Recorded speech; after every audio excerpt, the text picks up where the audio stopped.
Right, good afternoon, members. I'll do my best to croak my way through this meeting. I am getting better. Don't get old, okay? Can I welcome you all to today's full council meeting, which is being held in the council chamber of Portsmouth Guildhall. I'd first like to begin by welcoming Reverend Canon James Macaulay, who will say a short prayer. Father Macaulay.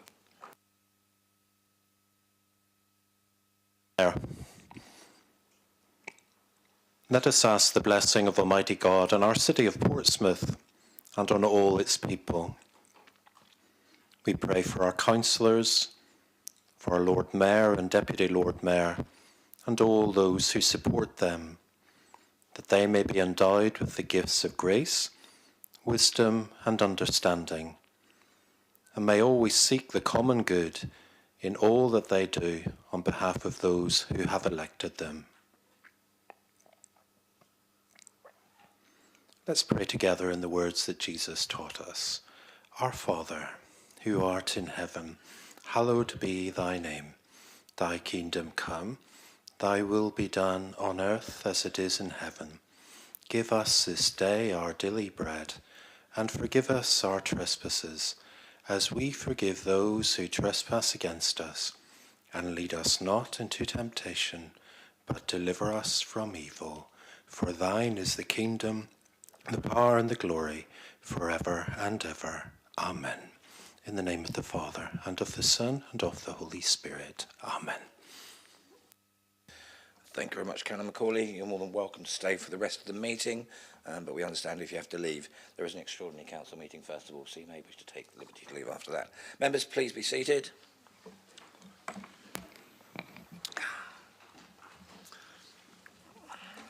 A few preliminaries as always. Filming of council proceedings. For the attention of those members of the public wishing to record proceedings, the council's rules prohibit filming, photographing or recording of any members of the public, including those making deputations. In regards to evacuation procedures, if the continuous fire alarm sounds, please evacuate the room and public gallery by the stairwells.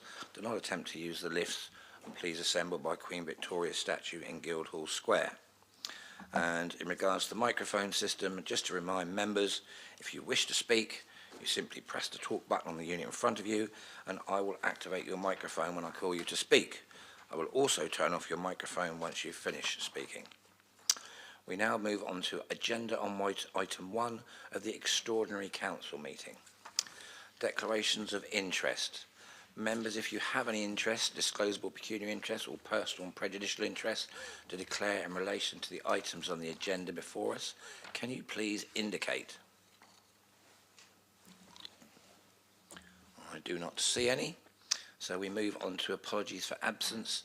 I've received apologies from Councillor Judith Smythe and Councillor Mary Vallely. Are there any others? Okay. We move on to deputations. Oh, sorry, Simon, I do apologise. Councillor Bosher. Apologies, Lord Mayor. Councillor Spencer Gardner is running about 10 minutes late, but he will be joining us. Thank you, that will be noted. Deputations, moving on to agenda item 3, deputations from the public under Standing Order 24. No public deputations have been received under the provisions of this standing order. Item 4, granting of the freedom of the city on Allen Knight MBE. The first item on this extraordinary council meeting is to consider a proposal to grant the freedom of the city on Allen Knight MBE. Do I have a proposer, please? Councillor Pitt. So proposed, Lord Mayor. Thank you. Do I have a seconder, please? Aye. Thank you, Councillor Madgwick. The matter is now before the debate, if council wishes. Councillor Pitt. Thank you, Lord Mayor and members. Allen Knight holds the record for the most appearances for a single club by a goalkeeper, having played 683 league games and 801 games overall between 1978 and the year 2000, which rightly earned him the nickname The Legend. Allen took on a coaching role at the club before spells in America and Bournemouth, Dorchester, Havant, Waterlooville, Horndean and Aldershot. He then returned to Fratton Park as a goalkeeping coach in January 2013. In addition to his goalkeeping record, He is the second longest serving player for the club, following closely behind Jimmy Dickinson. In 1996, he was awarded an honorary Master of Science degree by the University of Portsmouth in acknowledgement of his service to the club and community. And in 2001, he was awarded the MBE in the New Year's Honours List for his services to the game. Alan has been open about his struggles with alcohol addiction and mental health, helping others to be more open about their own issues and inspiring them to get help and support. He was helped by the PFA and now gives that help back to others. Alan is an ambassador for Pompey in the community, the PFA and PFC, supporting young players to better handle their lives as professional footballers and plan for a career beyond football. Alan is patron of Age UK Portsmouth, where he is actively involved in helping to promote and support the activities and services that they provide for older people in the local community. Last year, as we all know, tragically, Alan was diagnosed with advanced prostate cancer. Typically, he has seized the opportunity to grow awareness of the disease, and a Celebrity 11 will play a Pompey Legends side at Fratton Park in May, with all profits from the match going to the PCASO, a local organisation raising money for equipment at QA Hospital, Prostate Cancer UK and the Barry Kilby Prostate Cancer Appeal. Lord Mayor, I'm sure we will have far more to say about Alan when he comes to officially receive his award in May, but for now, Lord Mayor and members, I commend to you Alan Knight MBE, the legend, for the honour of freedom of the City of Portsmouth. Thank you, Councillor Pitt. Councillor Madgwick, wishes anything? No, thank you, Lord Mayor. Right, I have no other members indicating to speak, so I'll put that motion to the vote, which will be approved. To be approved will need to be passed by no less than 2/3 of the members present and voting. All those in favour, please show. I will vote on this one. That appears to be unanimous. So thank you very much indeed, members. The resolution is passed and arrangements will be made to formally present the resolution and formal admission to freedom of the city to Alan Knight MBE in due course. The second purpose of this extraordinary council meeting is to consider a proposal to grant the freedom of the city on the Joint Hospital Group South. Now, as Lord Mayor, I wish to propose this freedom of the city, so I will do. I formally propose it. Do we have a seconder, please? Councillor Pitt. Lord Mayor, very happy to second your nomination. Thank you very much. And just to say a few words. Thank you. Okay, so for members of the public unaware, I think most members in the chamber will have seen the circulars have been round in regards to Joint Hospital Group South, but to make it clear, I had the opportunity to meet with their commanding officer, a chap called Lieutenant Colonel Richard Yardley, shortly after my coming into office as Lord Mayor. I had the chance to go over and meet the unit, seen him a couple of times since, and thoroughly deserving my opinion, but just let me give you a little bit of background on it again. We have whilst we awarded freedom of the city previously to the Royal Navy in Portsmouth, the Joint Hospital Group South comprises representatives from each of the armed services. The Joint Hospital Groups come under the command of the Defence and Military Services, so while there are individual members of the Royal Navy serving with them, the organisation is separate from the Royal Navy. There are 5 Joint Hospital Groups South around the country, which provide medical personnel embedded within civilian hospitals. The idea here is that they're able to support the NHS, but also developing their skills and training. Joint Hospital Group South are effectively the successor to Royal Naval Hospital Haslar, which treated many Portsmouth sailors and civilians from 1753 until 2009. So there is a very long history of defence medicine in the city. While Haslar actually was in Gosport, it was the Portsmouth Command Naval Hospital. QA Hospital originally opened as a military hospital in 1904, and casualties from D-Day were treated by military personnel in city hospitals in 1944. There were also several army garrison hospitals in Portsmouth prior to QA opening. Plymouth actually have sort of beaten us to it by giving an award to Joint Hospital Group South West, and they were given freedom of the city of Plymouth in 2023. Okay, I could go on, but I don't think I need to. So, members, if I can ask you and put this to the vote, I've got no other people indicating they wish to speak. So can I ask members, it will need, as usual, 2/3 of the members present and voting. All those in favour, please show. Again, that appears to be unanimous. So, the resolution is passed and arrangements were made to formally present the resolution and formal admission to freedom of the city. Members, that concludes the extraordinary council meeting, and we will move to open the ordinary meeting of the council with agenda item 1. So switch to the rather bulky main pages, please. Item 1, declaration of interest. Members, if you have any disclosable pecuniary interests or personal and prejudicial interests to declare in relation to the items on the agenda before us, can you please indicate? There are none. Agenda item 2, minutes of the council meeting held on the 25th of February 2025. I've been notified of one amendment, which is in respect to the funding for the Gatcombe Park play area. The correction is that the existing funding of £15,000 will have an additional £30,000 added to make a total of £45,000, rather than an additional £15,000 added to make a total of £30,000, as is stated within the minutes. With this amendment, it is proposed by Councillor Steve Pitt and seconded by Councillor George Madrick that the minutes of the council meeting held on the 25th of February, previously circulated, be confirmed as a correct record. Can I just confirm with Councillor Pitt and Madrick? Councillor Pitt. So proposed, Lord Mayor. Councillor Madrick. Second the proposal, Lord Mayor. Oh, thank you. Members, are the minutes agreed? Thank you. Agenda item 3, apologies for absence. I've already mentioned the extraordinary meeting. Apologies are received from Councillor Judith Smythe and Councillor Valerie, and I've also seen that Councillor Spencer Gardner has now arrived. Item 4, communications. Now, bear with me, because it's very difficult to juggle all these bits of paper on this rather small dais in front of me. Right, we have... Hang on a second. Bear with me a moment. So I get these in order. Announcements, that's Sunday. Right. Okay. One is the government is holding an event as part of the Hampshire and Solent devolution consultation. This is short notice, but the details were only confirmed to the council today. The event is on Thursday the 20th of March. The venue is the Guildhall and the Lens Studio on the ground floor, and the meeting runs between 6 p.m. to 8 p.m. Officials from MHCLG will give a 15 to 20 minute presentation at 6 p.m. and 7 p.m.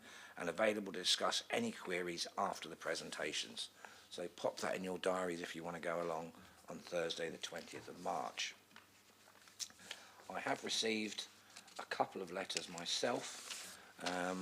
The first one, just to basically make you all aware, I received a letter from the Portsmouth Family Welfare Association, which says, as Dear Lord Mayor, as the Honorary President of the PFWA, I wish to inform you that the extraordinary general meeting held on the 10th of February 2025, the trustees took the difficult decision to close the charity. The principal reasons were the difficulty in recruiting volunteer trustees to run the charity, as well as the increased difficulty in obtaining sufficient grant funding over the past few years. As the charity has records from 1902, this was not an easy decision to make. We will continue to give out clothes, household goods and food until the end of May 2025. And that's come from Mrs. Jenny Jones, who's the chairman. I received another letter, but I believe that may be covered by Councillor Pitt in regards to Medina Primary School. No? I thought we discussed that. Oh, okay. It's rather a long letter to read. I'll circulate it to members, okay? You may all have received letters in your own capacity, I don't know, but I got one sent as Lord Mayor. I'll get it copied and sent to you. I don't have any other announcements as far as I'm aware, so we now move on to agenda item 5. Oh, Councillor Coles. Thank you, my Lord Mayor. I should have mentioned this before the meeting. If I could just do a shameless plug for my wife Nikki's celebrating neurodiversity event this Thursday at the Guildhall. It's from 10 till 2, first floor in the Lord Mayor's Banqueting Suite. Anyone that wants to come and find out more about neurodiversity or find where they can get help and support. Thank you, my Lord Mayor. It's 10 a.m. till 2 p.m. Is that right? Thanks. Yeah, 10 till 2. Thank you. This Thursday. Councillor Adeniran. Just would like to say I brought pop-off. Please, it's at the back, so feel free to take as many as you want, okay? Thank you. Move on to agenda item 5, which is deputation to the public understanding order 24, and I pass over to the City Solicitor. My Lord Mayor, there are 4 deputations of this meeting, details of which have been circulated on the green sheets. Can I ask Sheila Simmons to make your deputation in support of agenda item 14B, notice of motion titled Waspy Women. You have up to 6 minutes in which to deliver your deputation. The bell will sound when there is 1 minute to go, and again at the end of your time. Thank you.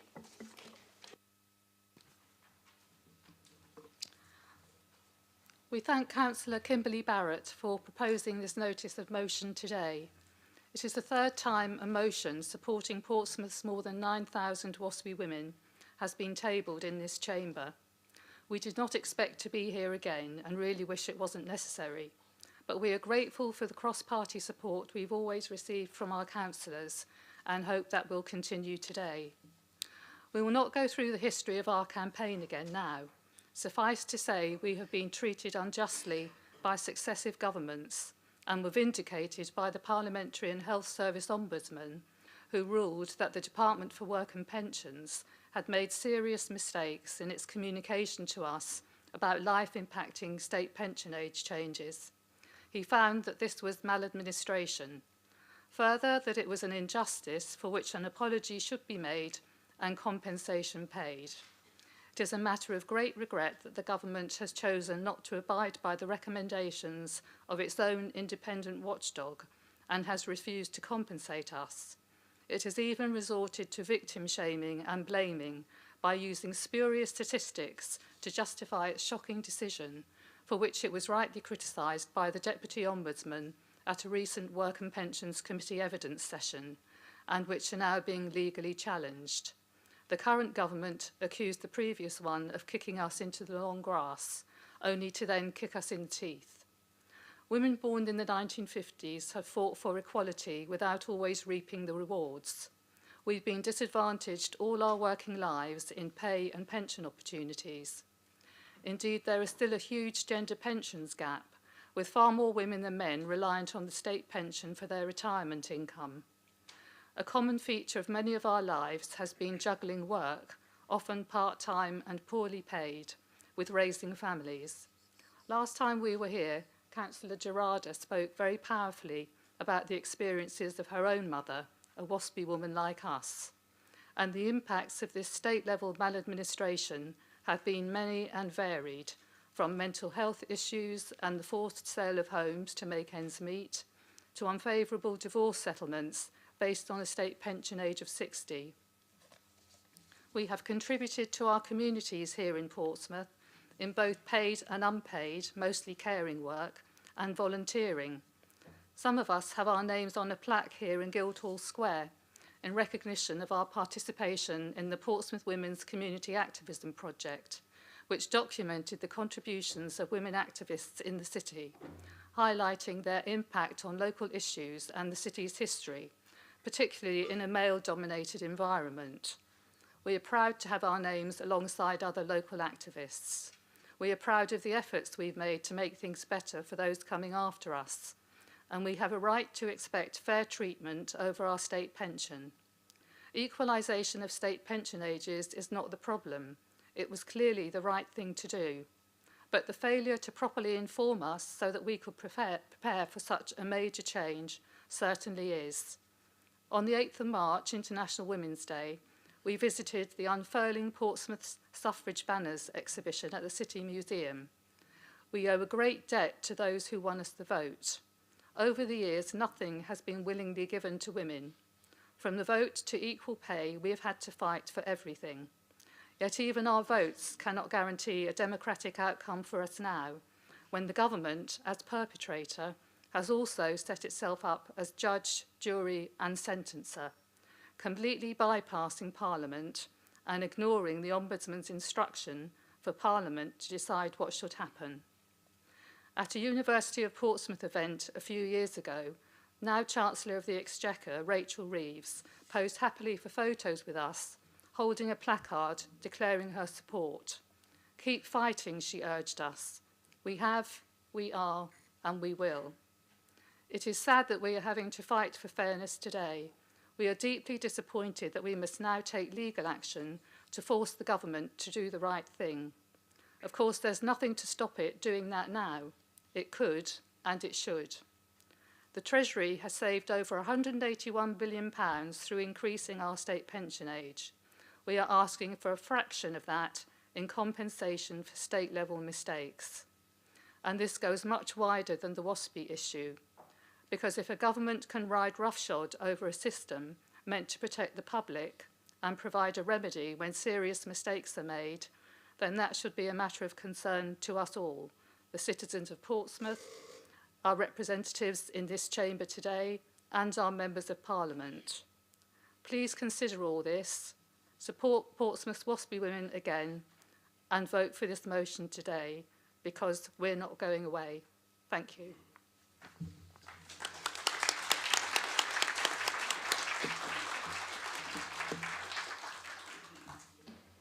Thank you, Ms Simmons. Please be seated until the deputations item has concluded. Can I ask Steph Richards to make your deputation in support of agenda item 14B, notice of motion titled WASPI Women. You have up to 6 minutes in which to deliver your deputation. The bell will sound when there is 1 minute to go, and again at the end of your time. Thank you. Good afternoon, Lord Mayor, City Councillors. I'm giving this deputation in support of motion 14B titled WASPI Women, and offer my thanks to Councillor Barrett for proposing and Councillor Winnington for seconding. This motion speaks to one of the most pressing injustices of our time, inflicted on 3.8 million women born in the 1950s, represented by the WASPI campaign. These women's lives have been turned upside down by broken promises, financial hardship, and a lack of basic respect from those in positions of power. At the heart of this issue is the increase in the state pension age for women from 60 to 65 and later to 66 to align with that of men. WASPI has never opposed the principle of equalisation. What they object to is the unfair, poorly communicated and hastily implemented changes which left millions of women unprepared and unsupported. Imagine being a woman in your late 50s, having meticulously planned for retirement at 60, only to find, often with little or no notice, that you must wait 4, 5 or even 6 additional years. This was not a measured, gradual adjustment. For many, it was a devastating and sudden shift. The roots of this injustice go back to the 1995 Conservative government's State Pension Act, which initiated the equalisation of retirement ages. However, from the onset, the implementation was marred by serious communication failures. Many women report receiving no notification at all, while others had crucial letters sent to incorrect addresses despite informing the DWP of their address changes. The 2011 Pensions Act compounded this injustice, accelerating the timeline without adequate warning for those affected. The personal and financial consequences have been catastrophic. Women who were counting on their state pension at 60 suddenly found themselves with insufficient time to reorganise their financial plans. Many were late to join a meaningful workplace pension scheme. Women in poor health, those with caring responsibilities, and those locked out of the job market, often unwelcoming to older women, were hardest hit.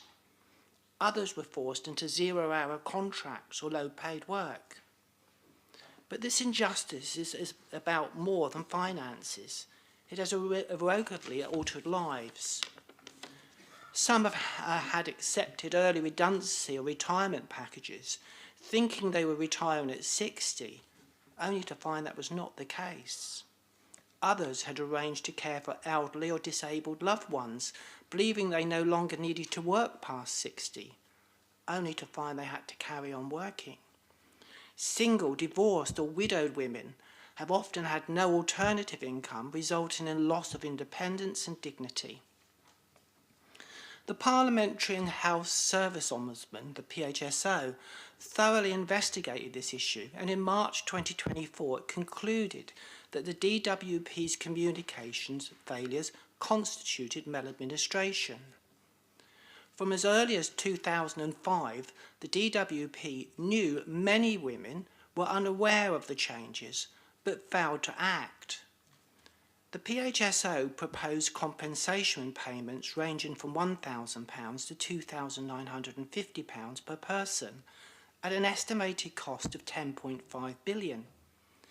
Yet despite these findings, the government has refused to offer meaningful compensation because of the country's difficult financial situation. There is a way forward. Compensation could be paid in stages to minimise the immediate financial impact. Introducing a modest 2% sales tax on online retailers could raise around £3 billion annually, a sum that would cover the cost of compensation while providing much needed indirect boost to our high streets. In 2024, numerous large companies made staggering profits. HSBC earned 20 billion, Shell 15 billion, BP 12 billion. The list goes on and on. Many working class people are wondering, when is this government going to tax the rich? Where there is a will, there is a way. Our government needs to find the way. This is not just about justice for women affected. It's about restoring faith in the integrity of our social and political system. It's about standing up for fairness, accountability, and respect for citizens who have been wronged through no fault of their own. Please support this motion. Thank you for listening to me.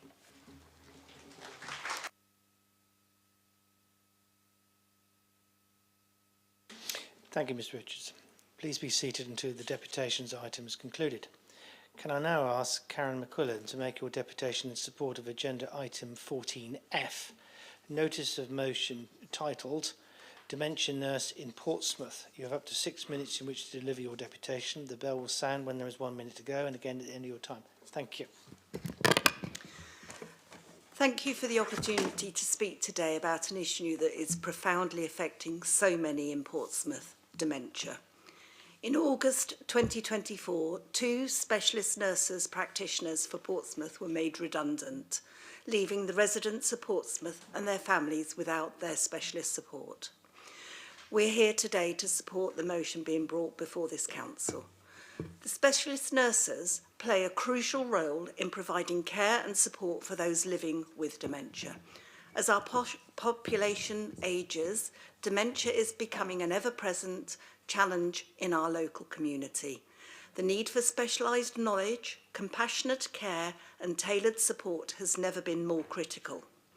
And it is within this context that the role of the specialist nurse for dementia becomes not just important, but vital.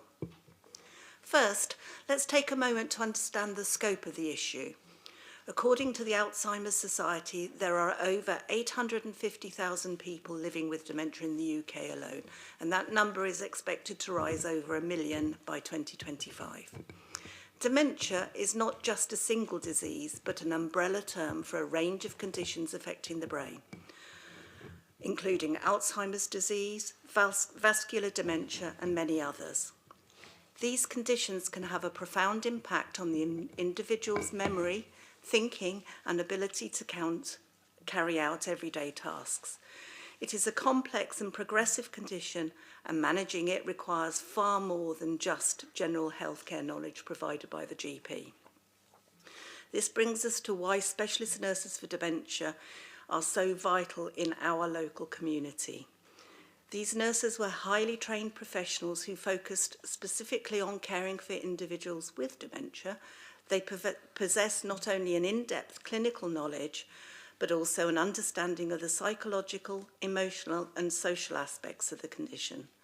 Their expertise was indispensable and their contribution was felt in 3 key areas. They provided expert care, supported families and educated the broader community. They provided a lifeline from the diagnosis to end-of-life care. The most direct impact that specialist nurses have is in the care of individuals living with a dementia. For instance, a specialist nurse is equipped to manage the challenging behaviours that can often arise in individuals with it, such as agitation, aggression and confusion. They understand how environmental factors, medication and even communication techniques can impact the well-being of someone with dementia.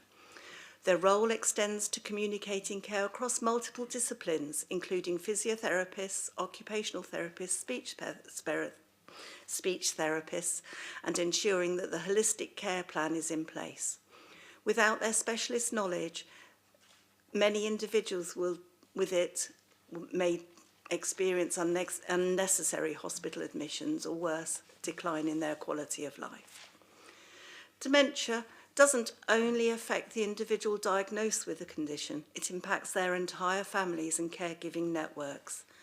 Specialist nurses for dementia don't just work with the patients, they work alongside families, providing them with the support they desperately need.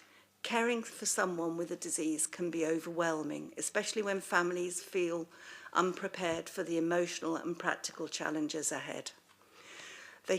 The nurses can guide families through complexities of dementia care, offering advice from everything from managing daily tasks to understanding how the condition will progress over time.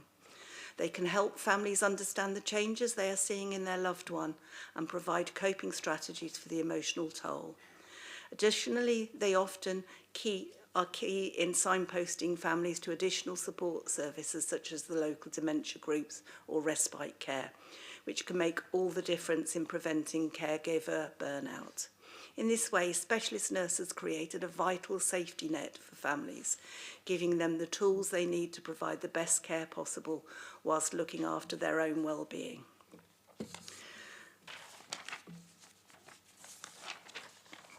Specialist nurses were also involved in raising awareness and providing training to local organisations and businesses and healthcare providers. In conclusion, the specialist nurses for dementia were absolutely vital in our local community. They provided that personal care for individuals living with dementia. They offered the vital support to their families and caregivers, and they raised awareness and educated the wider community. Their work ensured that the people living with dementia in Portsmouth could live a better quality of life, and without their support in the future, I feel we are really sadly missing.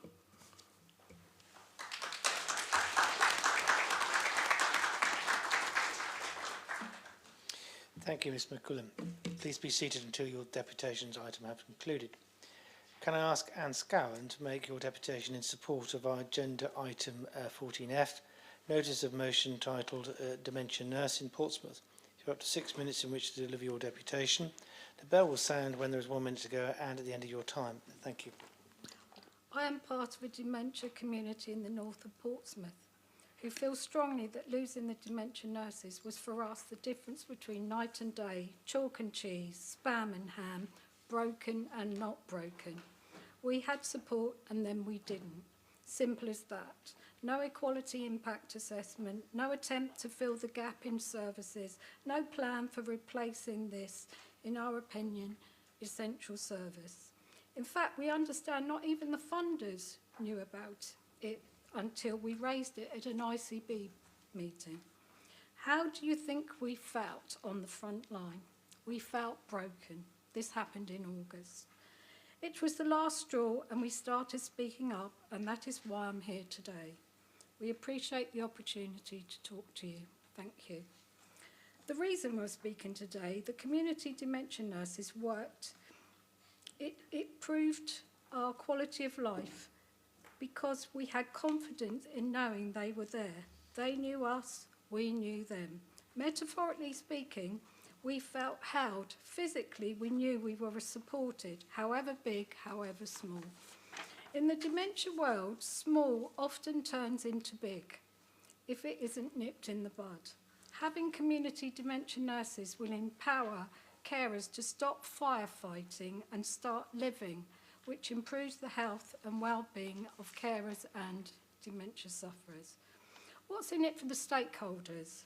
For the City, Hampshire and the Isle of Wight, it will save the NHS and council money. It will save on GP time. It will reduce hospital admissions. It will help with hospital discharge. It will be a valuable part of a multidisciplinary approach. Oh boy, do the other frontline services providers need them too. The obsession with stakeholders in providing signposting services that just provide phone numbers for us war-weary, exhausted carers who have been on this journey for years is not hitting the spot. In really supporting a vulnerable group under the Equality Act, 7 to 11 years, I was told, is the average life expectancy of a dementia patient. Honestly, from a tax-paying group of dementia patients and carers, it's not rocket science. We need dementia nurses. A proactive investment, not a reactive investment, that is what we're asking for. An elderly carer rang and asked a call handler at her surgery for help with her husband's confusion. She was advised to call a charity and ask them to help her fill in a form, referring her back to OPMH. She rang 111. Her husband had a water infection. Being discharged from older person's mental health, known to many as the memory clinic, soon feels like you've been thrown off a cliff without a parachute. Don't get me wrong, OPMH do a wonderful job in supporting us on the beginning of our journey. We felt safe and in good hands. The memory clinic reassured us before we were sent on our way and reassured that Primary Care Network was there for us, and if needed, we could be referred to OPMH by a GP. Both patient and carer were supported so well and prepared so that on discharge I felt okay. I felt, yes, I can do this. But it is a hefty diagnosis and dementia continues on its path for years and years. Out in community as a carer, you quickly realise you are left mainly to your own devices with this hefty diagnosis. I found that having a husband in the last stage of his dementia journey, that living well becomes a far distant memory, an unrealistic ideal. Well-being becomes isolation. Health becomes coping. Care becomes you have to fight your corner to get support at all. Because I'm not just talking for me, but for the group of carers and dementia patients in the north of the city, we feel largely abandoned to our own devices. My husband and I were asked to leave a mental health charity, NHS-funded charity for being less able. It's a degenerative disease. Didn't they know that? You see, the community dementia nurses bridged the gap and were our lifeline and first point of contact when we had concerns. They picked us up, dusted us down as carers and got us back on track. In some cases, they saved lives. We need them desperately in the community, and that's why I'm exhausted, knackered, but I'm here because sheer bloody mindedness, we need to get our message out there. So thank you.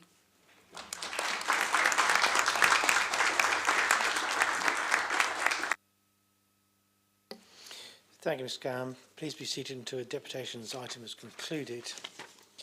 Could those of you who have made deputations please retire to the public gallery if you wish to watch the remainder of the meeting. Thank you very much. An indication from Councillor Pitt. Councillor Pitt. Yes, Lord Mayor, I've just pieced something together. I think we might have some young people from Medina with us this afternoon who've come all the way here to hear their letter read to the councillors ahead of the debate on the notice of motion later on. So I know you're struggling vocally at the moment, but do you feel able to read it out to us, because they're sat in the gallery waiting to hear it?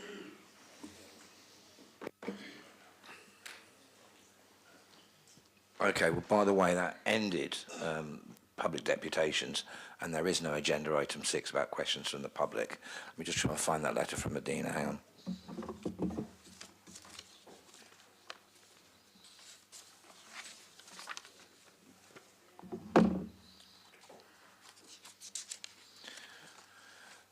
Gosh, okay. Okay, well, the letter is in regards to Stubbington Study Centre, but allow me to read this, okay? So, letter is addressed to Councillor Jason Mackley, Lord Mayor. Dear Councillor Zackley, I hope this letter finds you well. I'm writing to express my deep concern regarding the proposed closure of Stubbington Study Centre. As both the head teacher of Medina Primary School and a parent of children who have accessed and greatly benefited from the centre's unique and invaluable educational offerings, I feel compelled to strongly oppose this decision. Stubbington Study Centre provides an exceptional opportunity for our young people to engage in hands-on learning in environmental sciences, geography and conservation. These subjects are not only important for academic development, but also crucial in fostering a deep sense of environmental stewardship and responsibility amongst our youth. Through its diverse offerings, the centre does far more than educate. It promotes essential life skills such as team building, problem solving, independence and resilience. These experiences are a vital part of the school's curriculum and will be greatly missed if not available in our local area. Children at Medina return from their visits inspired, motivated and more engaged in their studies. As you can see from their letters, which are attached, but I can't read them all out, a visit to Stubbington is seen as a significant event in their primary school experience. The closure of this centre would not only be a loss to the individual children who benefit from its services, but to the wider community. I'm aware that local schools in Portsmouth and surrounding areas rely heavily on Stubbington Study Centre to supplement their curriculum. The closure would mean funding an alternative, and the list provided by Hampshire falls short. We are a small school and strive to keep costs down for our families, so travel out the area is not possible. We would want a similar centre that offered a comparative education experience, and from the 100 alternative sites identified by Hampshire County Council, only one of these would fit the learning needs, both curriculum and social, for the pupils of Medina. I urge you to support the decision not to close the Stubbington Study Centre and explore alternative solutions that will allow it to continue to provide such essential learning opportunities for our young people. The educational value, emotional benefits and lasting impacts it offers cannot be overstated. As a local head teacher and concerned parent, I'm fully committed to supporting efforts to ensure the centre remains open and continues to further serve future generations of children. Thank you for your attention to this matter. I'll be more than happy to discuss my concerns further or provide additional insight into how Stubbington Study Centre has positively impacted countless children in our community. I trust you will give this matter careful consideration that it truly deserves. Mrs. A. McGarvey, head teacher. So that's the letter I received, which I've now read, and I can still copy it out to you.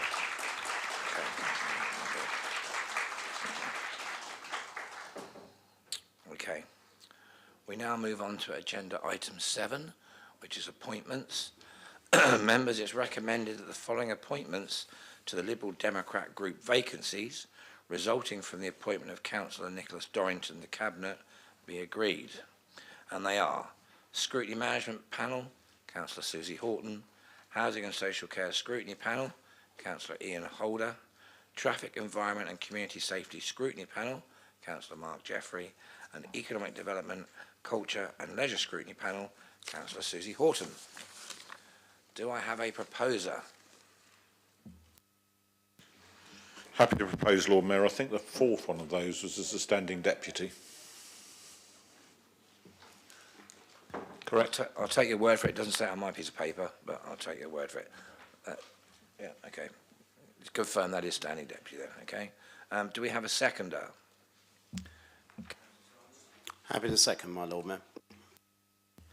Thank you. Members, the appointment's agreed. Okay. Agenda item 8. Urgent business. I've not been notified of any urgent business for this meeting. We now move on to agenda item 9, report of the Independent Remuneration Panel to receive the recommendation of the Governance and Audits and Standard Committee held on the 20th of February 2025 as previously circulated within the agenda. However, before I call the minute, I would like to ask Mr. Steph Nynatowski, the Chair of the Independent Remuneration Panel, if he would wish to address the Council on the panel's reviews and its recommendations. Thank you very much, Lord Mayor, and everybody. This is my first time of delivering such a report. I won't apologise at all for the detail I'm going to give you, but I want to start by saying I appreciate that there's a bigger picture going on, the dreaded D word and whatever, but until that changes, the process in which I was brought into last year, we want to make sure is the most comprehensive. I also, before I start, would like to thank James. Without James, we would not have been as proficient and as productive and have got through the work. So my sincere thanks to you for this support last year. As you know, the current process is to look at these allowances every 4 years in detail and let the inflation index, take care of it in the interim part. The panel finalised its recommendations before the 3.53% allowance was granted on the 29th of October. Having looked at our recommendations again, we wouldn't change one thing about them. And I think you've all had that in the report. So today, very briefly, I'd like to cover the allowances we looked at, the methodology we used, which is evidence-based across, sort of all of them, and the decisions we made, and hence the recommendations in our November report. The other thing I'd like to take a moment to say at the end is we are proposing that we radically change the structure, the process of the way the panel meets as well, because we don't think it's fit for purpose anymore. It may only have a shelf life of a few years, but even so, if it does, we don't think it's fit for purpose as it currently stands. The point here in terms of where we are, we looked at 19 allowances. I'm clearly not going to list them all now, but some of the key ones we looked at were Leader, Deputy Leader, Lord Mayor, Chair of Licensing Committee, Chair of Planning Committee, and we strongly believe that either these should have an allowance. In the case of Deputy Leader, there is no current allowance. The average Deputy Leader allowance across the SIPFA and other 9 councils is just over £20,000 a year, and we don't pay anybody in this organisation for that role. And some of their roles do not carry delegation. This role, we believe, does. So we're very strongly keen to look at that Deputy Leader one. The panel, as you probably know, is made up of 3 private sector guys, and although we look through our lens, we are appreciative that there are optics and politics around this, given the fact that you guys have to actually sort of talk about an allowance that you will effectively pay yourselves. So we are aware of it, but that did not stop us from looking at what we see as an injustice and the disproportionate disparity between what you guys are getting and what some of your neighbours are getting. As I said, if we looked at the SIPFA league table position, I'll cover that in a moment. If we look at the SEE data, there's 69 councils in that list, and really the bandwidth of population and allowances is just too much to take into account. We also looked into the impact your role in these particular allowances has on the city and the public as well. Again, coming from the private sector, it's all about, kind of what could that role do, both positively and negatively in that sense. We looked at that. Yes, we looked at the absolute allowance as against what would be called a salary in the public sector, and we're not ashamed of the fact that we did compare those. And finally, we want these allowances to help attract and retain the best talent we can for this great city of ours. And again, we were looking at that point as well. So that's a bit on methodology. But what is in our words criminal is out of the 7 main allowances we looked at across the 10 SIPFA SRA councils, we are bottom in 4 of the 7. So we are 10th of 10 in the terms of the lowest paid SRAs in the other 9 councils. Where there is only 9 other councils paying an allowance, we're 9th of 9. In the chair of the audit committee is the 8th of 9, and finally the opposition group leader is 7th out of 10. I don't know how this situation has got to here, but in our opinion, we literally are not recognising the work we're doing as you compare yourselves, as we compare yourselves to other councils in that area. Hence the decisions we made, which are in the report in November. And if you look at the basic allowance, we actually do think we're quite well positioned. So again, against the 10 councils or the other 9, we stand 5th out of those 10 in terms of basic allowance. And actually, the range there is 5,000 to 17,000. It's a huge range. And we sit at 108% of the average. So again, we believe the basic allowance is pretty much, in the right place. There's no change to some of the other ancillary allowances on travel and whatever, and therefore we do need to look at some of those in the future. You've seen in the November report exactly what we are proposing, and we very, very strongly, the 3 of us, would like to recommend them. And finally, as I wrap up, we want to change the panel. We want to change it to an annual review process. We want to broaden the panel, and we actually want to make sure it has, the delegation to actually look across the piece at things like carers' allowances as well. Thank you very much indeed for listening. Gosh, thank you very much indeed, Steph, for that. Members, I now propose to call the minutes. If you wish to either question or oppose the minute, please indicate by standing and calling out either question or object once I have called the minute. Can I also remind members that any item to which no objection is made will deem to be approved, which I suspect is not going to be the case since someone's already handed me an amendment. I call Governance and Audit Standing Committee 7, Report of the Independent Remuneration Panel. Councillor Madgwick. Object, Lord Mayor. Thank you. There are no others. Oh, Councillor. Okay. There's no need of an objection, so you'll come to that when we do the amendment. So as there is an objection to the Independent Remuneration Panel's recommendations, I shall now call for a proposer and seconder for the recommendations purely upon the basis of allowing the matter to be debated. And can I remind members, details of any amendments are to be given to me in writing, which has already been done before commencement of the debate. However, we'll go to the proposer and seconder first before I then get the amendments handed out. Councillor Pitt. Happy to propose the report as presented in full, Lord Mayor. Thank you. The seconder, Councillor Sanders. Happy to second, my Lord Mayor. Thank you. Now, I mentioned I have received an amendment, and I have an amendment in the name of Councillor Madgwick, seconded by Councillor Simpson. Can I ask for that to be circulated, please? Oh, it was, sorry, yes. Councillor Simpson, you kind of preempted. I could have cut you off earlier. You're happy to second, aren't you? Yes. Okay. Right. On which basis can we please circulate it around the chamber? Thank you.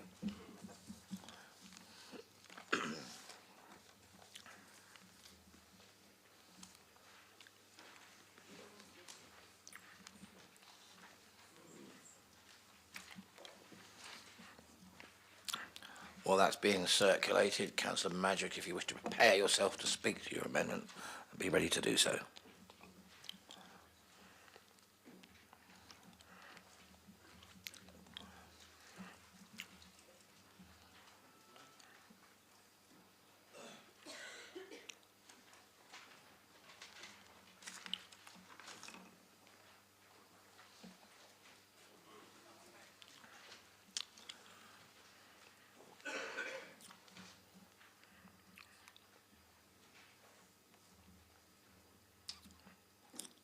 Right, Councillor Madgwick, I think it's mostly been given out now, so if you'd like to address your amendment, thank you.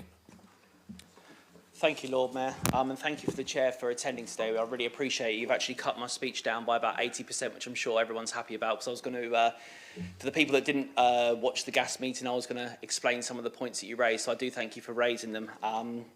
So the one thing, obviously, that was stated was about the licensing and planning. We've always kept that the same in this council, and I think we all appreciate why we keep it. The Chair, obviously, did state, and I hope you don't mind me quoting you here, sir, that you base your results on accountability, responsibility and impact.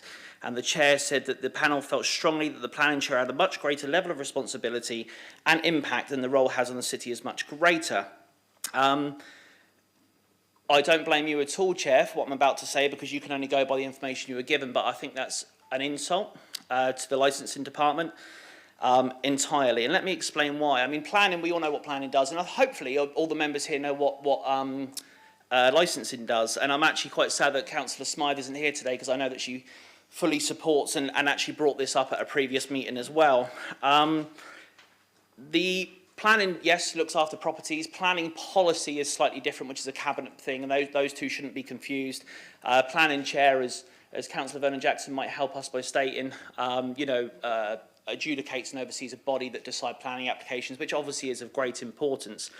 But I'm not sure if it's no less or no more important than the chair of licensing. The chair of licensing governs a body that currently has 1,409 licensed vehicles in the city, which have got to be checked yearly or twice a year in some occasions. It's a massive amount of work to ensure that our residents and citizens are safe. At the time of speaking, we have 839 licensed premises which service over 35 million customers per annum in this city.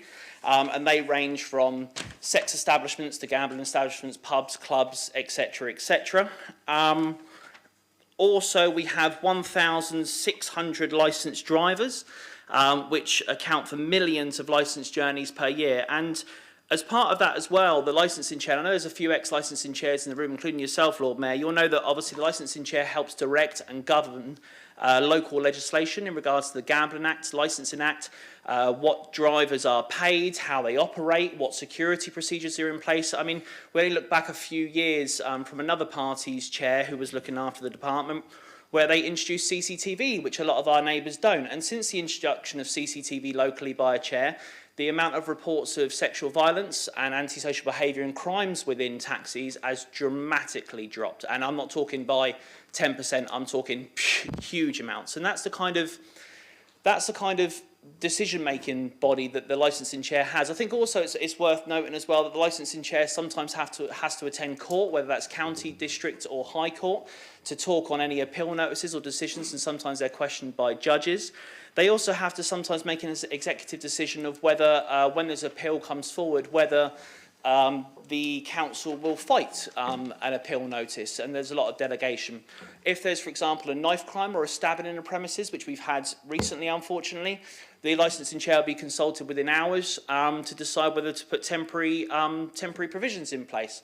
So the licensing chair doesn't just kind of oversee a department or a team.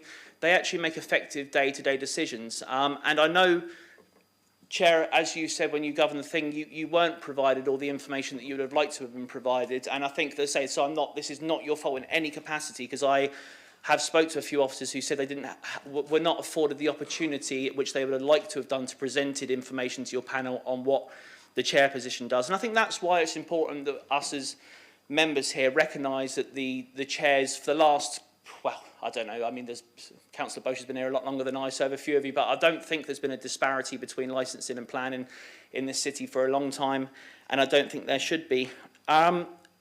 Aside from that, I do note your points, because I did come to the first gas meeting, I couldn't attend the secondary one, but I did watch it, and Councillor Gardner, I think you raised some really good points, and I think, I believe you spoke to the chair and asked him what the council can do better to support your panel. And that's one of the things I wanted to say today. You mentioned how that obviously you only have a body of 3 and you feel that's inappropriate, because I believe you come to a meeting where there was meant to be more of you and stuff happened because it's voluntary, and it was only you representing the panel, so you were not representing the majority, which is unfortunate. I also note that you said in the meeting that the role description that you were given as chair wasn't outlined to you specifically, which I think is a concern. I think you should know precisely as a chair what you're governing by. You also said that you were not provided with a set of responsibilities and weren't given any framework to walk towards. I think you need to be provided that, not by councillors, but certainly by officers. And you said the panel needed more structure, and I can't agree more with that, sir. And I fully support you on any changes you want to make. And obviously, you've already said yourself that you don't feel the 4 years is appropriate, and it should be yearly, which is good. So that's all I want to say. I think we shouldn't have disparity between licensing and planning, and I note the chair's points, and I hope that you get the support you need moving forward. Thank you. Thank you, Councillor Madgwick. I might be tempting fate, but I have no other councillors who indicated they wish to. Here we go. Okay. Councillor Vernon Jackson. Thank you, Lord Mayor. As I understand it, I don't think I have a conflict of interest because it is, after the last council meeting, it's clear I will not be chair of planning in the future. Therefore, I think I'm further enough away from this to think about this independently. I think my point would be, colleagues, is I think it's very difficult for us to cherry pick things through a report like this. To say, okay, that person has paid too much, that person's paid too little. We appoint an independent committee to look at this. I think it is an incredibly invidious position that all of us are in today, all of us being asked to vote on how much we get paid. I've tried at the LGA to try to get a national system done, but the LGA couldn't get groups to agree that, which I think is disappointing. But I think that Steph has offered us a chance that this group will come and look at things on an annual basis, not every 3 years. And if there are going to be any changes, I think the correct way of doing that is by talking to that group and seeing what the remuneration panel come up with next year. I think for us, in this council meeting, to pick and choose which bits of a report we like and which bits we don't like is very dangerous. We should either accept the whole lot or reject the whole lot. And we should not be picking and choosing. So, Lord Mayor, that would just be my counsel. Okay. Looks like it's Councillor Pitt to sum up. Thank you, Lord Mayor. We became aware of the potential for an amendment and therefore discussed this as a Liberal Democrat group before today's council meeting. And our view is a very simple one, and that is that elected members of the council should not be casting votes or having opinions on what their level of remuneration is. That is precisely why we have an independent panel to come to that view, and that we are very happy with the recommendations and would not like the process to be circumvented. Thank you, Councillor Pitt. So we go to the vote dealing with any amendments first, and you're aware there is one amendment. So in regard to the amendment, can I ask all those in favour of it, please show. Those against? That amendment is clearly lost. So we go to the actual recommendations themselves.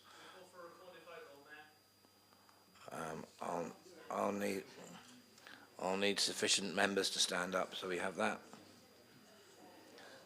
That is sufficient members. So we will move to a recorded vote. Okay, a recorded vote has been carried. So, James, I pass over to you. Thank you, my Lord Mayor. So in the usual manner, those who wish to vote for the recommendation of the independent panel, please stand and take your seat after I have read out your name.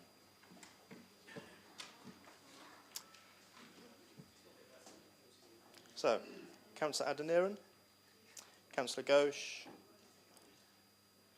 Councillor Coles, Councillor Shah, Councillor Fielding, Councillor Gerarda, Councillor Heaney, Councillor Jeffrey, Councillor Holder, Councillor Dorrington, Councillor Oliver, Councillor Kadir,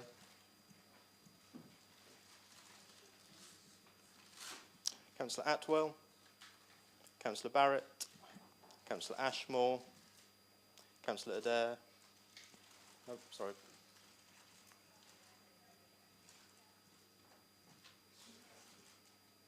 Councillor Candlish, Councillor Adair, Councillor Brent, Councillor Swan, Councillor Gardner, Councillor Horton, Councillor Hunt, Councillor Brown, Councillor Mason, Councillor Pitt, Councillor Sanders, and Councillor Bowsher, and Councillor Winnington. Thank you. All those against, please stand.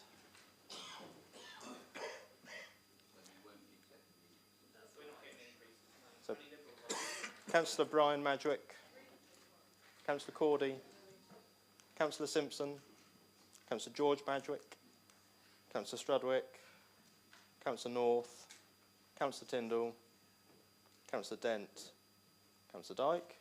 Any abstentions? Councillor Corkery, Councillor Vernon Jackson and Lord Mayor. Thank you. Thank you, James. And also, just thank you very much indeed, Steph, if you can pass on the thanks of us all. I'm sure we all agree to your colleagues on the panel. Thank you for the time and effort you put into it. Members, we now move on to agenda item 10, devolution consultation response to initial proposal for local government reorganisation. Members, as a reminder, the decision on this matter is for Cabinet to make, which will do at its meeting tomorrow at 4 p.m.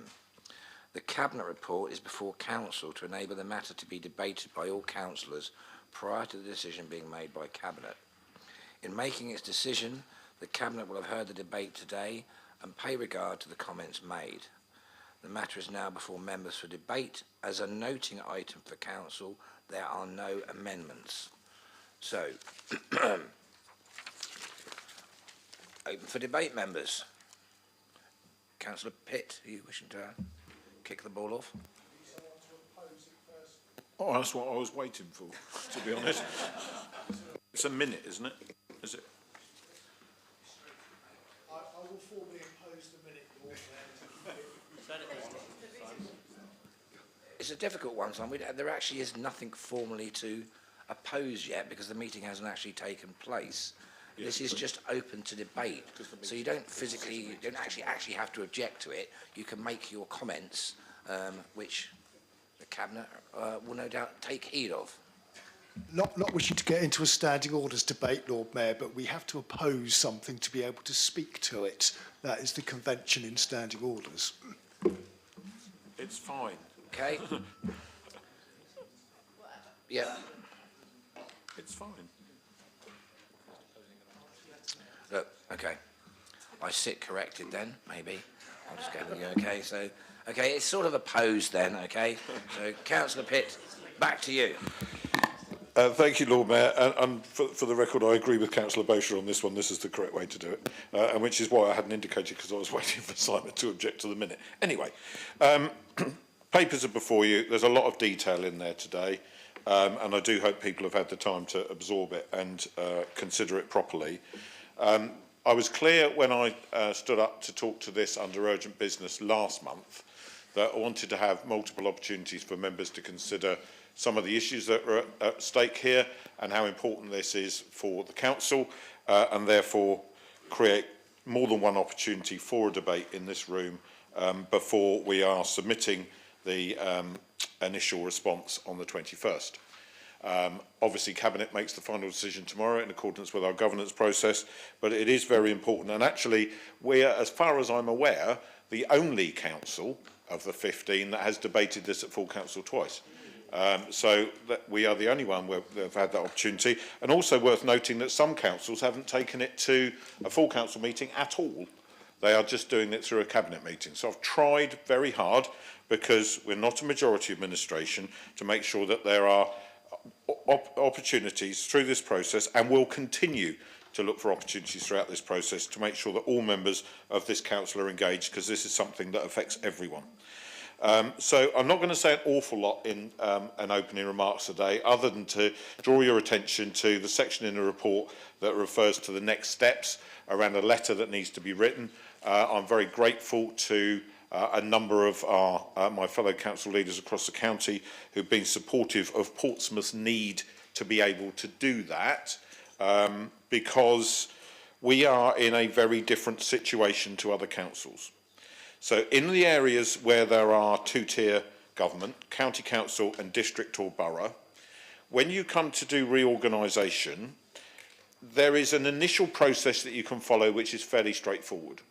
And that is that the county divisions that then form those new unitaries are roughly equal enough under Local Government Boundary Commission rules to form new wards for those new unitaries for the initial period.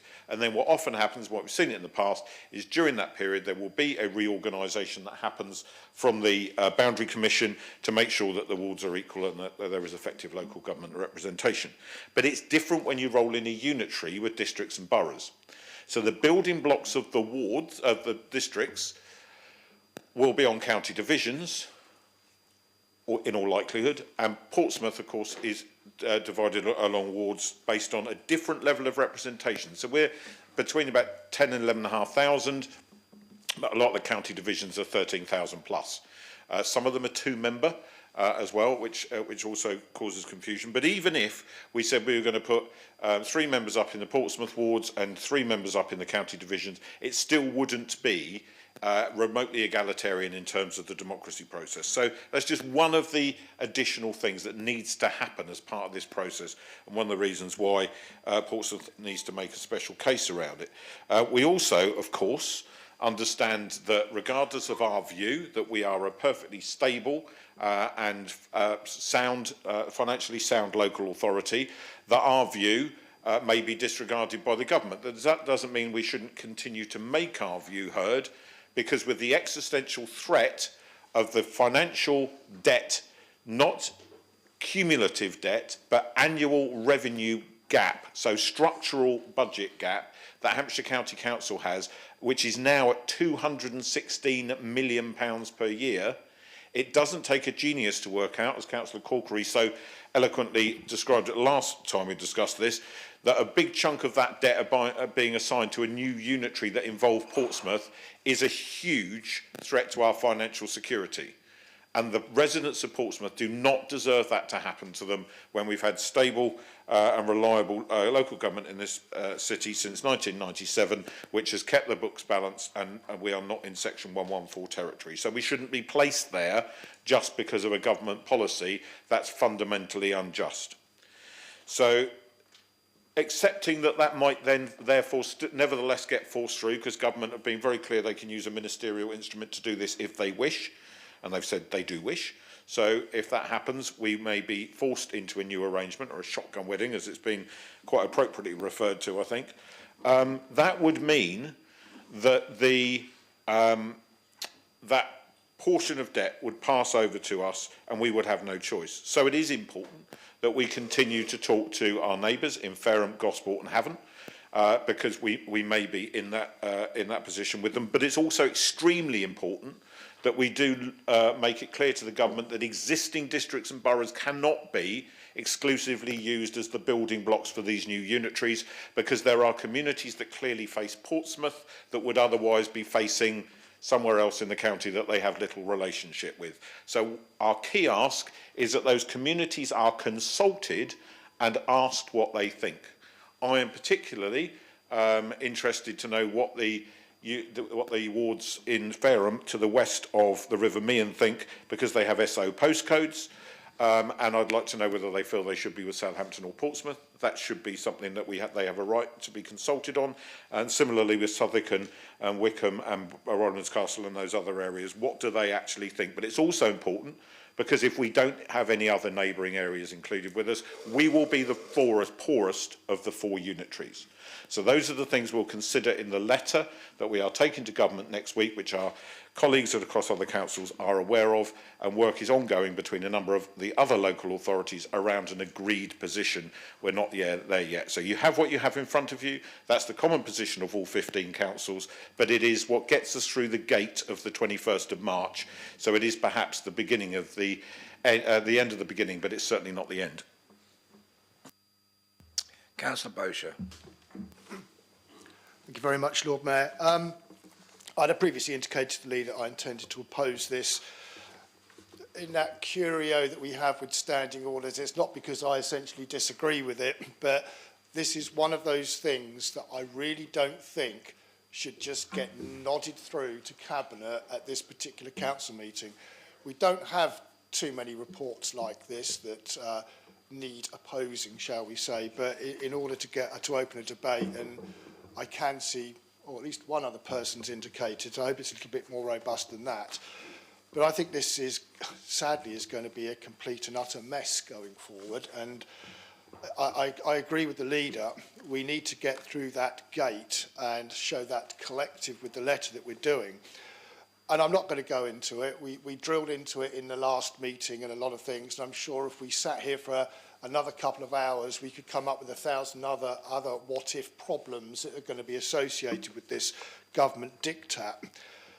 What I would draw people's attention to is it's Section 8, Director of Finance's comments. And this is where Chris has suddenly woken up.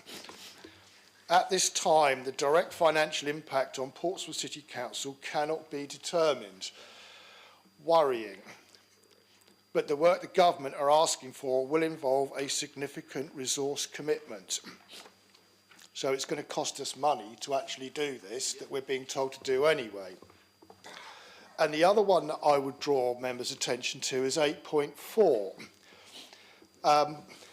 LGR will undoubtedly have an impact on the budgets recently approved by the council, but at this time they are unknown. Again, worrying because the government are not giving any impact. But then the Director of Finance uses a comment that I don't think I've ever seen in any report in my lifetime as a councillor, which is a few years now. As soon as it is possible to do so, an updated assessment will be brought forward to the Cabinet. Yep, seen that before. And if necessary, to council. I don't think I've ever seen that statement in a financial report, which clearly says to me that something that we probably already know, that the financial cost of this, the impact could be so serious, it could well have to come back to this chamber to be redebated. That may lead to an interim budget of some description if the costs do so. So I would look to my Labour colleagues to say, is this where you really want to be? Because I don't think anybody else in this chamber really wants to be here. And I will park one thing for the benefit of my Labour colleagues over there. We've got a notice of motion, which we may or may not be considering a little bit later on the Stubbington Education Centre. And one thing that was said at group leaders when we found out that the Hampshire County Council had delayed that decision effectively until September, why couldn't they delay it until after devolution, was the comment I seem to remember. Well, there's 60 million quid's worth of funding on a new children's home, which is a statutory requirement of a local authority. That 60 million quid, could that be an extra 60 million quid that this local authority, when it's enlarged, could have to find on top of all the potential debt that we're actually going to incur? So I think we need to be very careful what we wish for going forward here, because I think we can go through a lot of the detail I said beforehand, but I think the financial implications of this are going to be disastrous for Portsmouth going forward, Lord Mayor, and I would ask people to think carefully. I do have one further request of the leader, and he's already accepted it, because I think we still need to keep going forward after submission of this letter with regular full council briefings on where we're at and where we're going, because I think the implications for Portsmouth City Council and its future and its finances are too big for it to be kept within a cabinet environment. Thank you, Lord Mayor. Thank you, Councillor Bowser. Councillor Corkery. Thank you, Lord Mayor. Lord Mayor, in terms of the two parts of the kind of report we're considering, with devolution, I won't spend too much time on. I think devolution does provide opportunities for Portsmouth and for the wider region, and I think probably most people can agree that it's probably good to have more decisions made locally to people in Portsmouth, even if it's maybe not in Portsmouth, but at least within our county, and hopefully we will see real power kind of devolve down from Westminster in order for that to happen. But where I do have significant concerns are around local government reorganisation, which has seemingly been tacked on to the side. And I think you can ask the question of why has that been tacked on to the side of devolution, something which probably is otherwise positive. And there's different theories floating about. No one really seems to know the answer. But the one that I have heard and seems to kind of really makes sense to me is that devolution was a priority of this government. It was in their manifesto. People read that manifesto. People voted for it. It's absolutely legitimate and right that that should then be implemented by Angela Rayner through her department.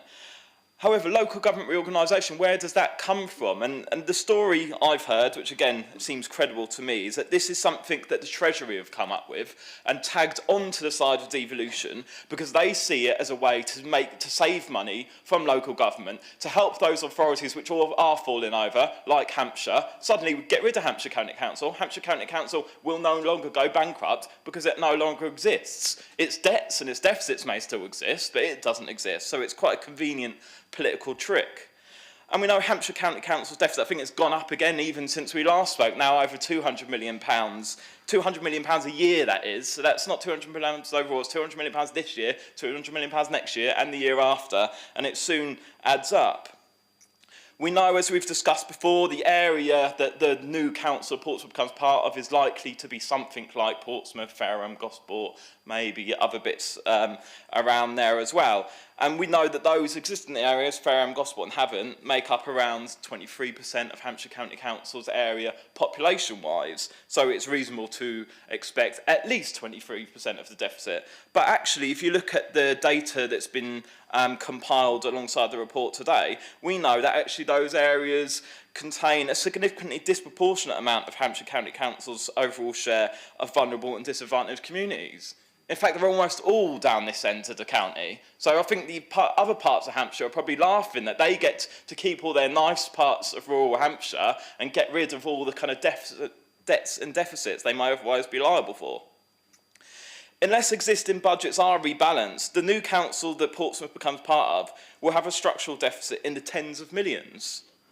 The Minister has said in their letter, and let me just quote for it, if I can find it, that proposals should set out how an area will seek to manage transition costs, including planning for future service transformation opportunities, and this is the key bit, from existing budgets. Those existing budgets that already have structural deficits in the tens of millions of pounds, those are the finances that our new council will inherit. And while some efficiencies may be possible, it's wholly unrealistic to assume that these could even come close to the tens of millions needed to make up the deficit. So what will then inevitably happen is a day one budget for our new council, which has to slash jobs and services in order to balance the books. One of the reasons I got into politics in the first place was to oppose austerity, because I don't believe workers and communities should pay the price for crises not of their making. I've experienced quite a few changing circumstances along my short-lived political career so far, but opposing austerity has been the one consistency. I've opposed austerity under a coalition government, I've opposed austerity under Tory governments, and now, unfortunately it seems, we're having to oppose austerity under a new Labour government. On that basis, I cannot and I will not support any motion or report that seems to inevitably take us down that road.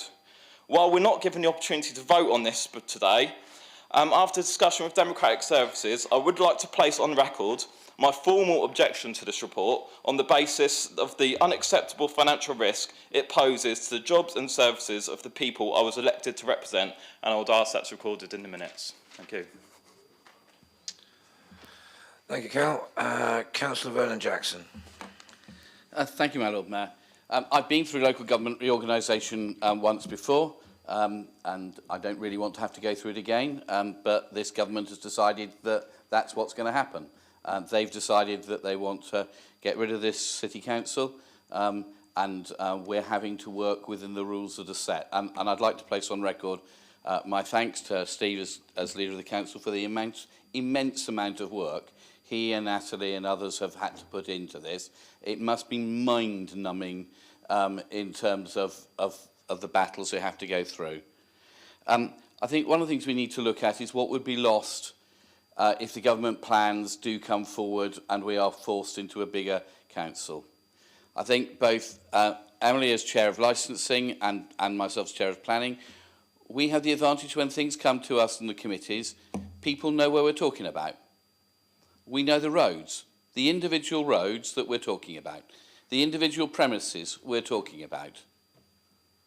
A planning committee covering Gosport, Fareham, Havant and Portsmouth, members won't know.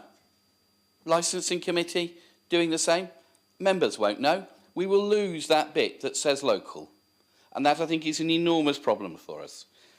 I think Councillor Corkery is absolutely right. This has come not originally from Treasury, but from the County Council Network, who pushed a report, now discredited, from PwC to say that it was going to save billions of pounds. Everybody now knows that's complete rubbish. That this reorganisation, being forced on us with no mandate from a manifesto, is going to cost either central government billions or it's going to cost local people their services and their taxes. So I think one of the things that Steve as leader was talking about was debt. The difference between what we've done here in Portsmouth and what Hampshire have done is vast. We have debts. We've been out to borrow to get profitable things. So we've been out to borrow to buy Lakeside. It makes a profit. We get rid of we pay off the mortgage and we make a profit to keep down council tax. With the port, we borrow to invest in it, and it brings in a big profit. We've been out and borrowed to buy back 680 council flats that were sold under right to buy, so that people can have a decent place to live, families can have a decent place to live, but also that mortgage is paid back by their rent. The debt from Hampshire County Council is completely different. That is ongoing debt, ongoing deficit of money they haven't got, which they spend every year. And we'll have to find that. So there are only two solutions to that for the people of Portsmouth. Either council tax is going to have to go up, and let's remember, Hampshire asked for a 15% rise this year, or services are going to have to be cut, because we're going to have to bail out the other parts of Hampshire County Council being added to us. So we've seen what happens with this before.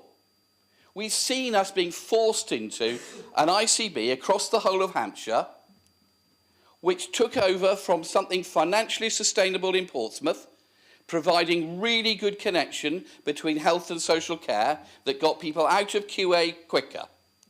The government said, and it was the previous government, I accept, that the new system would be better, would save money and mean better integration. The exact opposite has happened. We've moved from a position of being financially sustainable to an ICB up to its ears in debt. We have moved from a position where clinicians tell us time and time again that Portsmouth residents got out of QA quicker, got back to their homes and got support from social care better. And all that's been lost. So more people are bed blocking in Portsmouth because of the changes the government have brought in. People are not getting back to their homes and being supported because of the changes the government have brought in.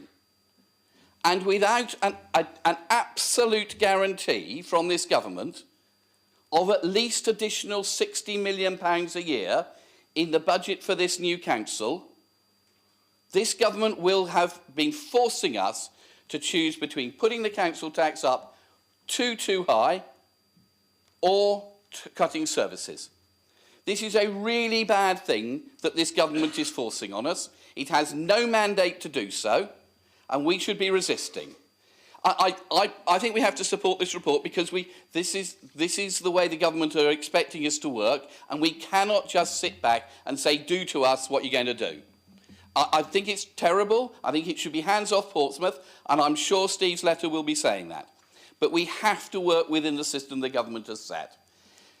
Otherwise, our voice doesn't happen at all.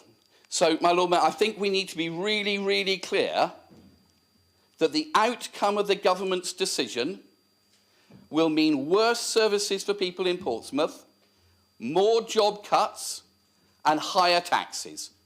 Is that really what the government wants? I doubt it. Councillor Gerrard. Thank you, my Lord Mayor. It's beyond doubt that there is a certain disconnect, to put it politely, between what the Liberal Democrat administration is saying publicly about devolution and local government reorganisation plans and what they're saying to other authorities behind closed doors. So I want to focus on the views being put forward in our submission to the government through the consultation that is currently live, because that's here in black and white before our eyes. I also want to focus on the issues that matter most to Portsmouth residents, the challenges that they have to endure every day, and how the government's proposals will finally solve them. These are all issues that, regardless of our political differences in the room, that we all care about, so it's worth thinking about them. A big issue for Portsmouth residents is transport and commuting. Approximately 30,000 Portsmouth residents commute out of the city for work every day, with 40,000 commuters coming into the city. Without an integrated transport network, we have thousands of people commuting every day by car, causing huge amounts of traffic, congestion and pollution in our city and surrounding areas. Around 60% of all of commuting trips by Portsmouth residents are made as drivers or passengers in private cars or vans. In other words, around 84,000 residents use private vehicles every day for their commute. It's no surprise then that car ownership in Portsmouth has grown above the national average, and that CO2 emissions from transport are the number one form of carbon emissions in our city. How we currently travel around Portsmouth and the surrounding areas is having a huge impact on our environment and public health. That's not just physical, but mental health. We all know what it's like constantly being stuck in traffic with our own road networks or nearby motorways and A roads like the M27. Now imagine that every day and no alternative being available, the status quo is depressing for all involved, for commuters and for residents of our city, and residents in other areas too. One of the key benefits of devolution and LGR and that our own authority has pointed out in the draft consultation response, is the opportunities for transport in particular. So I want to focus on those. Within the proposal we've received today, the administration agrees that establishing a mayoral combined authority will deliver benefits for the area. It's agreed that it will support the economy of the area. It's also agreed that it will improve the social outcomes of the area and that it will improve the local environment. Central to the certainty about this is around the devolution and LGR proposals pushing for greater devolved powers in the area of transport, the greater ability to develop an integrated transport network across our region, and give local people a greater say in designing their transport infrastructure. This benefit really can't be understated. A London-style integrated transport network shouldn't only exist in the biggest cities in our country. It shouldn't just be reserved for London and Manchester at a push. Cities in the south, just like Portsmouth, deserve it here too. An undertaking of this kind is the only way we're going to achieve net zero carbon emissions in our city and provide residents with an affordable, effective alternative to the misery of the daily commute by car. It's also the only way we're going to bring down emissions for good and prevent pollution-related illnesses like asthma affecting our children and future generations. So it's tackling this problem that we have as a city that really excites me about what's possible in devolution and LGR. Devolution means taking back control of our region, giving us the chance to choose our own path when it comes to planning, housing, transport, employment and skills. We'll have more power to create policies that work for us. And what I wanted to draw attention to is this French city called Orléans. And I'm going to share some pictures around the council chambers so that you can see. It's a small city in France with a population of 115,000 people. In other words, it's half the size of Portsmouth or twice the size of Fareham. It could be Dusseldorf or Bordeaux, but that doesn't really matter. The point is, the city centre is clean and well designed. There is a tram connecting the city. It looks great, and it's well managed, and it works. The status quo means these outcomes in our city and region are impossible. Power is too fragmented. Setting any long-term agenda is impossible. Without devolution and a directly elected mayor in any part of our region, we have missed out on investment in transport infrastructure for decades. It's the reason why so many of us are reliant on our cars to get from A to B, especially for those of us that work or study outside of the city and visit friends and relatives across Hampshire. And it's why half of our city size in France has public transport we can only dream of. Working with our neighbouring authorities with a new devolution deal would help us to develop the transport system we deserve. Our mayor could, as in Manchester, take bus services back into local control quickly and efficiently, and that have a new statutory role in managing, planning and developing the local rail network. If our region wanted a London-style public transport with efficiencies of scale, we could, and with local authorities as equal partners, we can move away from the zero-sum situation of scrambling for ever-shrinking pots of money.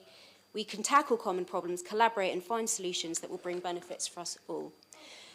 What's more, under devolution, Portsmouth residents will not only have the chance to co-design their transport with elected leaders, but also be more empowered to shape the future of their areas. So given this and the countless other benefits for our city and county, the Labour Group asked the Cabinet to approve the devolution consultation submission. Thank you, my Lord Mayor. Thank you, Councillor Rada. Councillor Hunt. Well, I'm really glad to follow Councillor Gerarda. We have it. We have the truth. Labour are conflating devolution about the Hampshire Mayor with local government reform. They have a mandate for devolution. It was in their manifesto at the general election. They did not tell anybody... Councillor Hunt, a moment. Pointed at by Councillor Hunt. It's really, really aggressive and rude. Please refrain from pointing. You are, and it's not appropriate, please. They have no mandate for local government reform. All Councillor Gerarda just talked about was devolution, the mayor, conflating it with local government reform. It is absolutely cynical, Lord Mayor, absolutely cynical. And I'll tell you why it's absolutely cynical, Lord Mayor. Because if we just look at the port, under local government reform, this city council will go, of course, and we may have to take on Fareham and Gosport and Havant. Currently, the things that their leader mentioned, our property portfolio brings in about £23 million a year. The port brings in £9 million a year, or thereabouts. Now, to pay down this debt under local government reform, which they do not have a mandate for, despite what they're trying to argue today, they do not have a mandate for it. Who knows? A future council of 90 or so, which is what the current situation is now, of Gosport, Fareham and Havant, they have 90 councillors between them, and we have 42 sat in this chamber now. They outvote us on every occasion. And if they want to get rid of this debt, let's sell the ferry port for goodness knows how much.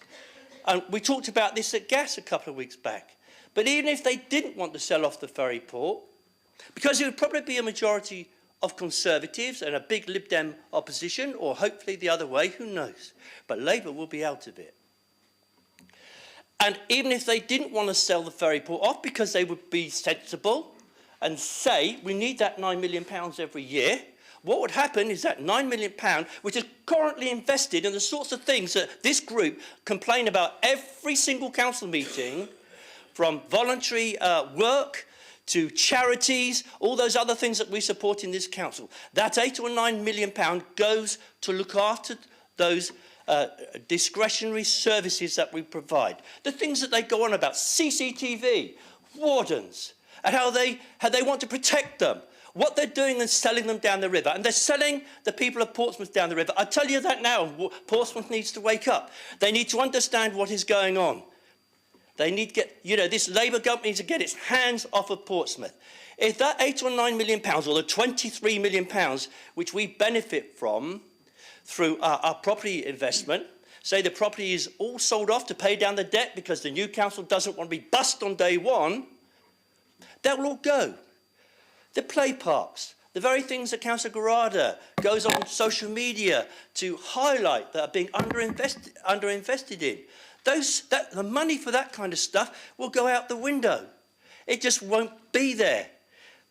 Right now it is there because this council is well run. It doesn't have any debts. It's looked after itself really well. And the people of Portsmouth have invested into that port. It is their money. It's not our money here. It is not their money to play around with. It's for us to look after and for us to invest wisely into the sorts of services that people want to see. From those wardens, to CCTV, to libraries and community centres, the events that we do here so wonderfully well, they could all go on day one of this new unitary authority, which this party over here, and they are defending today, say everything will be fine. Don't Councillor worry Hunt, about it. Councillor Hunt. Yes. Can I ask you to try to not gesticulate, just sort of be generalised with your hand. Generalise. I'm generalising. I'm generalising. Thank you, Lord Mayor. It is really important that people understand what will happen. Those discretionary services which everybody likes, everybody enjoys in our city, all along the seafront, so much that we do that is so good could just disappear. They have no mandate for this, Lord Mayor, the Labour Party. And I wish that these Labour councillors here would stand up to their National Party, and I wish that they would tell the truth.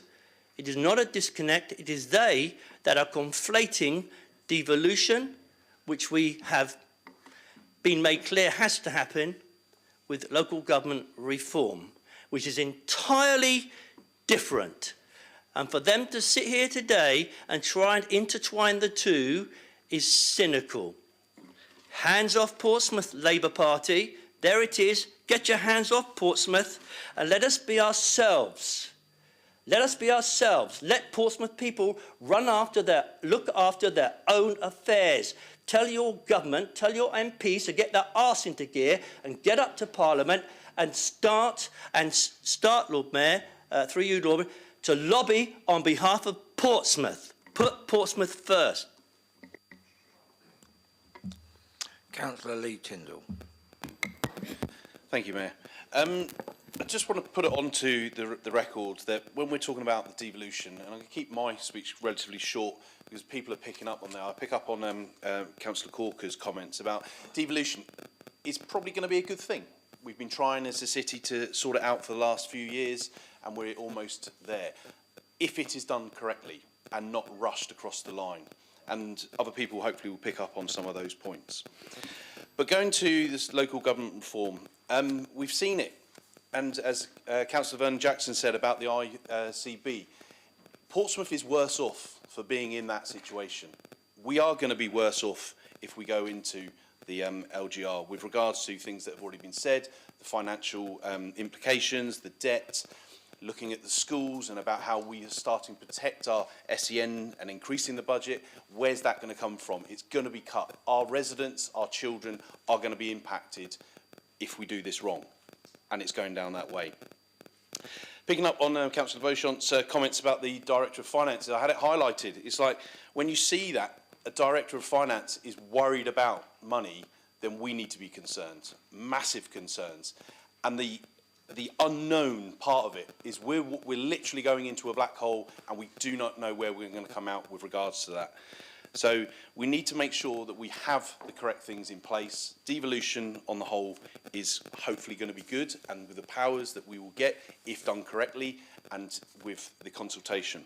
And just to finish up, I just want some clarification really on Councillor Gerarda's comment about what's going on behind closed doors compared to what we're being told. I just would like some clarification. Thank you.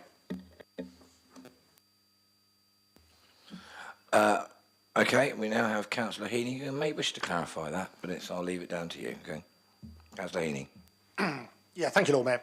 I mean, it's very clear there's little disagreement that devolution is potentially going to be quite helpful for the whole of this area, as it has in other parts of the country, because the government has given a very clear indication that it wants to see government departments releasing both resources, money, and decision-making to local areas. We've seen in Manchester the devolution to the mayor there about health and a whole lot of other areas, transport and so on. Because I think they believe that Whitehall isn't the best place to make all of the decisions. So moving that down to a more local level is the right thing to do.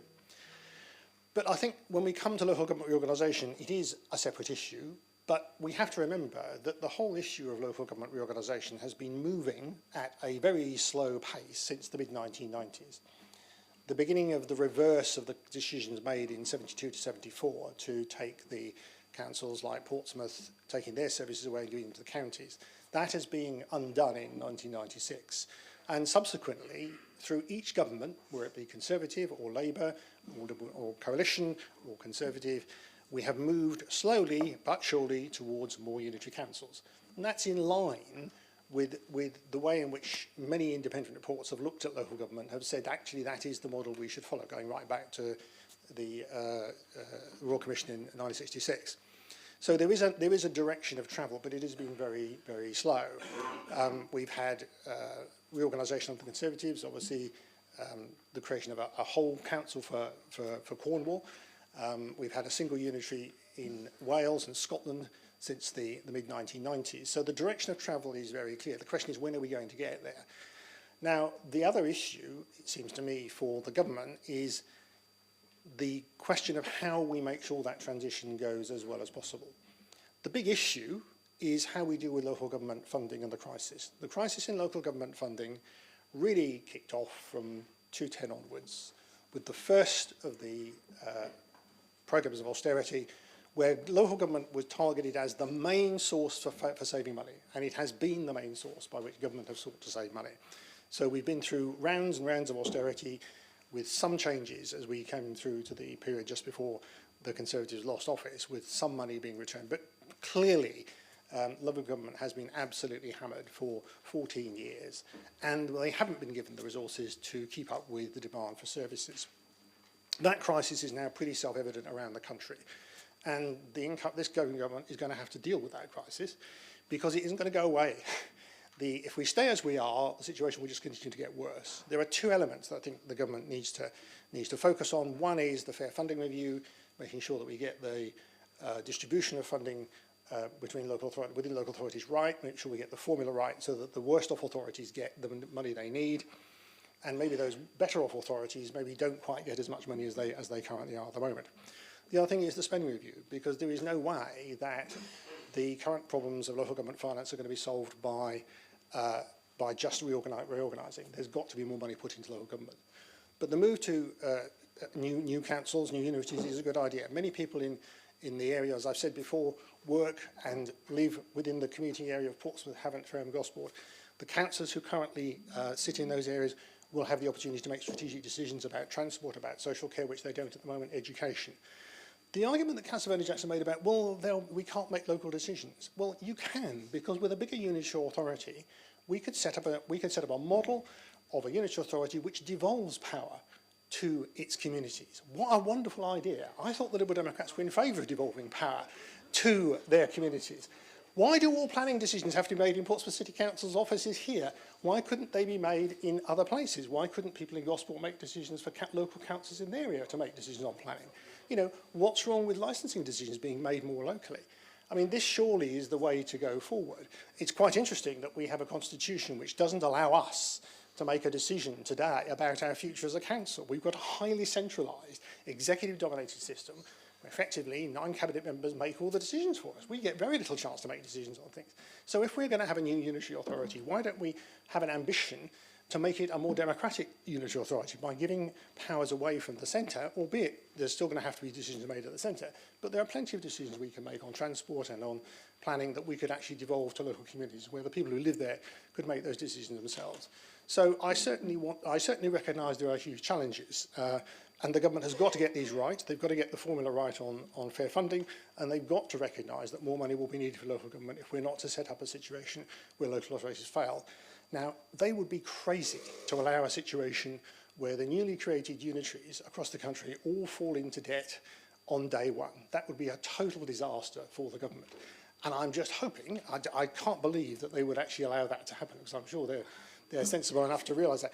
Well, you know, because politically, I mean, it would be, you know, it'd be absolute suicide for the Labour Party if that happens. I mean, absolutely. So we must continue to lobby for that, and we must continue to argue for that. But that's the way forward, I think. We should be less doom and gloom and more, we have some serious challenges, but we can meet those challenges, and we can create a new unitary authority which actually works better for the people of the area. Thank you. Councillor Oliver.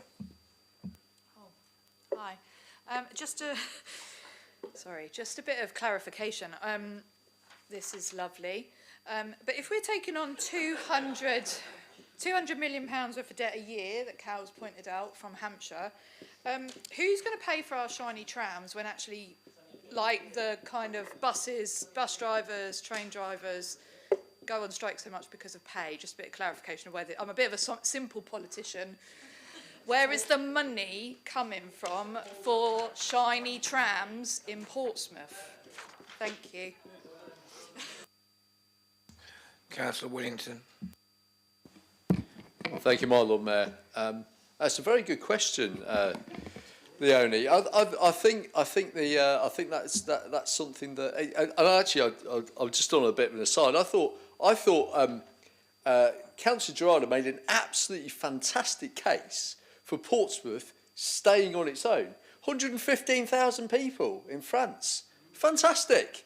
If we had the investment the local government does in France, think what we could do in Portsmouth on our own without having to be part of a bigger unitary. Fantastic. Thank you very much, Councillor Gerardo. You have made the case for hands off Portsmouth from the beginning.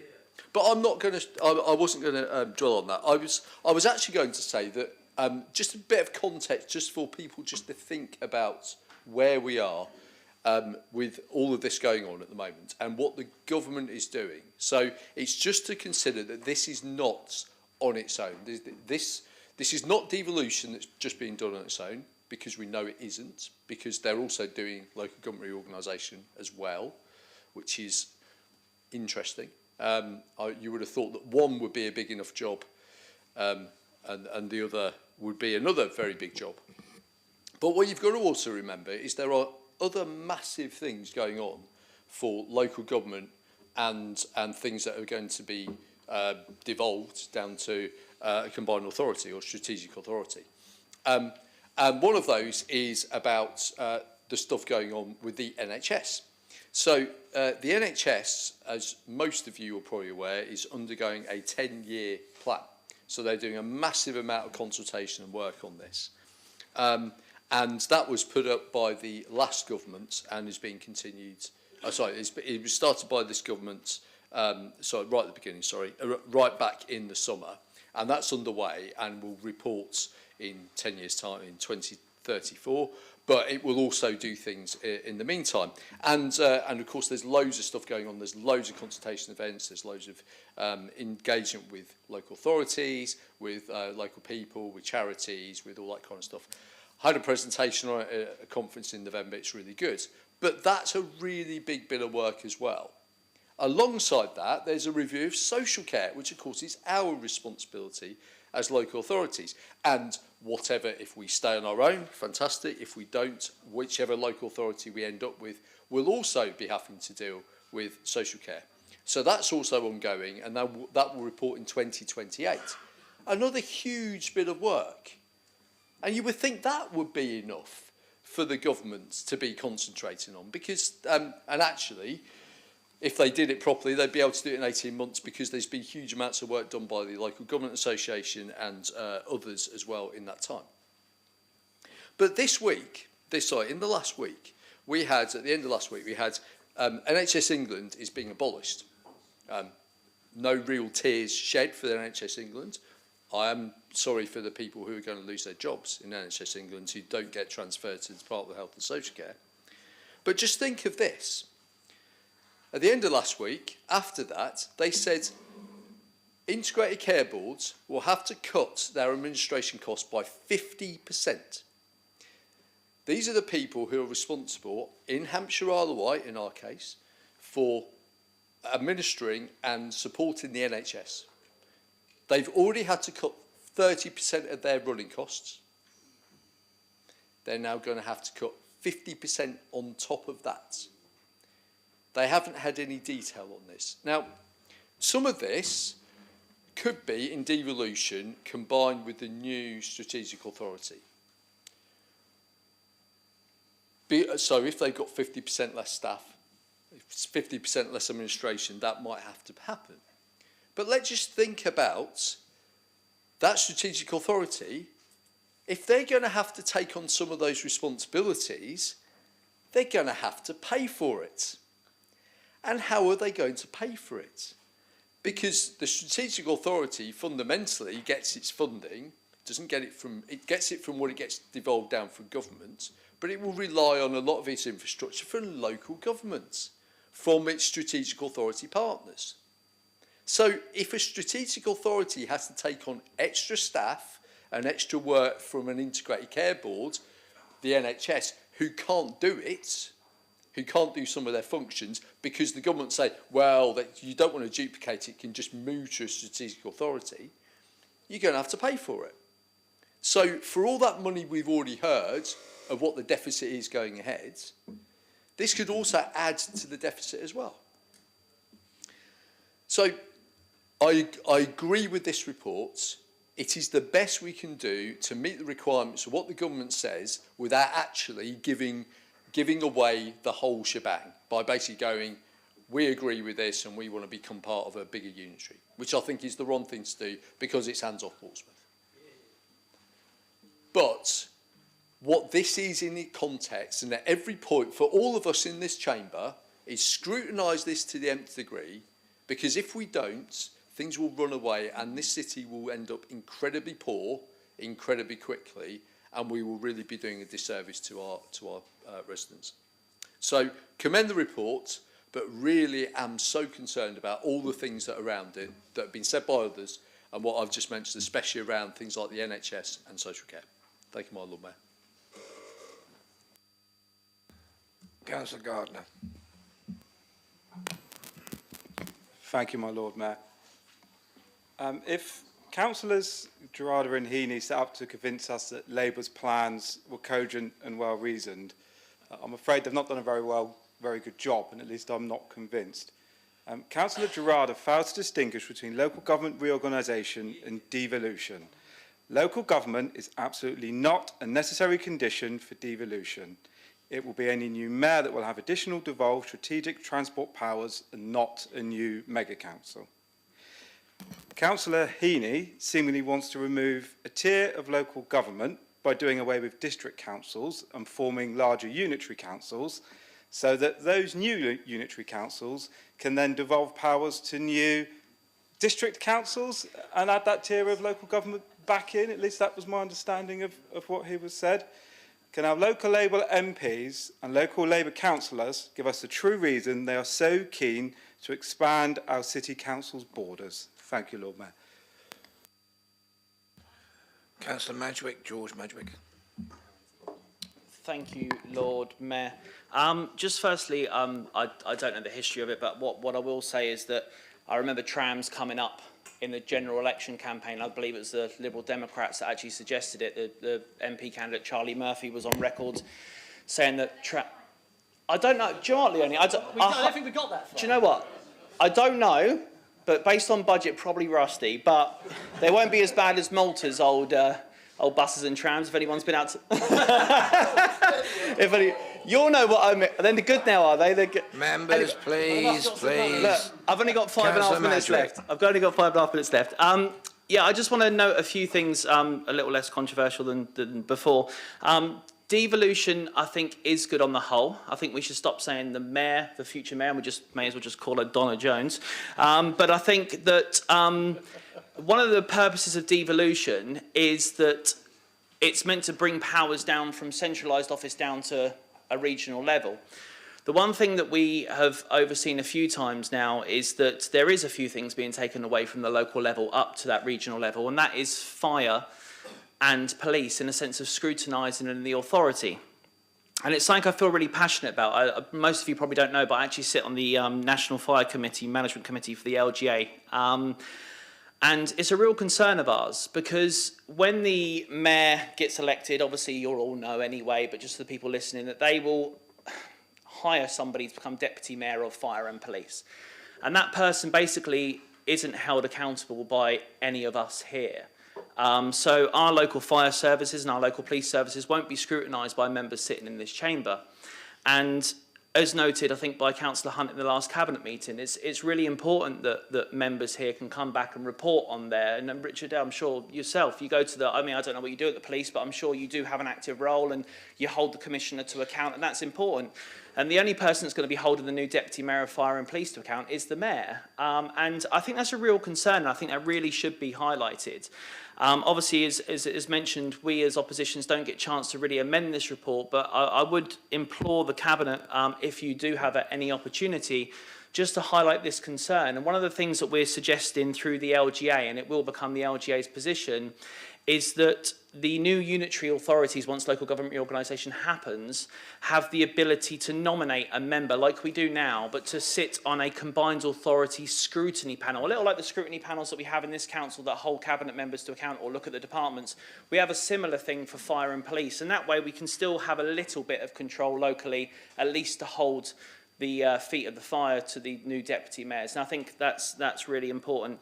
The other thing that I'd like to say is that, and I know that the leader suggested this wasn't something that I come up with, but I do want to reaffirm it, that I think we should be very, very strict that we will not accept local government reorganisation until a boundary review is done effectively. As mentioned previous, the other authorities do outstrip us by a huge number. You know, you do have 90 councillors across the 3 and 42 here, and I think that is a genuinely real concern. And I think there was a suggestion before, and please stop me if I'm wrong, but I think there was a suggestion before that in the interim they could use the boundaries for the Hampshire Authority in the other, yeah, it's correct, yeah, so they could use the boundaries of the Hampshire Authority. That would still mean that we have a disproportionate number on the lower end. We can't allow that to happen. So I think, you know, as much as most of us over the next year probably will go back and forth and disagree on things, I think the one thing that we can unite on is that we want to have Portsmouth collectively to have an even playing field at the table, you know, an even stance at the table. And I think that, you know, to ensure that from our report perspective, that we ensure that boundaries are a kind of red line for us, that they must be resolved before we go into this deal would be really effective. And I know the leader does support that. But that's all I wanted to say. I just think that if something's being taken away from us locally, fire and police, we should have at least a certain amount of control to bring that back to us.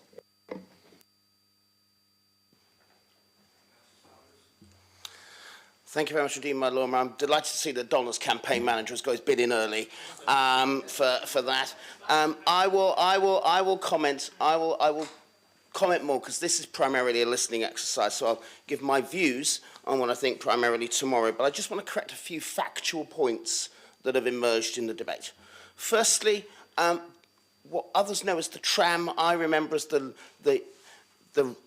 light rapid transit project.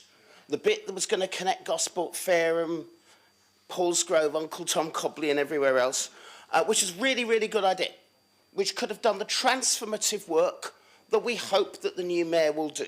That was turned down by the government, centralised, and it was turned down by Labour. And that is depressing because that would have unlocked many of the revolutionary prospects that we would have done. My second factual point regards to Councillor Heaney's point around the money. Now, the Chief Executive sent round a letter on the 5th of February from the Minister of State, Jim McMahon, and I will quote paragraph 2F in its entirety because I've still got time. It says, in general, as with previous restructures, there is no proposal for council debt to be addressed centrally or written off as part of reorganisation. For areas where there are exceptional circumstances, where there has been failure linked to capital practices, proposals should reflect the extent to which the implications of this can be managed locally, including as part of efficiencies possible through reorganisation. So no cash from government. And that is the problem, not just us in Hampshire, particularly here in Portsmouth, but also in Surrey and in Essex as well. And that's a huge problem. At the moment, the government is saying no, even though we know through things like the Adult Social Care Fair Pay Agreement, there will be increased burdens on local authority without any extra cash. So I just wanted to correct Councillor Heaney, who's normally very good on these things. I'm sorry that hasn't happened this time. And finally, just one question to the Labour group. I'm one of those councillors who's been talking to other authorities about local government reorganisation. What have I said? Councillor Heaney, you wish to come back on something? Sorry, I was standing on authority time B. Just a clarification. Councillor Garner said that I was looking at setting up new councils within existing councils. No, I wasn't. Devolution of power and decision-making doesn't require you to set up new bodies. I mean, unlike, of course, the South Sea Town Council, which, of course, was greatly advocated by our colleague Councillor Hunt in years gone by, that is not what I was talking about. Devolution of decision-making can be done in a number of different ways, including effectively area committees or local planning committees. You don't have to set up a whole new council. If areas wanted those, of course, that's a different matter. Thank you for the clarification, Councillor Heaney. Councillor Simpson. Thank you, Lord Mayor. I'm still curious to know what happened behind closed doors. That hasn't been answered yet. That would have been really nice. I did have a speech planned. It was probably a lot of what's already been said. So I kind of went with Plan B. And I spoke to residents over the last month, and you'll be very happy that I did. I felt it was appropriate to hear from those who elect us, though it is kind of raw, so don't shoot the messenger. I will be saying that again later. To be fair, as it stands, most people aren't really aware what devolution LGR is, but some residents, not just from my ward in Hillsey, but across the city, had to say this. June had to say, does this mean our council tax will go up? Richard had to say, feels like the government is trying to stitch us up. Janice, worried about losing certain services within the city as her friends and other councils don't have them. John, last year, we all heard about, all we heard last year was about councils either being in massive debt or broke. Who will pay that? And I've saved the most controversial to last, normally George's role.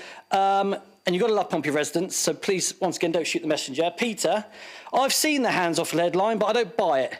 Liberals are doing the polar opposite in negotiating with Labour. They are selling out Pompey, whereas I've read other towns and cities are outright refusing to merge. Now, I did explain that the idea is Portsmouth would have more of a say in these negotiations, to which you replied, and I quote, Labour have more faces than Big Ben, change their mind every 5 minutes and can't be trusted. Any deal is selling out Portsmouth, and we should refuse to entertain it. So, in short, it's not been well received, Lord Mayor. Well, there's no more green lights on the panel. So, Councillor Pitt, would you like to kind of sum up? Good grief. It's tempting, Susie Horton, it's tempting. Now, I'm sorry, Lord Mayor, but I'm going to have to go back to that comment that Councillor Gerarda made, because it was thrown in and then she immediately switched to devolution. All of the discussions that I am attending with, in order to discuss both local government reorganisation and devolution, with the chief executive of the council in the room. So if people think that there's some kind of conspiracy, and yet again there's an attempt to make me out as to be some kind of villain, which I've just about had enough of, frankly, it's unacceptable. If you've got an allegation, state the allegation. Don't say something like behind closed doors and then swiftly move on to talk about other things. If people want to accuse me of things, then they need to place them as an allegation, Lord Mayor. Now I'll move on to sum up. The idea that I'm in league with Labour is actually quite laughable, and that I'm doing some deal with Labour, because actually the other significantly led Labour authority in Hampshire, which is Southampton, we've been struggling to have any conversations with them at all about what it is that we're going to do post the 21st of March, and I believe that they did finally re-engage this week. But there's not some secret deal going on. I've been absolutely clear from the very beginning, and this is just a silly and rather childish political attempt to make out that in some way we're not serious about what we're saying. If you read the report, I'm writing a letter next week to the government to make it abundantly clear what I'm saying. When we've had briefings of members, it's been me that's trying to get people to take this seriously and say how damaging it would be. And it was me that used the regulation in order to bring it to full council last month to make sure that I could tell you how serious it is and get you to listen. And it seems to me that the only person sometimes in this chamber who seems to really listen to me outside my own group is Councillor Cal Corkery, who absolutely gets it and banged that nail very firmly on the head today. Now, there were some sensible comments that have come in, not least from Councillor Bosher, who suggested that one way to deliver the monorail or tram or whatever it is we're going to end up with is for us to take out a stake in the Euro Millions, because that's probably the most likely source of the funding. I have written down for posterity the comments of Councillor Heaney, who used the words crazy and political suicide if the government does not close the funding gap that we all know is there. And I hope that I'm not quoting your words back to you, Councillor Healey, when that ministerial directive is used to force us into a deal that would bankrupt this council on day one. Because I'm absolutely clear the figure that hasn't been used today is the Local Government Association's advice that by 2028-2029, the gap in local government finance will sit, even with the funding that came through this year from the new government £8 billion. Now, we know that £216 million of that £8 billion is Hampshire's structural revenue deficit. So it's not going away, it's not a made-up figure, it's real. We asked permission from the leader of the County Council and his chief executive to update the figure in this report because that is now their forecast. So there are real and existential threats to Portsmouth. I've been absolutely clear that we are a viable local authority and we do want the Labour government to keep their hands off us until they close that funding gap. So by all means toss around casual allegations and conspiracy theories, but the fact of the matter is, and Natalie was in the meeting with me with the other leaders when I said it, and I said, I am not walking off a cliff. If this government pushes me off a cliff, that will be on them. But Portsmouth is fine as it is, and until they sort out the money, we will not, under any circumstances whatsoever, voluntarily give up our current status just to please a vanity project being driven by Rachel from accounts. Right, deep breaths, everybody.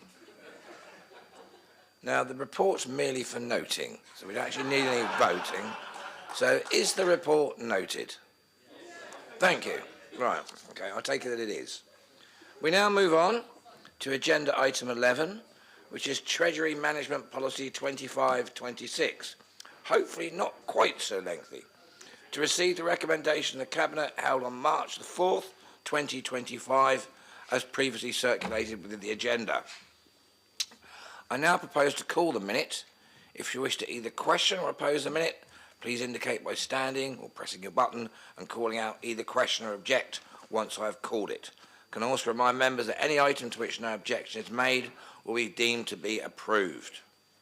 Therefore, I call Cabinet Minute 20, Treasury Management Policy 2025-26. Yes.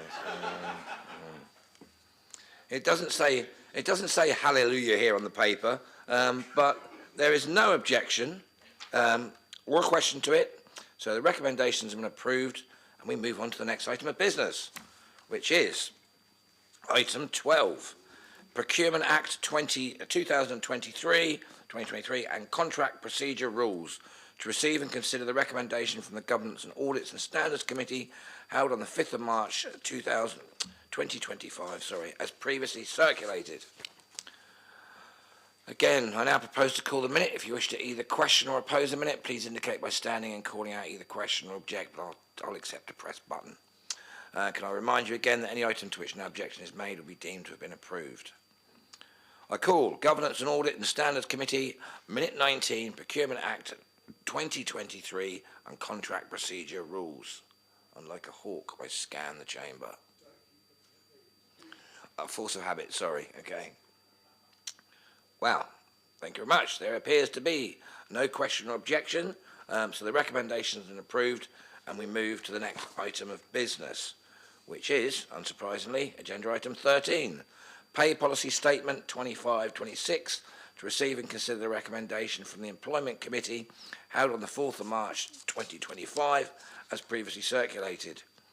I propose to call the minute. If you wish to either question or oppose the minute, please indicate by standing and calling out either question or object or press your buttons. Can I remind you for the third time that any item to which no objection is made will be deemed to have been approved. So, without a drum roll, I call Employment Committee Minute number 4, Pay Policy Statement 2025-26. Hurrah, okay? So the minute is neither questioned or objected to, the recommendations have been approved, and we move on to the next item of business, which is notice of motions. However, at this point, I think I shall call a break before we start the notices of motions. We are now at 4:15, so please come back at 4:30. Thank you very much, everybody.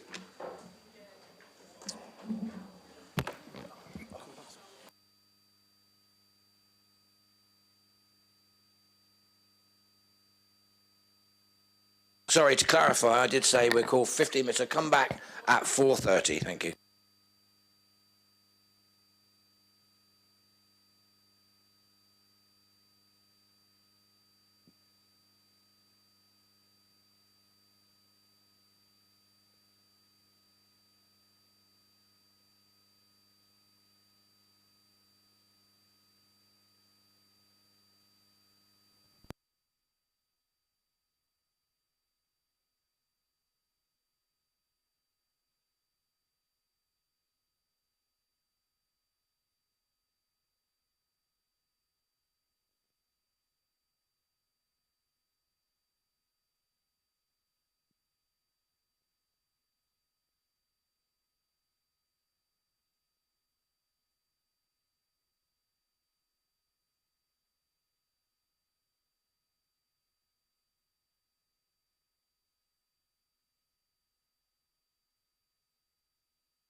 Members, please be seated.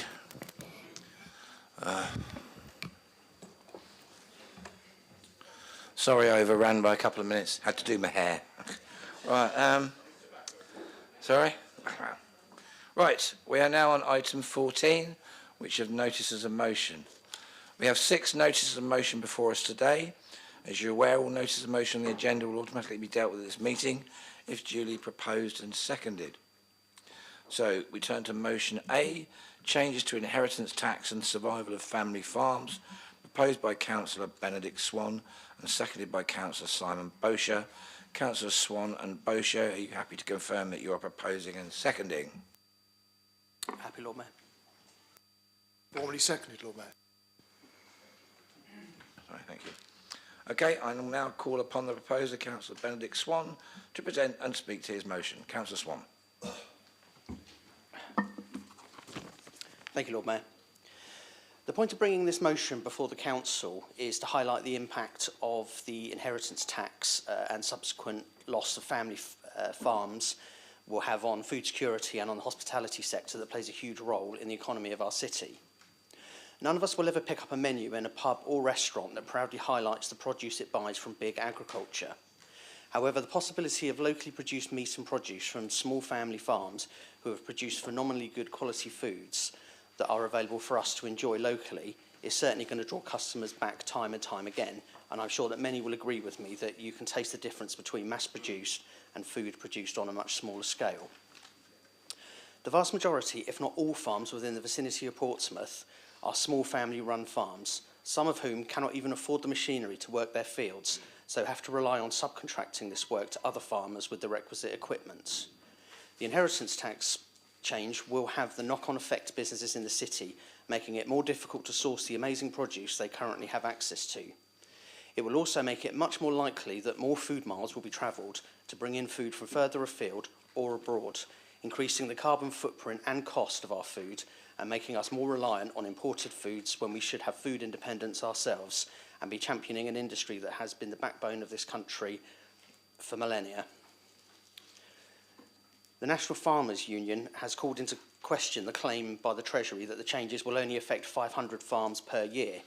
Even supposing that claim was correct, over a 30-year generational cycle, it would mean 15,000 farms being affected.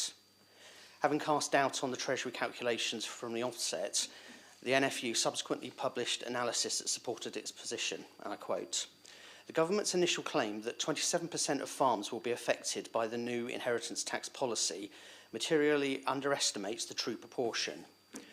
We find that around 75% of commercial family farms will be above the £1 million threshold. The analysis also finds that the majority of medium-sized working farms that will be hit by the liability will not be protected by the 10-year payment window because the resulting payments would still be unmanageably large relative to the economic returns they earn. Put simply, the majority of farms don't earn enough money to pay the potential inheritance tax bill without selling off some of their land or business, which in turn makes the farm business unviable. People often talk about the imaginary divide between urban and rural areas and the stereotype of the rich farmer. But the reality is that our towns and cities really do have a symbiotic link to rural areas, and I challenge any of you to bring to this chamber a farmer from the immediate surrounds that is wealthy, that is making more than just enough to cover the cost of farming their land and put food on the table. I also cannot let it go unmentioned that at the same time that this government are heaping huge pressure on small farms, they have also shelved a mental health support farm for farmers, an industry that already has a higher than average rate of people suffering with mental health issues and sadly also a higher than average suicide rate. The majority of the UK's major supermarkets, including Morrison's, Waitrose, Marks and Spencer's, Sainsbury's, Asda, Aldi, Lidl, Iceland and Tesco have publicly condemned the decision on inheritance tax, identifying it as a threat to UK food security, and more than 30 local authorities have already passed motions condemning the budget changes and their impact on family farms and local businesses. I believe passionately that we have a moral duty to stand with the people that work inconceivably long hours, year-round, regardless of the weather, to produce the food we eat, and yet ask for nothing more than to be able to continue doing what they and their families have done for generations, and to allow their children to do the same. Thank you, Lord Mayor. Thank you very much, Councillor Swan. Can I just add, actually, to clarify to members, Councillor Cole has had to leave because he's unwell, so I record his absence, please, due to that reason. Councillor Atwell. My Lord Mayor, British farmers are the foundation of rural communities across the country. They are key allies in the fight to tackle climate change, to enhance our natural environment and to feed our country. And it is important they can continue to produce high quality food for our tables while protecting and enhancing our natural environment. My Lord Mayor, the decision to cut agricultural property relief risks making the same mistakes previous governments have made in neglecting British farmers. The impact this tax will have on the farming community is deeply concerning. This is a community which has suffered one shock after another in recent years, including the impact of Russia's invasion of Ukraine. We cannot lose sight of what is at stake: our food security, our natural environment, the rural economy and the heritage of agricultural communities. Of course, sitting here in the second most densely populated city in the country, outside London, it can be difficult to fully understand how this impacts us. It does, of course, and as Councillor Swan references in his motion, it will have an impact on the independent shops, such as the butchers and greengrocers so many of us in the chamber shop in and support week in and week out. Indeed, rather than this cut to agricultural property relief, the government should be finding ways to increase the farming budget. My Lord Mayor, the Chancellor's family farm tax will be a disaster for hard-working farmers across the country, and I will be supporting this motion. I hope colleagues across the chamber feel able to do so too. Thank you, Councillor Atwell. Councillor Bosher. Thank you very much, Lord Mayor. I think I should say from the outset that Councillor Swan is talking about family-owned farms here. We're not talking about the Jeremy Clarksons of this world or some of the major land grabbers, but the actual implications of this plan by the central government will actually see some of the big land bankers moving in to pick up on those farms if we're not careful.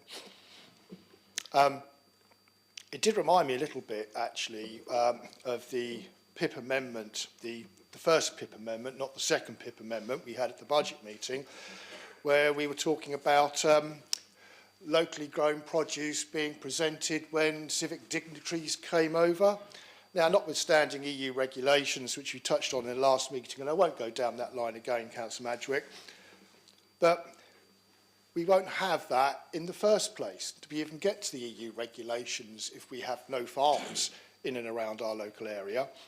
Now, it's quite interesting, and the cynic might suggest that losing some of this land might end up as being sort of knee-deep in solar panels from the government, because there's recently been a planning application, and it was up north, I can't remember the exact local authority, it actually had the backbone when they looked like they were going to be losing some arable land through this particular scheme that the government had been putting forward for a 50-acre solar farm. And actually, they rejected it on the planning application based on the loss of arable farmland.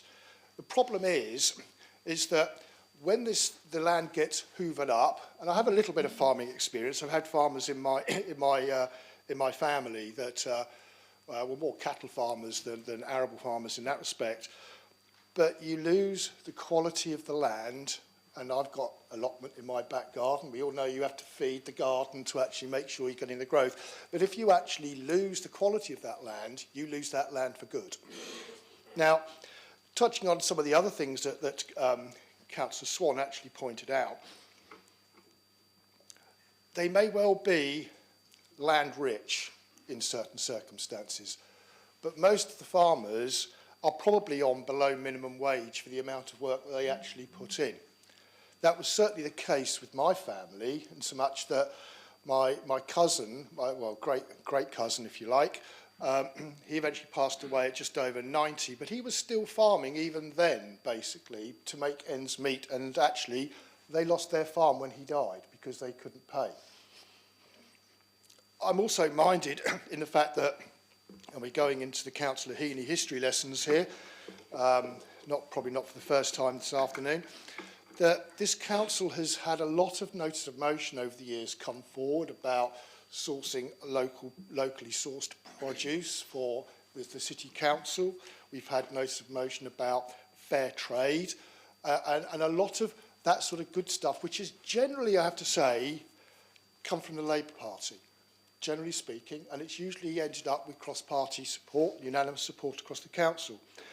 I hope that the Labour group will support this notice of motion for doing the right thing, because certainly when you look at what they have said in the past and might well say in the future, it wouldn't sit well with me if what they are doing is promoting locally produced produce, as they have done regularly in the past, to make sure the City Council is doing the right thing, and then actually vote in favour of something which is potentially going to destroy that very nature that we're actually looking to protect. Thank you, Lord Mayor. Thank you, Councillor Bosher. Councillor Hugh Mason.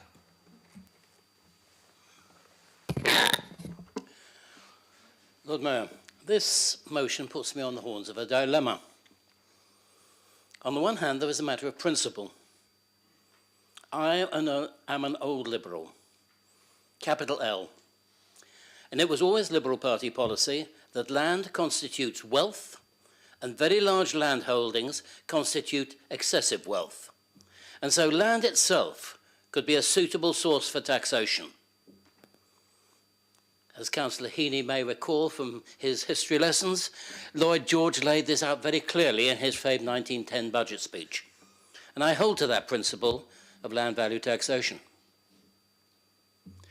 On the other hand, there is the need to be pragmatic and look at what is actually being proposed here. There are still big landowners, but they are banks, hedge funds, pension funds, and international companies, none of whom pay inheritance tax. And where the very wealthy own large tracts of land, these days it's inevitably protected by trusts, offshore companies, or a network of shell companies. They can afford to slip through the loopholes. In looking at this motion, I did some back-of-the-envelope sums. The point at which the proposed tax would kick in when linked to the average price or value of top-grade agricultural land in the county of Hampshire would be at about 35 hectares, the size of a very modest family farm. The type of farm passed on from parent to child to grandchild through the generations, where the land itself is maintained as the working capital of the farm alongside the tractors. It is not a source of wealth, it is the working capital. And these are the farmers who are the very backbone of our agricultural industry. If they go out of business, the big business, as Councillor Bosher said, the big business is standing in the corner ready to take it up. And we have seen around the country over the past 50 years the way in which large impersonal companies mine the soil rather than preserve the soil. Now, these small farmers are also the farmers who are really struggling at the present time. So much so, the government figures show that 62 farmers committed suicide in 2023, a higher proportion than any other sector I can find in the population as a whole. Lord Mayor, as I said at the beginning, I'm strongly in favour of land value taxation.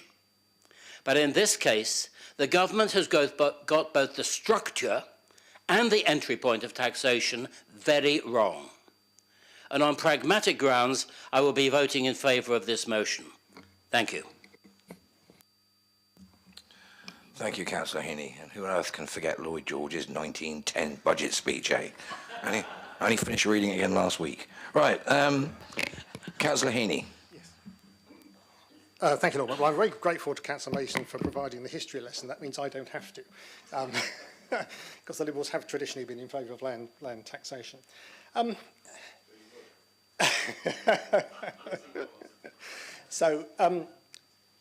Obviously, the farming industry has been through a pretty terrible time. They've had to put up with Brexit, which has been to their detriment. They've had to put up with horrendous weather conditions. And British farming has been severely affected by the impact of the other big players in the agricultural sector, the supermarkets. I'll come back to those in a moment.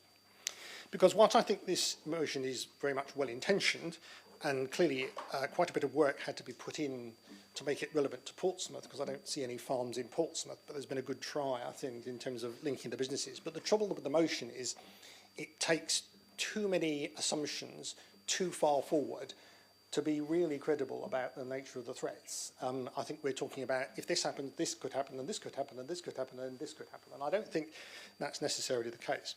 Let's go back to the issue of inheritance tax. I mean, what the government have said is that they are going to remove eligibility over the first £1 million.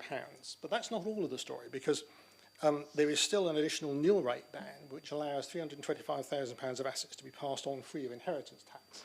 If you then add to that £175,000 that can be passed on from a residence nil rate, we're getting close to £3 million as the basis on which people might be eligible for an inheritance tax.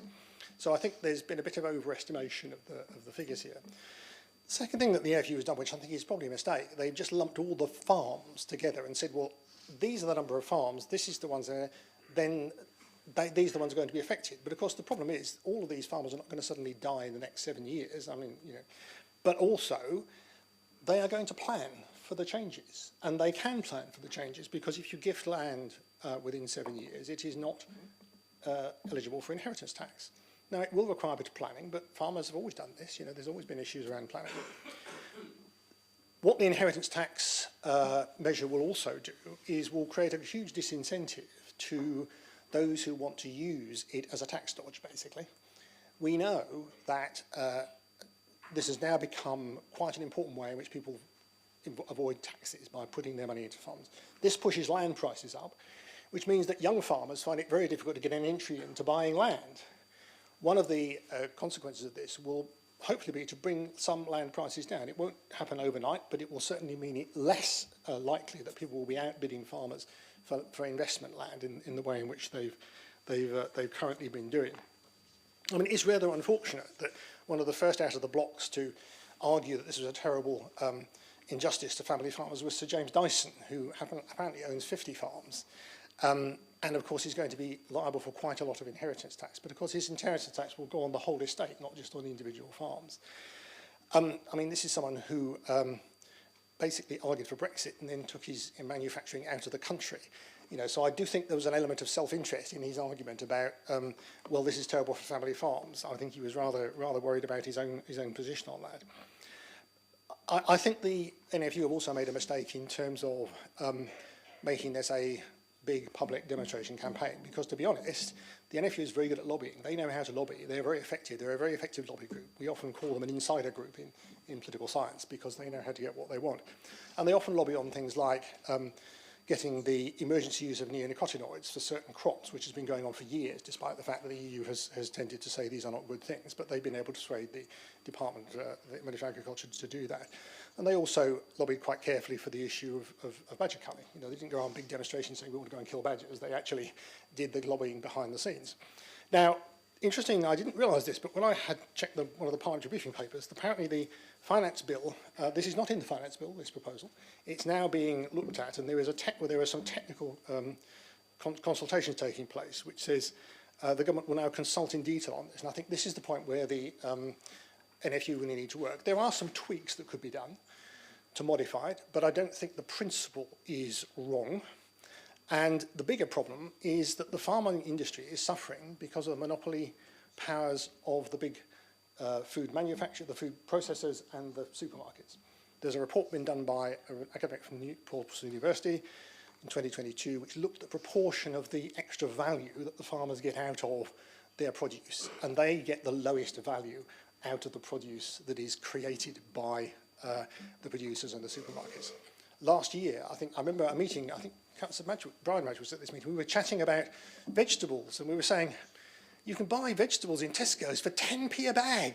And I thought to myself, I didn't say anything, and I thought, well, how much is the farmer getting for that? If that's what they're doing, you know, if they're selling them for 10p a bag. The big issue is we need to make sure that farmers can make a return, because as the point was made by Councillor Bosher, many farms can't make a proper return. The big issue is how we create a sustainable farming industry that actually allows farmers to make a proper return. That means tackling supermarkets and obviously free food is something that everybody wants.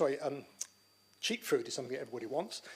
But we've got to find a way of making farming viable. And unfortunately, this is rather missing the point. So we are going to vote against this.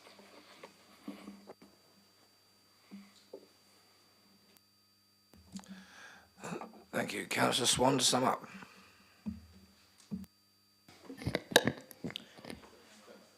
Sorry, Councillor Swan. Councillor Brian Madgwick. I never speak and you forgot me, Lord Mayor. You only just pressed your button. To be truthful, it's not going to be much now because it's been covered, and certainly by Councillor Bosher and Councillor Mason.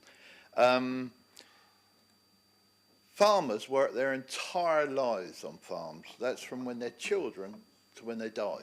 It's not a case till when they're old age, till when they die, they work on farms. They work 7 days a week, morning, noon and night. Christmas Day means nothing to them. It's another working day. Most small farmers are probably millionaires in the way of their land. You know, they've got land, but it's not money. They don't keep you going. As I say, as somebody said about getting new tractors or new farm equipment, etc., and they borrow to get that. A lot of fields, you think that some farmers have got, you know, big farms, but they lease the fields and buildings or rent them or things like that. So they've got a lot of money going out all the time. I 100% back you, Councillor Swan, 100% without any doubt. I think this is another stupid thing by the Labour government who don't think about anything before they make their big decisions. They're ignorant to what general people need and want, and it's just stupid. So, yeah, 100% back you on that, and thank you for taking my speech, Councillor Bosher and Councillor Mason.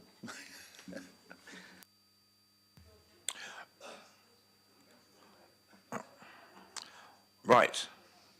Councillor Swan. Thank you, Lord Mayor. It's extremely regrettable that we've had to listen to Labour defending the indefensible and accusing me of making assumptions while simultaneously making assumptions themselves. And it's intriguing to me that Labour only like to listen to analysis from unions they like. I would want to put on thanks my gratitude to all members who have given excellent supportive speeches today with much more clarity than my own. Especially Councillor Atwell, who I know we've had many, many conversations over the weeks and months on this, and I hope everybody can support this.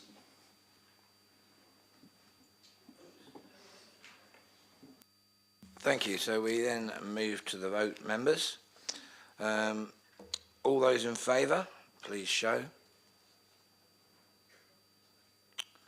Okie doke. Those against? That is clearly carried.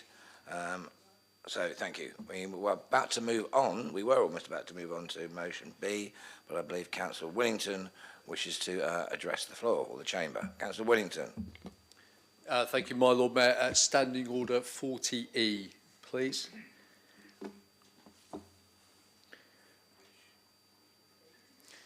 Sorry, we'll clarify for members. 40E. Peter? 40E says to refer or refer back an item to the Cabinet or a committee subject to a majority in the meeting, together with an explanation from the mover as to why the matter cannot be resolved. Thank you, Monitor Officer. Thank you, my Lord Mayor. This is referring to Notice of Motion 14F, Dementia Nurses in Portsmouth.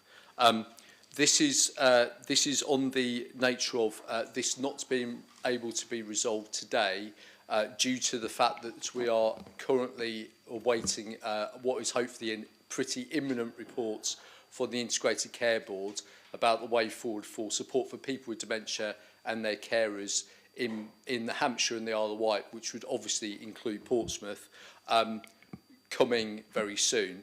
On discussion with the seconder of the motion and others, this is with the undertaking that this should then be sent directly to HOSP for a meeting that would be called as soon as that report is received, so that that can be scrutinised by the HOSP committee, that HOSP can then refer their response to Cabinet or the Cabinet Member for Community Wellbeing, Health and Care decision meeting for that to then be the formal response to the council to that, and also that we could therefore come back in July and do a notice of motion that would give the opinion of the whole of this council on the situation that we find ourselves in on that report and any subsequent changes that come in response to the engagement that's happened. Just as some background, we have had some engagement already with the carers who have spoken to us, and I thank so much them for coming today and giving their heartfelt opinions about this. I would also encourage them to use every opportunity for those other meetings to come and speak to us again and tell your stories, as you've already sent your stories to me that we've now got and we can then do. The other thing that will happen, and you have an undertaking from myself, and I did mention this earlier to the carers, that when that report is received, we will, myself, senior officers from the council, carers representatives, will meet with as senior members of the ICB as we possibly can to make sure that whatever is coming up with from this situation will be with that fullest understanding that the fact that clinical support for people with dementia and their carers is absolutely critical in our community. And also, and this is already something we've got on the agenda for the GP summits later on in May and June, we'll have dementia nurses in GP surgeries on the agenda. So my proposal, therefore, is that we send this directly to HOSP and that sequence of events then happens as I've set out.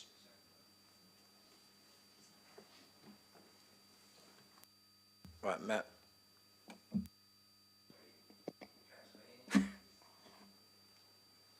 Presume as the mover I can respond to that.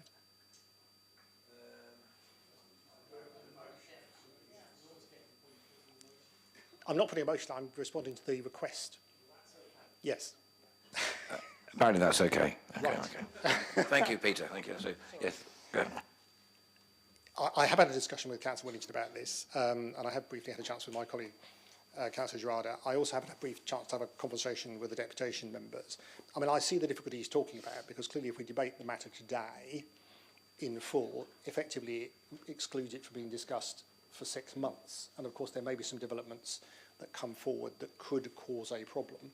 However, I've also had a conversation with Councillor Jeffrey, who is chair of the HOSP, and I'm also vice chair of the HOSP.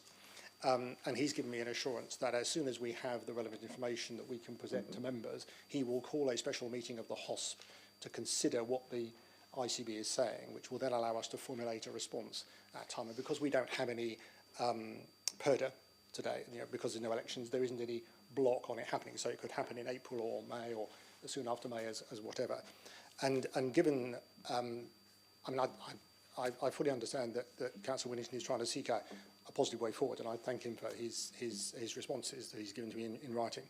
I think that is a way forward, because it will make sure that both the residents who are concerned about it will have a chance to come along to HOSP and have their view, and we'll give a chance to respond as a council. And then if we so wish to, we can then have the matter referred to full council for a more comprehensive motion or whatever, which Councillor Whittington has offered to do as a joint one between us, so that we can take that forward. So I'm happy to accept his request. Okay, so I do actually need a seconder for that. And we have that little chap at the front, Councillor Sanders. You happy to second? That's... Thank you. I feel I can say that because he's about the same size as me, so yeah, okay. That's the nicest thing you've said to me all week, Lord Mayor. I will still second what Councillor Whittington's done, despite that. Thank you. So on that, Councillor Pitt. Don't finish what you're going to say.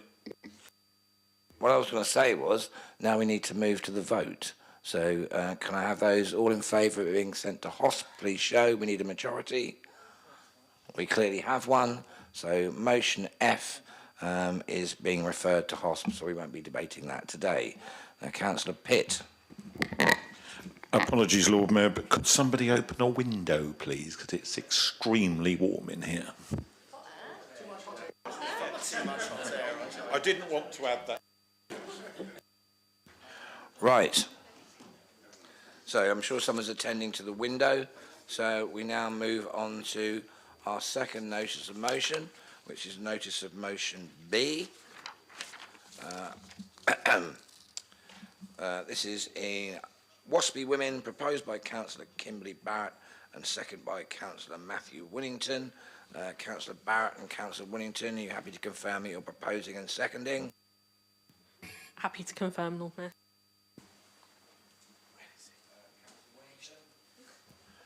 For me seconds, reserve my right.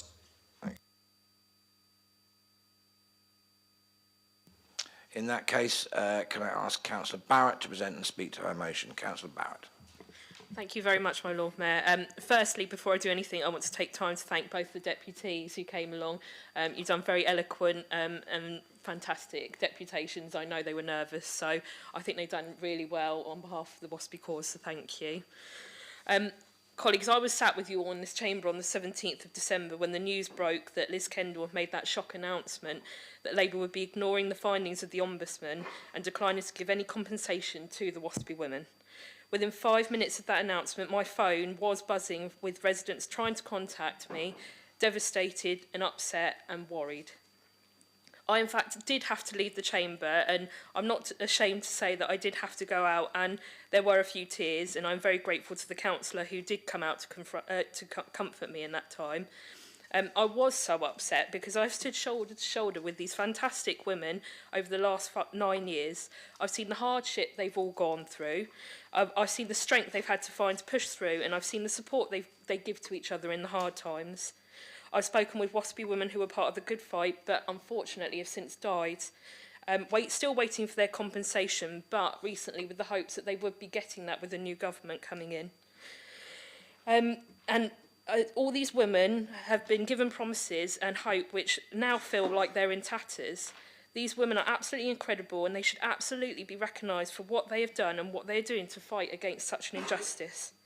These women have fought for years to be heard and listened to.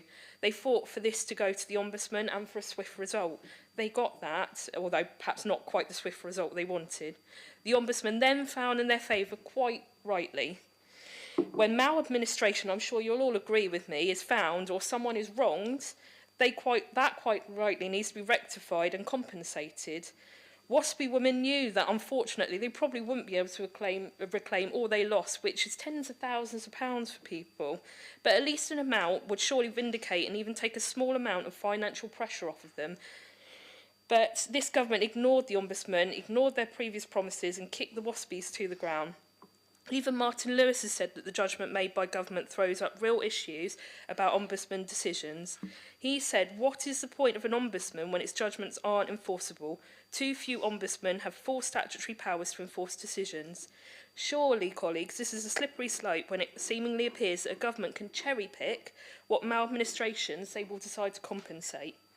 What is even more devastating is the absolute betrayal that Waspy women have told me they feel. I'm sure, colleagues, you remember over previous years photos all over social media of signs being held with proud MPs standing alongside my Waspy colleagues, promising to stick by them through thick and thin, saying that they would sort out the compensation if they were to take control of this government. I certainly remember those promises. Those people now find themselves in government have broken the promises to these women, unfortunately. I understand that Solent Waspy members received an email from the Portsmouth North MP a few days before the 17th of December announcement, still offering support and assuring that she would continue to push a resolution to be brought forward. She is still offering that to Waspy members in meetings they've had with her, and bar the quote in the news recently saying that she shares a disappointment towards the government's decision, she has urged the government to consider other forms of support and recognition from those that have not been affected. That, I think, is hard to do when another financial support, such as the winter fuel payment, which a lot of these women relied on as well, has also been removed.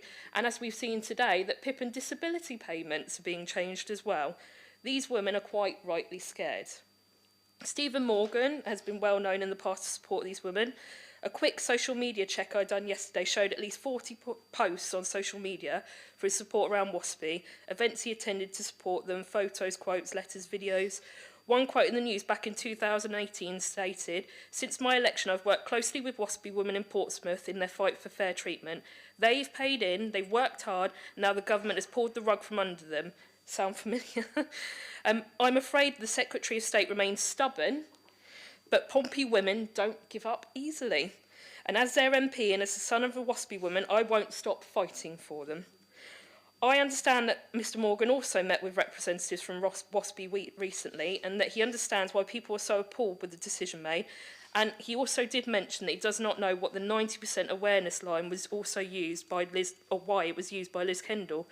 However, I did check with some WASPI women, and he had been responding previous to that meeting via email using that same 90% line in there, which contradicts what he told the WASPI group because it was being used in the emails. A quote said that the new state pension direct mail trail 2017 shows that only 1 in 4 people remember receiving and reading letters they were not expecting. According to the government, this means that writing to people, while the right thing to do, would have not had a significant impact, apparently, on people's awareness of the changes. This is why the government has said that providing blanket compensation for everyone when the majority of women knew about the changes simply would not be right. And that is from the email that Stephen sent out. We know this is not correct and it is extremely misleading. The 90% referred to women who had a vague awareness that state pension age change might happen for others in the future. In fact, the Ombudsman found that 60% of women had no idea the state pension age was rising. And to be fair, WASPI have accused the government of spreading dangerous misinformation, and that it was not just misleading, it's an insult to the millions of 1950s born women who were blindsided by these changes. It's also why the Ombudsman found in their favour and said they deserve compensation. I hope all colleagues can support this motion. These women have gone through enough. They've done everything right. They have worked and paid in. They fought with this battle with respect and honesty. The very least us councillors can do is support these women in their battle, which they had won. And we now need to honour those who are no longer with us who were fighting that good fight, because they thought this new government would provide what they finally had promised. So, colleagues, I hope you can support this motion. I think it's the very least we can do. So, hang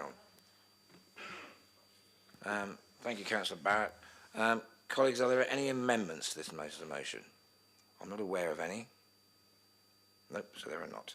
So the matter is now open for debate. Do we have any speakers? At the moment, we do not. That normally opens the floodgates. Indeed, it does. Councillor Whittington. Thank you, my Lord Mayor.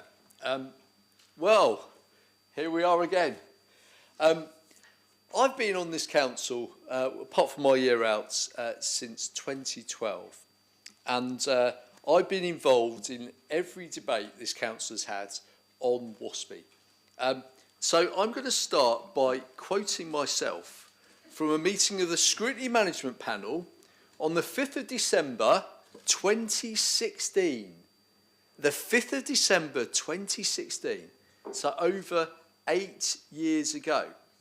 And myself and this was a notice of motion referral from the 11th October Council meeting, because this was when which was make fair transitional state pension arrangements for 1950s women.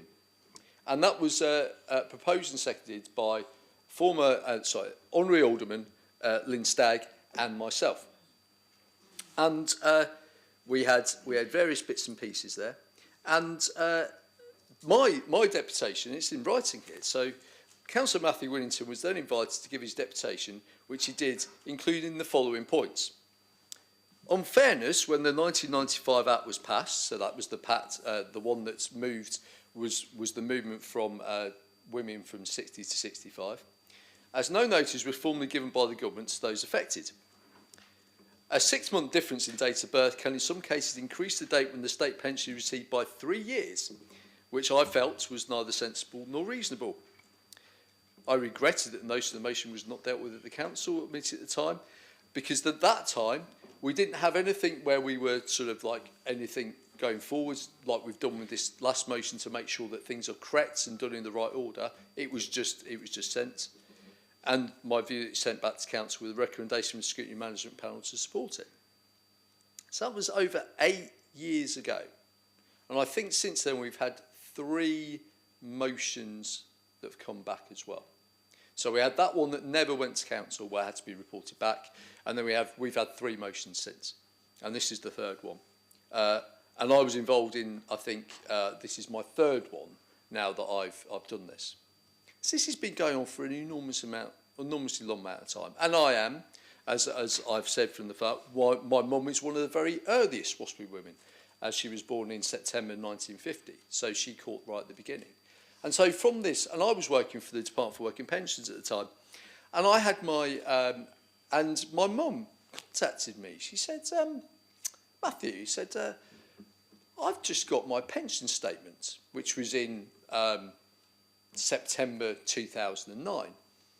And she said, I'm not going to get my state pension until April 2011. That's more than a year away. That's when I'm over 60. And I said, oh, didn't they write to you to tell you before your pension forecast came in that that's when they were starting the progression from 60 to 65? She said, no, I've never received a letter. This is the first I've ever been told. I'd heard about the fact that it was going to go from 60 to 65 at some point, but I was never told it was going to affect me.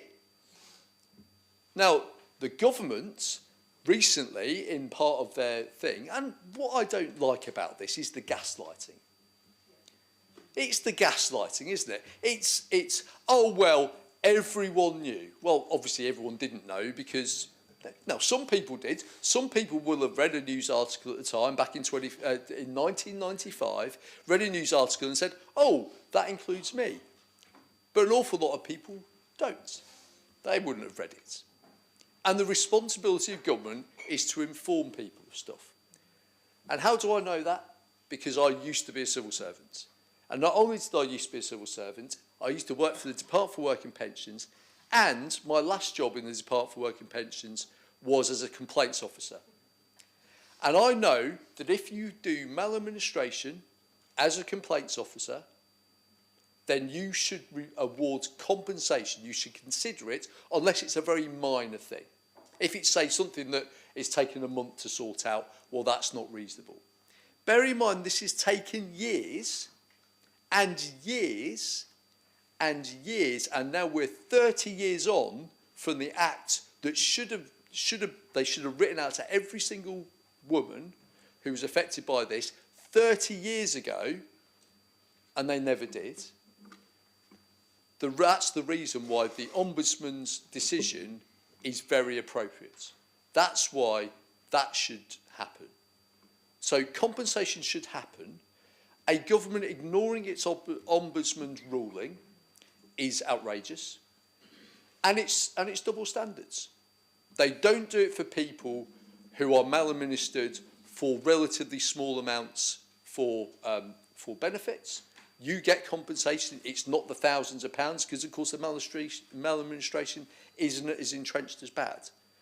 But to say we're not going to give any compensation even though we have to because it's too expensive, and then gaslight people for saying, oh, well, everyone knew anyway, is outrageous. I hope everyone can support this motion, as we have done in the past in this chamber, and support the WASPI women and the government to get its act together and actually live up to its obligations. Councillor Sanders. Thank you, my Lord Mayor. The last few years have seen a series of systemic injustices come to light by either the state or its bodies.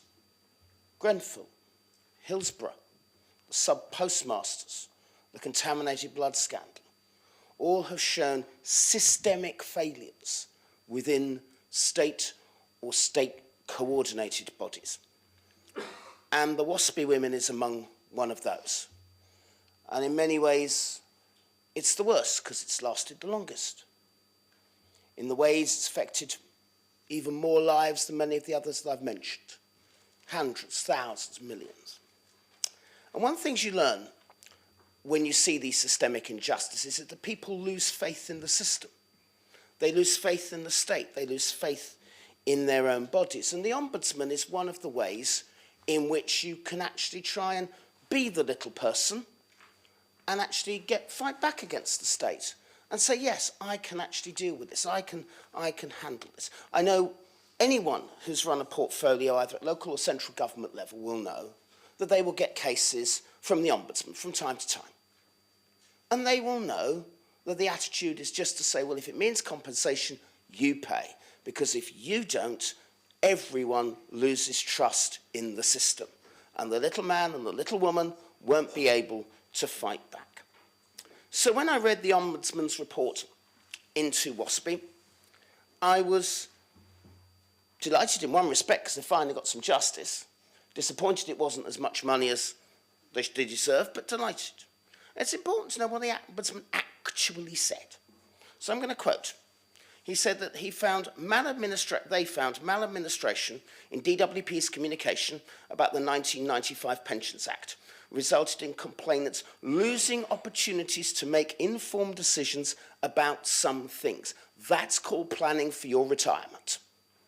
And to do some things differently. That's also called planning for your retirement. And diminish their sense of personal autonomy and financial control. Now, the Ombudsman could have given more money. They have 6 levels at which they compensate, and they chose level 4 because they said that there had been a significant and/or lasting injustice that has to some extent affected someone's ability to live a relatively normal life. That's one way of describing what has happened.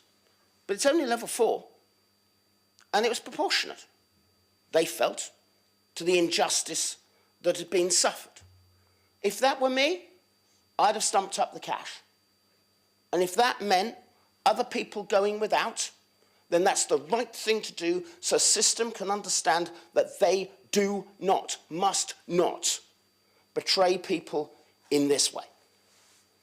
And the other aspect that's happened over the past few years is that when people have said things, they need to back it up. You can't make allegations without evidence any longer. Social media sees to that. So I'll start quoting a few people. I can't quote myself. All I know is that some of the quotes I've done are above Stephen Morgan's quotes at the Solent WASPI stand that they hang around and they take around various conferences. So I won't quote myself. I'll quote the then leader of the opposition, one Sir Keir Starmer MP, who replied to Carol. I understand Councillor Simpson has been reading out Christian names this afternoon. I'll add to the list. Carol, a WASPI woman who rang BBC Radio Merseyside to talk about the issue. And he said in July 2022, the WASPI situation is, quote, a real injustice and we need to do something about it. I don't think he was meaning writing a letter. I don't think he was meaning, as I think the MP for Portsmouth South was suggesting, giving people in their alternative ways of working a long service medal, or a gold watch or something like that. That meant something real and something concrete. The now Deputy Prime Minister, in opposition, said that the government stole the pensions of WASPI women and that Labour would compensate them. And no, she didn't mean a letter saying sorry. Words mean a lot. And one of the things that faces this Labour government, and I wish them well in their endeavours in dealing with this, is that they have to get government working on the side of people again. And this is one example, and there are many, many others, sadly, where it looks as if they're not standing up for the little person. They're not standing up for injustice. Instead, they're standing up for bean counters. And that only engenders mistrust. And that only makes life worse. And they're doing so on the basis that it's too hard and they don't want anyone else to be punished. Well, too often the system has failed people. Too often no one has been punished. This has been the longest running injustice of the lot of them. And it's about time that Labour actually did what they should do and compensate properly. I know I would. And that's the moral thing to do to make sure that we can right injustices and make people feel good about the system again. Thank you, my Lord Mayor. Councillor Hunt, could I ask you to keep your hand gestures reasonably normal? Thank you. I have a few in my back pocket, hand gestures. All right. anyway, what I want to say is I do what I can on a practical level. I spoke to Sheila and the other lady's gone now, Steph earlier on, so I retweet all their stuff. I even retweet stuff from the Labour Party, Gosport Labour Party the other day, about what their support. But I don't understand. I don't get it. I feel that I kind of trespassing on a situation because if I make a political comment, I know that the WASPI women are trying to get everybody to say the same thing.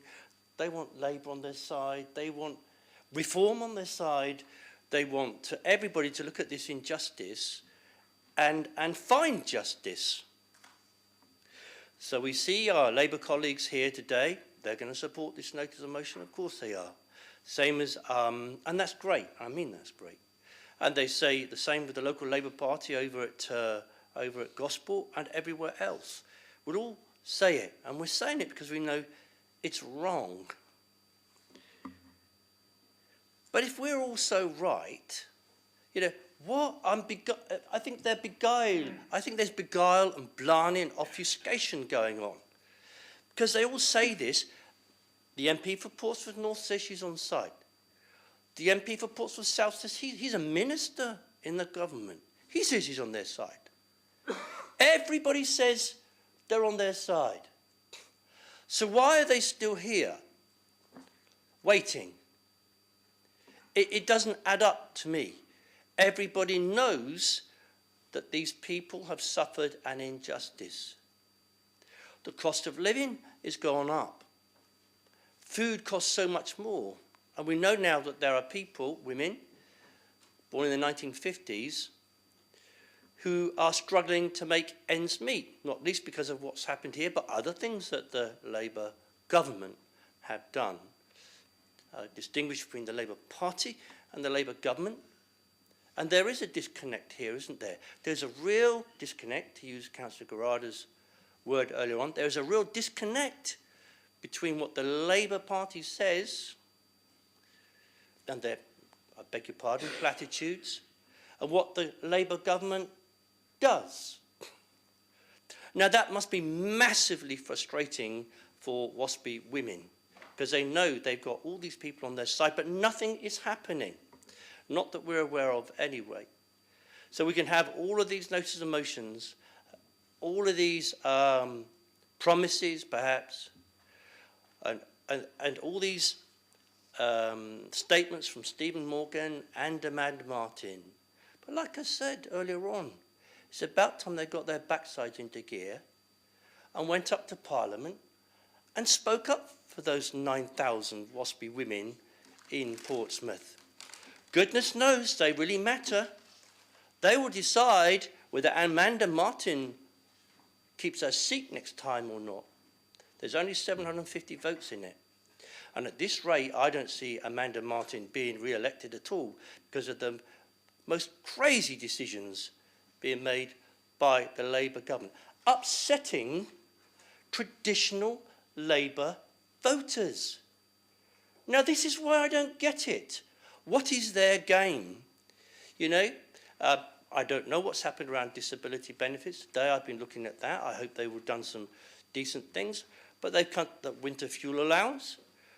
They have cut all sorts of things for pensioners. Following on from the Tories, they've made that even worse, even over TV licence. It's so parsimonious what they're doing. What is it that they're hanging on to? What are they so frightened of that they won't pay these women what they should? Even the smaller amount that the Ombudsman suggested. Like Councillor Sanders has said, if I'd been the Prime Minister, I'd have done that and got rid of this massive problem on my doorstep and supported my Labour MPs and local Labour groups and parties all over the country. Yet they're sticking their heels in. I just do not understand what Liz Kendall, Rachel Reeves and Keir Starmer are up to. It's not for me to guess, it's way above my pay grade. But for these ladies here, It's really, really important. So what I'm doing by saying this is just trying to make it local, trying to make, not talk about national policy, just do something that's right. And I'm afraid the Labour councillors here have got a job to do. And that's to go back to Stephen Morgan, to go back to Amanda Martin and say this is just way beyond a joke. We're all going to lose our seats, our council seats in May, next May when it all comes up at this rate. So that's for you to do. I can only say what I can say. They can only say what they can say. And we have to hope and pray that the Labour Party puts enough pressure on the Labour government to do the right thing, because that's where the decision is made.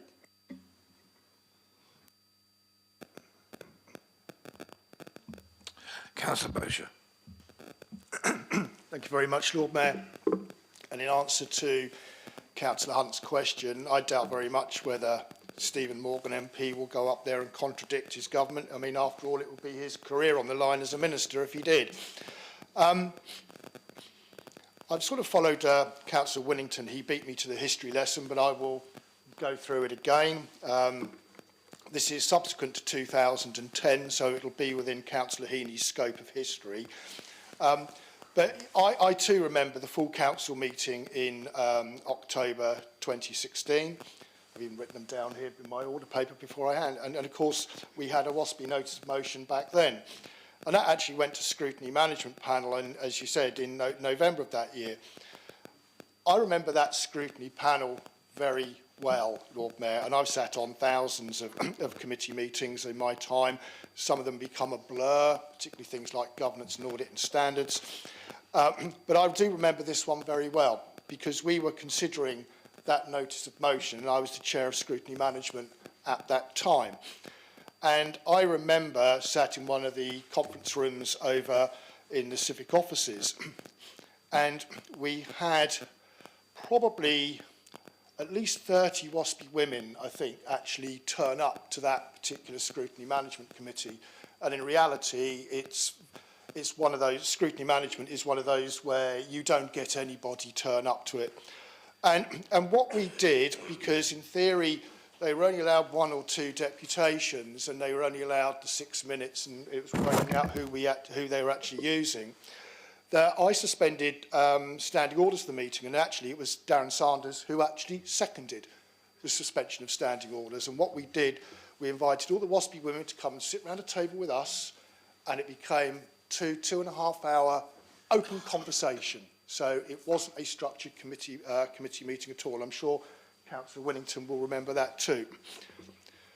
One of the members of that scrutiny management committee was a certain Councillor Stephen Morgan, who was also obviously by default a member of the council that voted in favour of it going to scrutiny management back in October. He totally supported what was happening at the scrutiny management, and when it went back to full council in February of 2017, it actually went back unusually at the budget meeting to be considered because of the nature of what it was.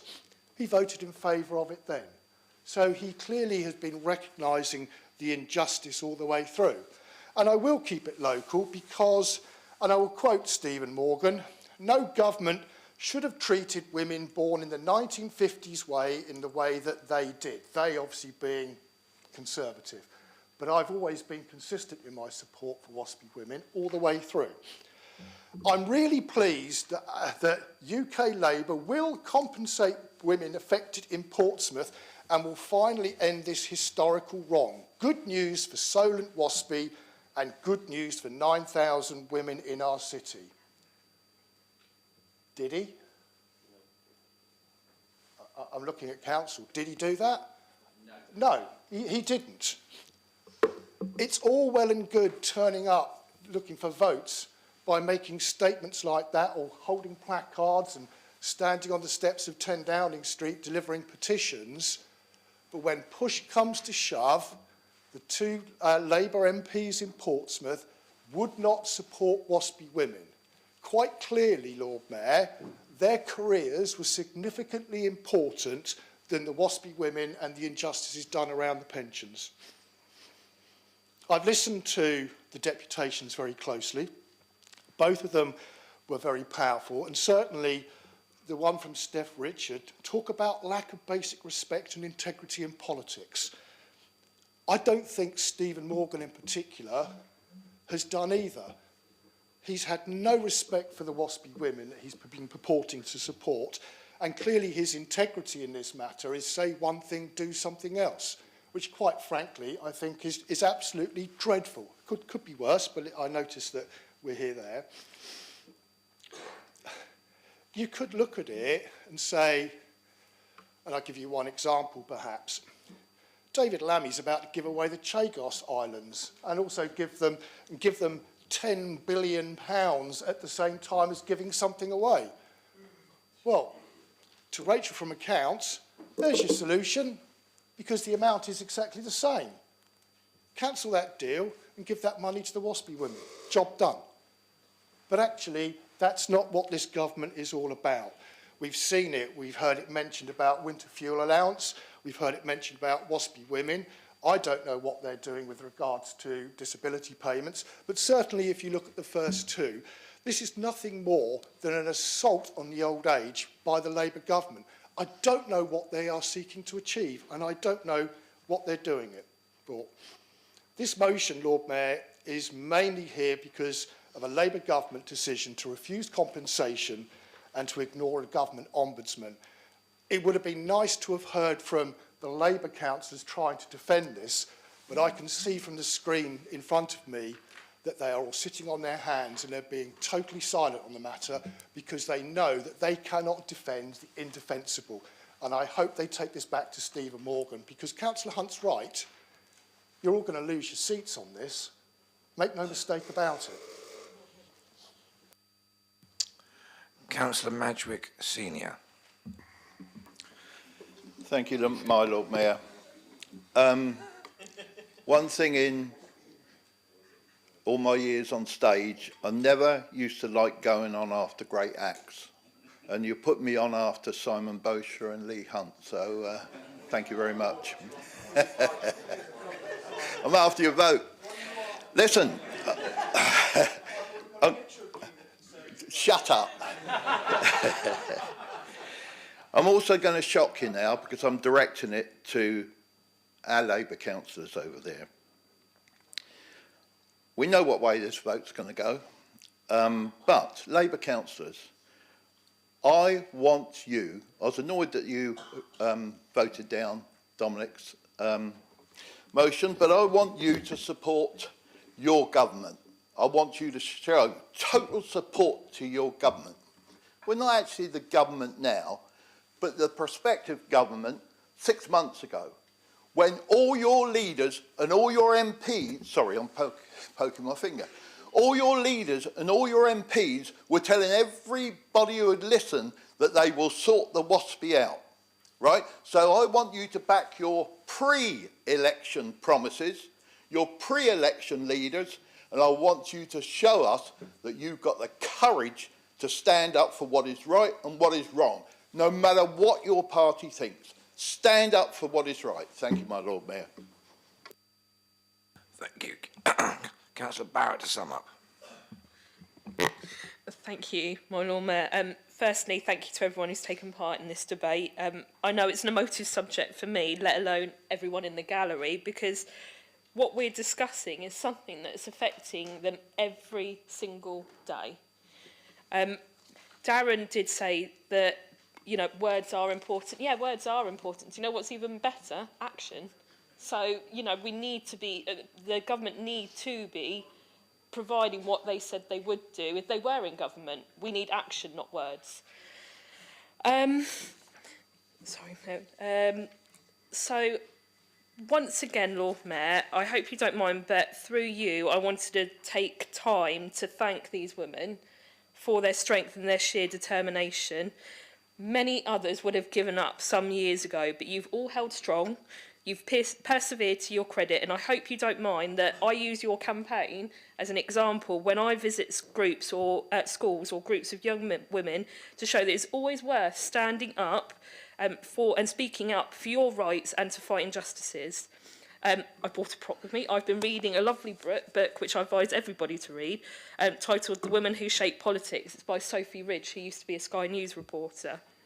It describes the trials that women have had to go through, the campaigns they've brought to Parliament, and the injustices they have had to fight.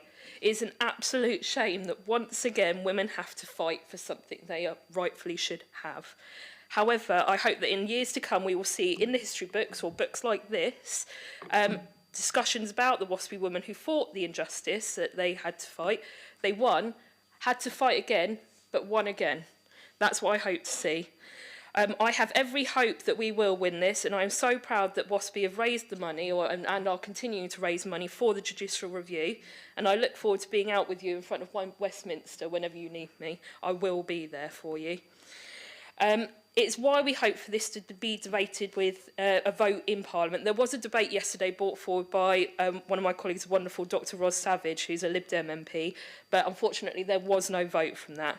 I'm pretty certain that if a vote was brought forward, however, the government would see the passion and feelings of opposition MPs across multiple parties, and if they removed the whip and allowed a free vote, because we know there are a number of Labour MPs who don't agree with this from within their own party, I'm pretty certain those ministers would have a change of heart. Finally, my Lord Mayor, I want to leave colleagues with a very well-known quote, one that I'm sure my colleagues across the chamber are very well aware of, and one that perhaps our MPs should be considering right now. Hell hath no fury like a scorned woman. And guess what? I know plenty of scorned women at the moment. So, WASPI ladies, please know that we do support you, we're behind you, and I really hope colleagues will support this motion and our WASPI residents. Thank you. Yes, Councillor Sanders. Lord Mayor, may I ask for a recorded vote, please? Seconded, Lord Mayor. Well, you can ask, and there are enough people to show to support a recorded vote. Yes, there clearly is, so it will be a recorded vote, in which case I pass over to James. Thank you, my Lord Mayor. Would those who wish to support the motion please stand and then take your seat once I say your name?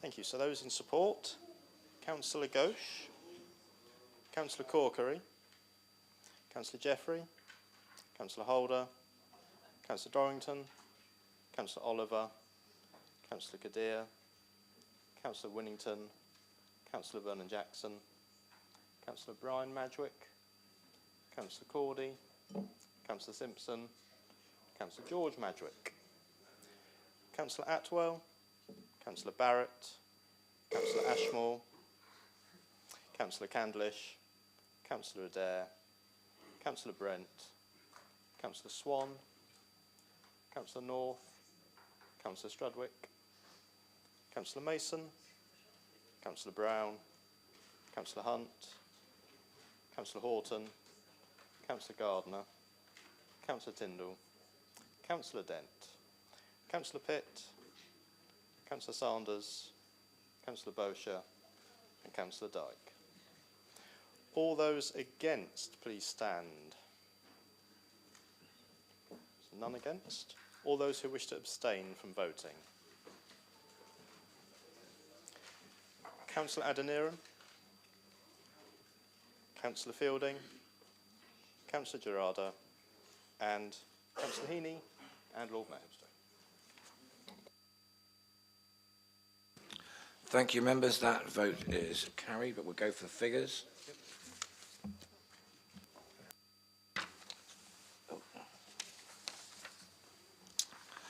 In favour, 33, against 0, abstentions 5.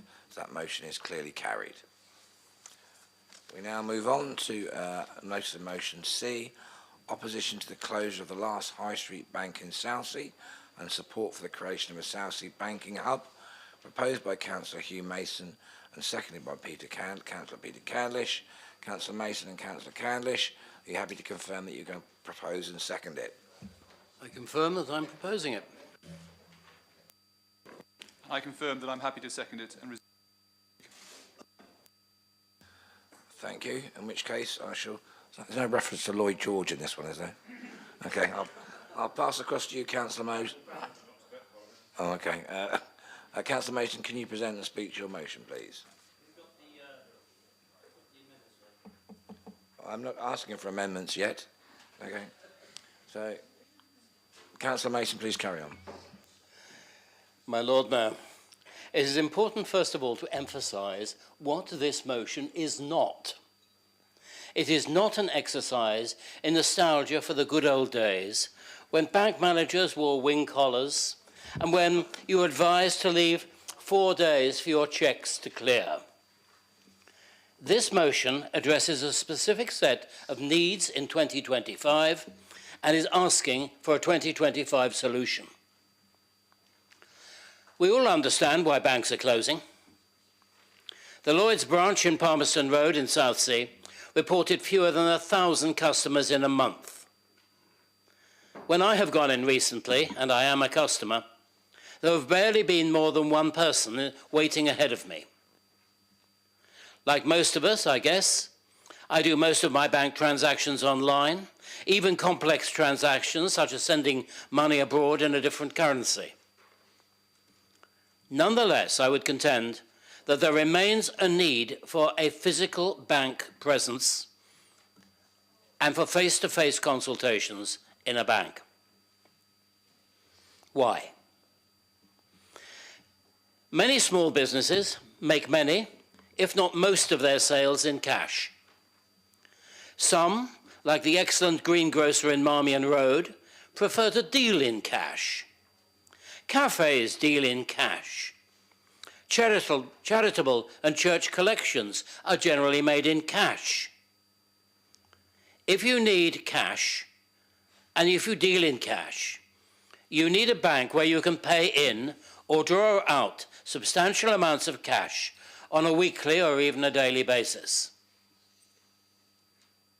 And if you have an unusual need for cash, even the bank's own ATM machines will not be able to meet your needs. A personal occasion, a couple of months ago, I needed £2,000 in £50 notes. No ATM could do that, and I certainly doubt whether the post office, so long as post offices exist, would be willing to do that or able to do that. But Lloyds Bank Southsea provided it over the counter without prior notice. Many older people prefer to withdraw money from their bank by a counter transaction, rather than standing outside drawing money from an ATM in the rain when there are people standing around behind you. A lady in her mid-90s came to my councillor's surgery a week or so ago and said that she was so sorry that the bank was closing. How was she going to get her money safely? She was worried about it. And there are older people who prefer and feel safer drawing money from a person rather than from a machine in the wall. But more than that, when you need to discuss a problem with your bank account, or a problem transaction, or open a new account, or discuss an overdraft, get a loan facility, deal with a mortgage, the majority of people would prefer to do this face-to-face with a person rather than with a distant AI-generated entity a long way away, possibly even in a foreign country of which President Trump does not know. There is thus, for the foreseeable future, a need for the physical presence of a convenient bank in our shopping areas. But they have such a small footfall now. But there is a solution. Banking hubs where the major banks provide a presence on a rotating basis and will undertake basic banking functions for each other, and where it will be possible to meet a banking advisor from your own bank, the bank which you use on an occasion during the week. These banking hubs have been developed in a number of places around the country and have proved to be very successful. I've actually banked in one. Retail and high street locations, such as Southsea and North End, and possibly, as time goes by, even Cosham, would appear to be very suitable locations for such a development. This motion asks for three things. First, that Lloyds Bank plc be asked to delay the closure of their South Sea Bank until a banking hub can be implemented. Second, that the City Council take the initiative in moves to establish a banking hub. And thirdly, that we invite our MPs to meet with us to see whether they can provide assistance in this matter at the highest levels. I propose the motion.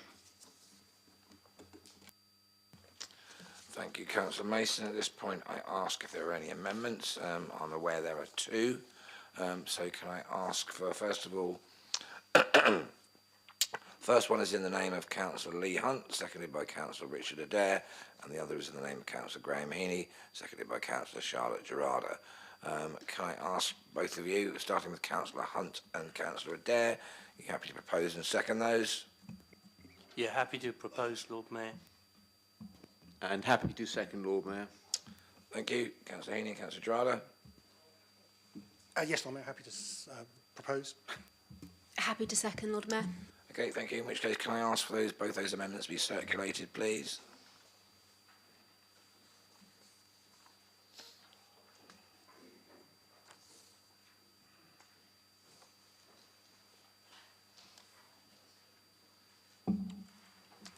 Thank you. Councillor Hunt, if you can ready yourself, because yours is the first amendment, so you'll need to speak to that first. And likewise, Councillor Heaney, be ready to do your amendment immediately afterwards.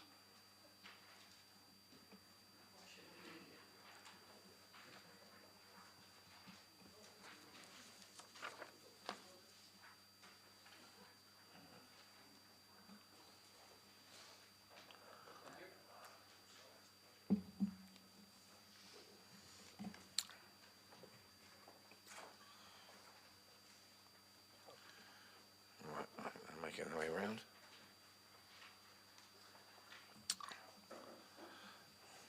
Okay, Councillor Hunt, if I can ask you to introduce your amendment, please. I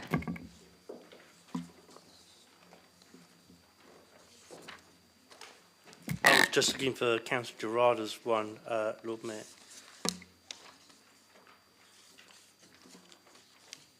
So you've got a copy there, Stuart. Just wondering what's happening there. Is it right to wait a little while? Yes, because I need Peter to set the timer.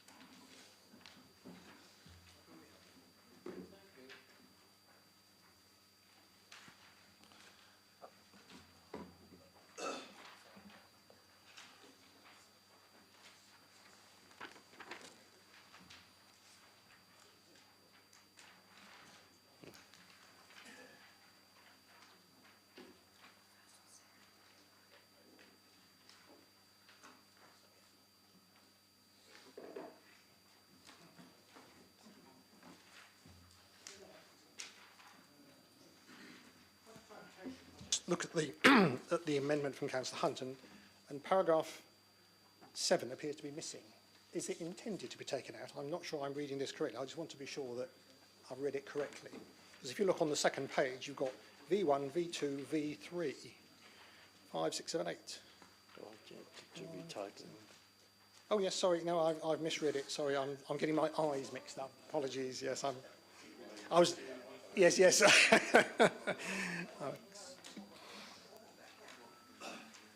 All right, Councillor Hunt, I think everyone's received them now, so can you speak to your amendment, please? Just read this. Yeah, thank you, Lord Mayor, and thank you to Councillor Hugh Mason for bringing his notice of motion. And I hope that having read the proposition from Councillor Adair and myself, that you'll be willing to subsume it for the following arguments. That North End is a busy shopping centre, Lord Mayor.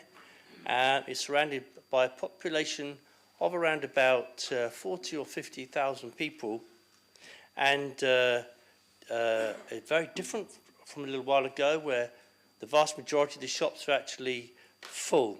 And of course, Councillor Mason is absolutely correct about the sorts of people that need to access banks. And more, I'm a trustee on the Stamshire and Tipner Community Centre, as is Councillor Adair. And we know how difficult it is, even for a trustee, to get on to, for the trustees to open a bank account or get new trustees and signatures on, and trundling all the way up to Cosham and down to Commercial Road is not helpful at all, not one bit of it. I would also point out, Lord Mayor, if I might, I think we're halfway there, really and truly, because Britain's biggest high street lenders have pledged to upgrade dozens of shared banking hubs and commit to more than 100 new locations amid a growing political row over access to cash. And that's between the government and banks. So Labour are pressing the banks to do the banking hubs that Councillor Mason was describing just now. And the truth of it is, and not wishing to upset my Conservative colleagues, but Penny Mordaunt previously, she wrote a couple of letters and not much happened at all. And she was a very powerful person in the government at that time, and was hugely disappointed when she couldn't get round the table and support people in North End around this. And I thought she would see the writing on the wall in the same way that I'm pretty sure that Amanda Martin can currently see the writing on the wall and actually do something. So my appeal today is, if, notwithstanding Councillor Mason's decision to subsume it or not, I'm sure he will, is to say directly to Councillor Amanda Martin, please, will you and Stephen Morgan get together and actually do something that benefits the people of Portsmouth and your Labour colleagues on the council? Because we're just running away with issues where Labour are just failing to do anything useful at all. Now, Banking Hub can easily go into North End, and you could easily get one into Southsea. These are places where people need to gain access to cash and to get advice around money. And for those reasons, I'm hoping very much that you, Councillor Mason, will be kind enough to subsume it so we can put a bit of pressure on both of those MPs at the same time, because this is a citywide issue and it doesn't look like it's going to get any better just at the moment, particularly with the economy in recession. So there you have it, Lord Mayor. I'm hoping very much that our Labour colleagues, who, although there's only 2-3 of them left here today, I'm hoping very much that they will listen. I'm sure they must meet with their MPs. They must tell them the crap time they've had here today, and go back to them and tell them that everybody's on our tails right now, and it can't be comfortable being them. It's never comfortable being a councillor of a ruling party in national government. It is always very difficult, and so far as that is concerned, on a person-to-person basis, I do feel sorry for them. But it is a party that they support, and a government, they demonstrated just now, over the WASPI vote, that they are very, very willing to support and not stand up to.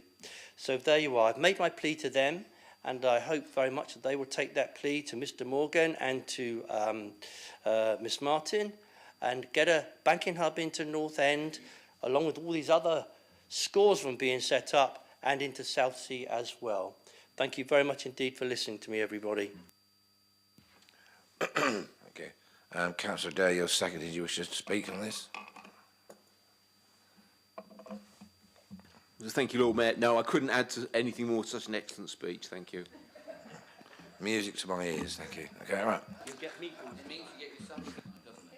Right, we now move on to the second amendment, which is proposed by Councillor Heaney, seconded by Councillor Gerarda.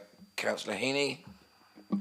Yes, thank you, Lord Mayor. I mean, my amendment is incredibly simple. It's just to correct what I think is a factual error.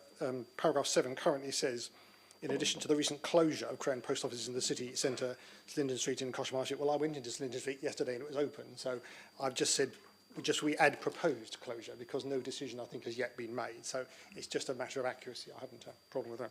I mean, broadly, I mean, I support the motion generally, but the problem we've got, of course, is that our banks are commercial organisations. They run on a commercial basis. They obviously provide important services for us. But like Councillor Mason, I mean, I tend only to go to the bank to get something out of the cash point. You know, I go to Palmerston Road and the Lloyds Bank there to do that. The last time I actually went into a bank to discuss something was when I was talking about opening a new account, and I wanted to see about doing it because I am a Lloyds customer. Maybe I should declare an interest about that, you know, I don't know. But so the problem we have is that. And the idea of a banking hub is also a good idea as well, but I think we have to remember the post office is also there, and the post office relies now to some extent on its business from people who are bank customers now getting cash out and using that. So what we don't want to do is to create a situation where we've got competition between the post office and a banking hub. So it may be deciding what services there are within the banking hub and how that's organised, and maybe things like, you know, larger cash withdrawals, as Councillor Mason suggested, would be something that would be suitable for a banking hub if the post office isn't in a position to do that. But I think, you know, it is unfortunately the case that many people also don't use cash. I mean, some of my students, I think some of them would be shocked if you said they should use cash. They do it all through their phones. I mean, I'm afraid I'm a bit old-fashioned and a bit stubborn, and I get cash out every week to use and often go to the supermarket and pay in cash unless I happen to have missed my chance to go to the cash point. Because I do think you have to keep this going, because it will be a problem if too many people don't do it. But broadly, I support the motion. Certainly happy to think about having a meeting with the banks to talk about how we do that. But I think it's not an easy problem to solve, and it's not something government can just click their fingers at. And I think we have to think carefully about how we set up a banking hub and make sure that they're going to work so they don't compete too much with the post office, or maybe even make existing bank branches possibly unviable. Thank you. Right.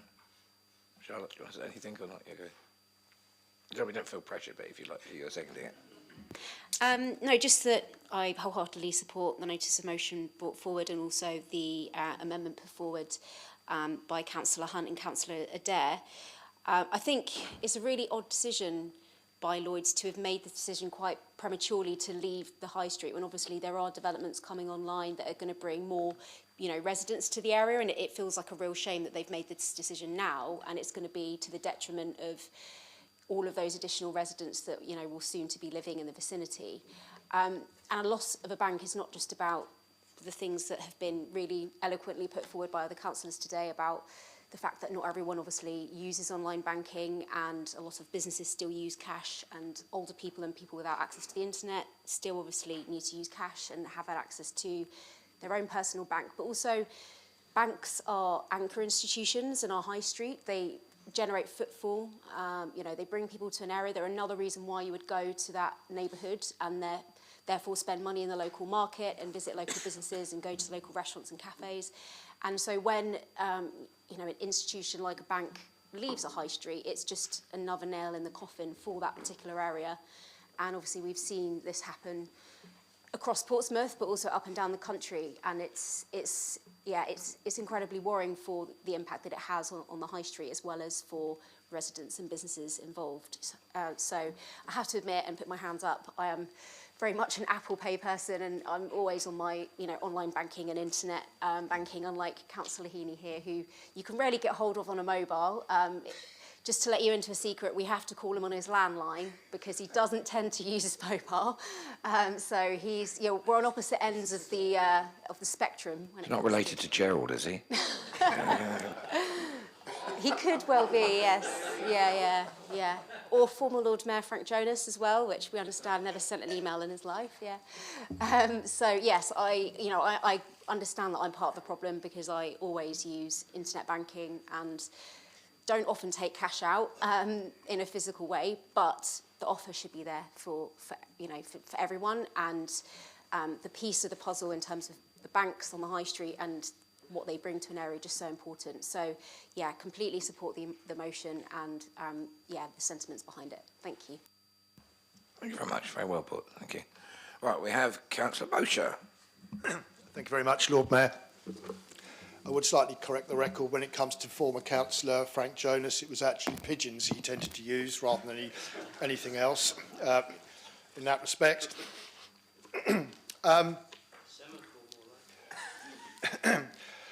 Yeah, Nelson's version of semaphore probably. personally, looking at the notice of motion, it was one of those that I'd written support against on my order paper when we actually saw it. And certainly with regards to both the amendments in the name of Councillor Hunt and in the name of Councillor Heaney, if Councillor Mason is minded to accept both of those, then certainly I don't have any issue with those. Perhaps the one thing that I'm a touch disappointed with, certainly with the one that is in the name of Councillors Hunt and Adair, is that you've only mentioned Cosham Town Centre once, and actually the banks are disappearing from there as well. There's only 3 left. There's a Halifax Building Society, and I can't remember what the other. That's gone as well. So we're now down to 2. So people tripping all the way up to Cosham isn't something that is necessarily going to happen because the banks aren't there. My bank used to be in Cosham High Street. I bank with Santander. If I want to go there, I have to go all the way to Waterlooville if I want to use a bank, or alternatively come all the way down into Commercial Road. My father, who is about to turn 90 this year, he banks with Barclays. When he wants to use his bank, we have to take him all the way to Chichester. So there is an issue with that, and being the fact that he's almost 90, he does like to go in there and bore the poor bank tellers into submission with tales and whatever. But if you actually take the humour out of that, it's human interaction as far as he is concerned. But I would go down the other. I tend to use my mobile phone for everything. And when it comes to the post offices, and I don't think we actually help ourselves with the online bit, or certainly the government agencies don't necessarily help us. I'm in the process of just renewing my driving licence. Because I'm old and it's expired before anybody jumps to a different conclusion, and therefore my photograph is actually pre-beard on it at the moment, and I've had this for about 8-9 years. But actually doing it online took me 5 minutes and cost me next to nothing. If I'd gone into the post office to do it, and I had to go to Cosham Post Office, because that would be the nearest one that I could use to go and do it, it would have cost me almost twice as much to actually go into my post office to do it. So sometimes I think these agencies shoot themselves in the foot if they're actually trying to encourage things. Because when I look at it from my point of view, I can sit on my laptop and do it in 5 minutes. Thank you very much. Apple Pay, done, and it's in the post to me. But I would have liked to have seen it the other way around. I would like to have seen it where there is an incentive to actually go and use the facilities of places like the post office. But that doesn't help. It is what it is, and as much as I think as much as the notice of motion is well-meaning, I suspect there could be a degree of inevitability here, and sadly I think we will be in a situation going forward where most of the banks will disappear from Portsmouth. And although Councillor Hunt and the Liberal Democrats seem to think that everything stops at Portsea Island, it does include what he's calling Cosham Town Centre as well, where we're effectively losing our banks there. I don't want to be in a position where if I go into my bank, I have to troop all the way to Waterlooville or even further. And as much as I like taking my father over to Chichester from time to time, that is losing its banks as well. So the isolation for the elderly, I think, in particular, not the young, I think is something that we're actually missing a trick on here. But certainly, I would, even though I am saying I would support all 3 that we have before us here, I think we need to actually look at it to make it more attractive to go and use banks and banking hubs, rather than making it easier and cheaper, in particular the cheaper bit, to do something online and not necessarily need those facilities. Thank you, Lord Mayor. You've already spoken. What's this, a point of order?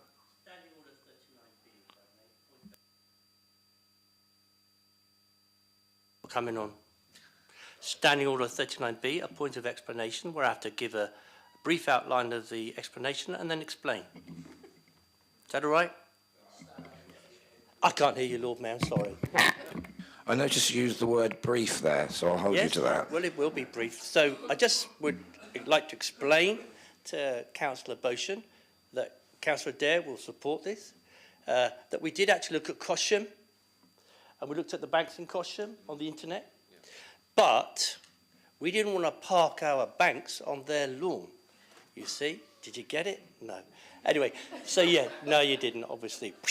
So we had considered Cosham, but there's enough councils up there to amend the notice of motion in the same way that we did. There's 3 in Drayton Farthing, 3 in Paulsgrove, 3 in Cosham, etc., etc. But you get the gist of it. We did look at it, but it wasn't for us to do that, I think. Okay. Right, well, moving swiftly on. Councillor Mason, please, yours to sum up and whether you're going to subsume both the amendments. Thank you, my Lord Mayor. Firstly, yes, I am happy to subsume both of the amendments. They're both very helpful. Thank you very much for them. I think what this debate has shown is that physical banks are institutions which we all need from time to time, and there really is no satisfactory alternative to the face-to-face contact which you will get in the bank, even for those people who normally will pay for a bus fare by waving their mobile phone at the driver. We need to see what services will go into a banking hub, certainly. There are a range of services which could go in, and I think this is part of the matters which it would be worth teasing out, not just with the banks, but also with other representatives such as our MPs. And I would certainly also take the point which was made clearly by Councillor Gerarda, that the existence of a bank, somewhere where you can get money on the high street, is a function which helps promote that high street. And at a time when our high streets are going through massive change, and many traders there, even some of the cafes, are finding life very difficult, it would be good to have a banking hub on the high streets in Southsea, in North End, and in Cosham. Yes, and in Cosham, so that we can promote the high street, as well as provide a service which people really need. Thank you. Thank you, Councillor Mason. We now move to the vote, members. Can I ask all those in favour, please show. That's unanimous. Thank you very much. And we move on. Motion D, Save Stubbington Study Centre, proposed by Councillor Charlotte Gerarda and seconded by Councillor Yinka Adeniran. Councillor Gerarda, are you happy to confirm that you're proposing it? And Councillor Adeniran, you confirm you're happy to second? Thank you, my Lord Mayor. I was actually going to ask if I could exercise 40I and ask to not put forward this notice of motion today because, as we understand it, Hampshire County Council have had their cabinet meeting this morning, and for now the Stubbington Study Centre is off the table in terms of the centres, the areas that they're looking at considering. So for now the centre has been saved. We did discuss in group leaders about whether or not it should still come forward today or not, but given that the decision's been delayed, it probably makes sense for us to not put forward the motion today to see what happens over the coming months so that we don't fall foul of the 6-month rule. But also one of the requests was for the leader to write to Hampshire County Council and put forward the view that it should be saved, and I understand that he has done this already.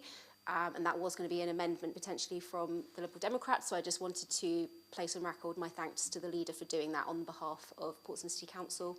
And yes, we'll see what obviously happens in the coming months and potentially bring it forward at another time. Thank you. Oops. Right, okay, so members, similar to previous instance where Councillor willing to move forward, that we refer the other dementia nurses one to HOSP. Again, a similar one to, in effect, not take this motion today.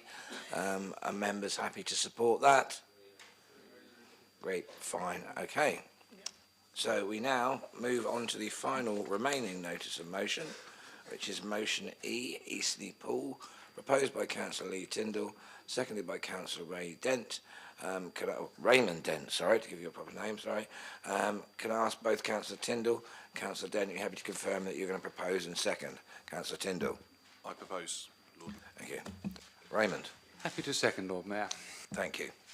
In which case, can I ask Councillor Tyndall, please present your motion. Thank you, Lord Mayor.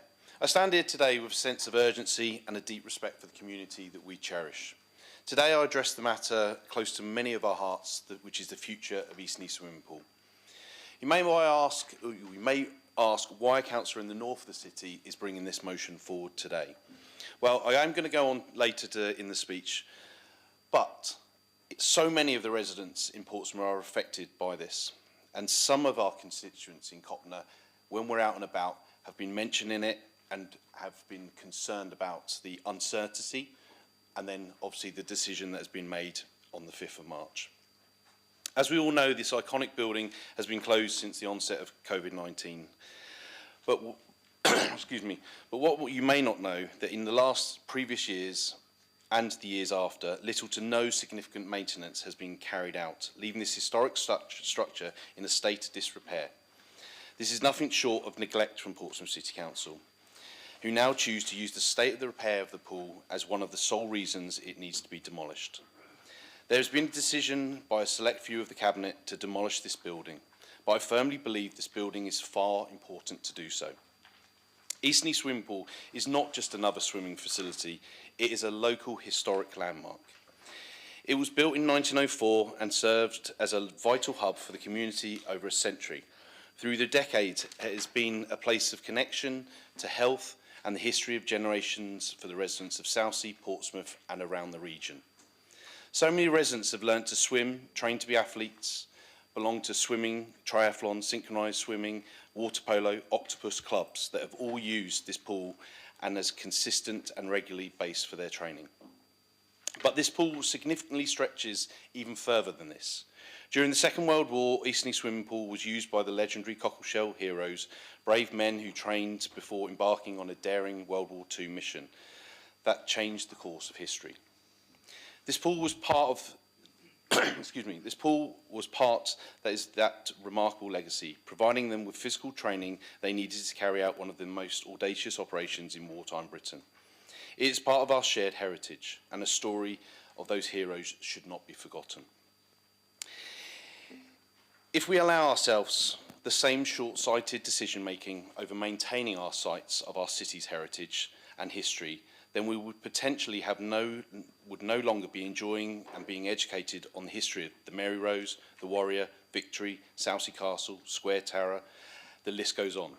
We almost lost Hilsey Lido as part of a similar decision-making, but thankfully, due to the local support from Portsmouth residents and the council, we are now in a position where we are actively supporting the renovation of this historic landmark.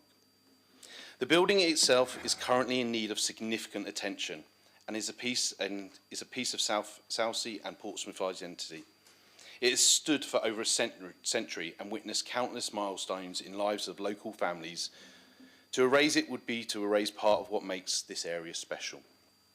I understand the challenges we face in maintaining and upgrading an old building is no small feat, especially with the financial constraints as we know them.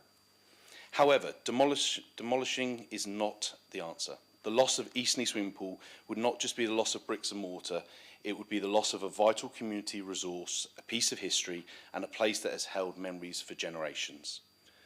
Victoria Swim Baths was rapidly closed and demolished, and 15 years on still stands as a waste ground. Another lost facility, another lost post-war historic site for many of our residents. Instead of demolishing, I propose that we look at alternatives, create sustainable solutions that can both preserve this local treasure and address the building's needs. Excuse me. There are funding opportunities available for heritage grants, community-led fundraising initiatives that could be used to restore this facility. With the right investment, Eastleigh Swimming Pool can once again be a thriving, safe and accessible space for all to enjoy.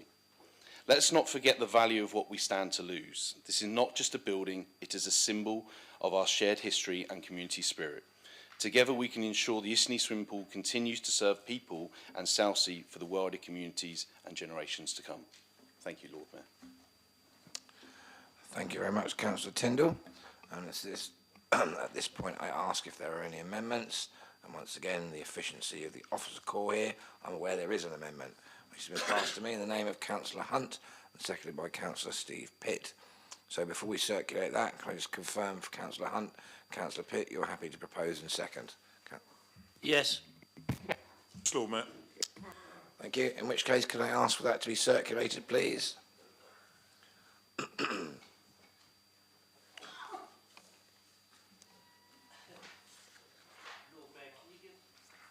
What? To read it.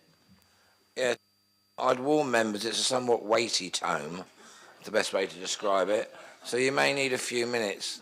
So yes, I'll give you 5 minutes to read it.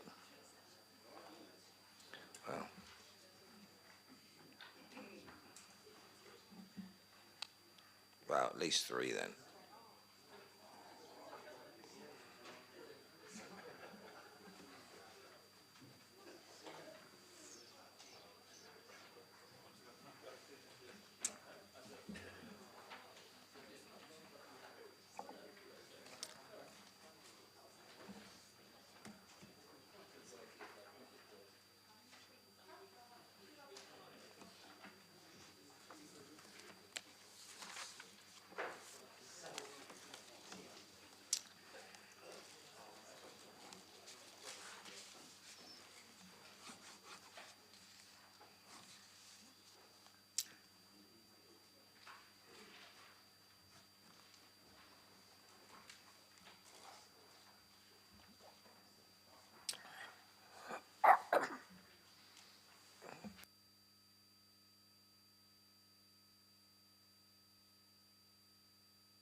So, Councillor Hunt, you're proposing this, aren't you?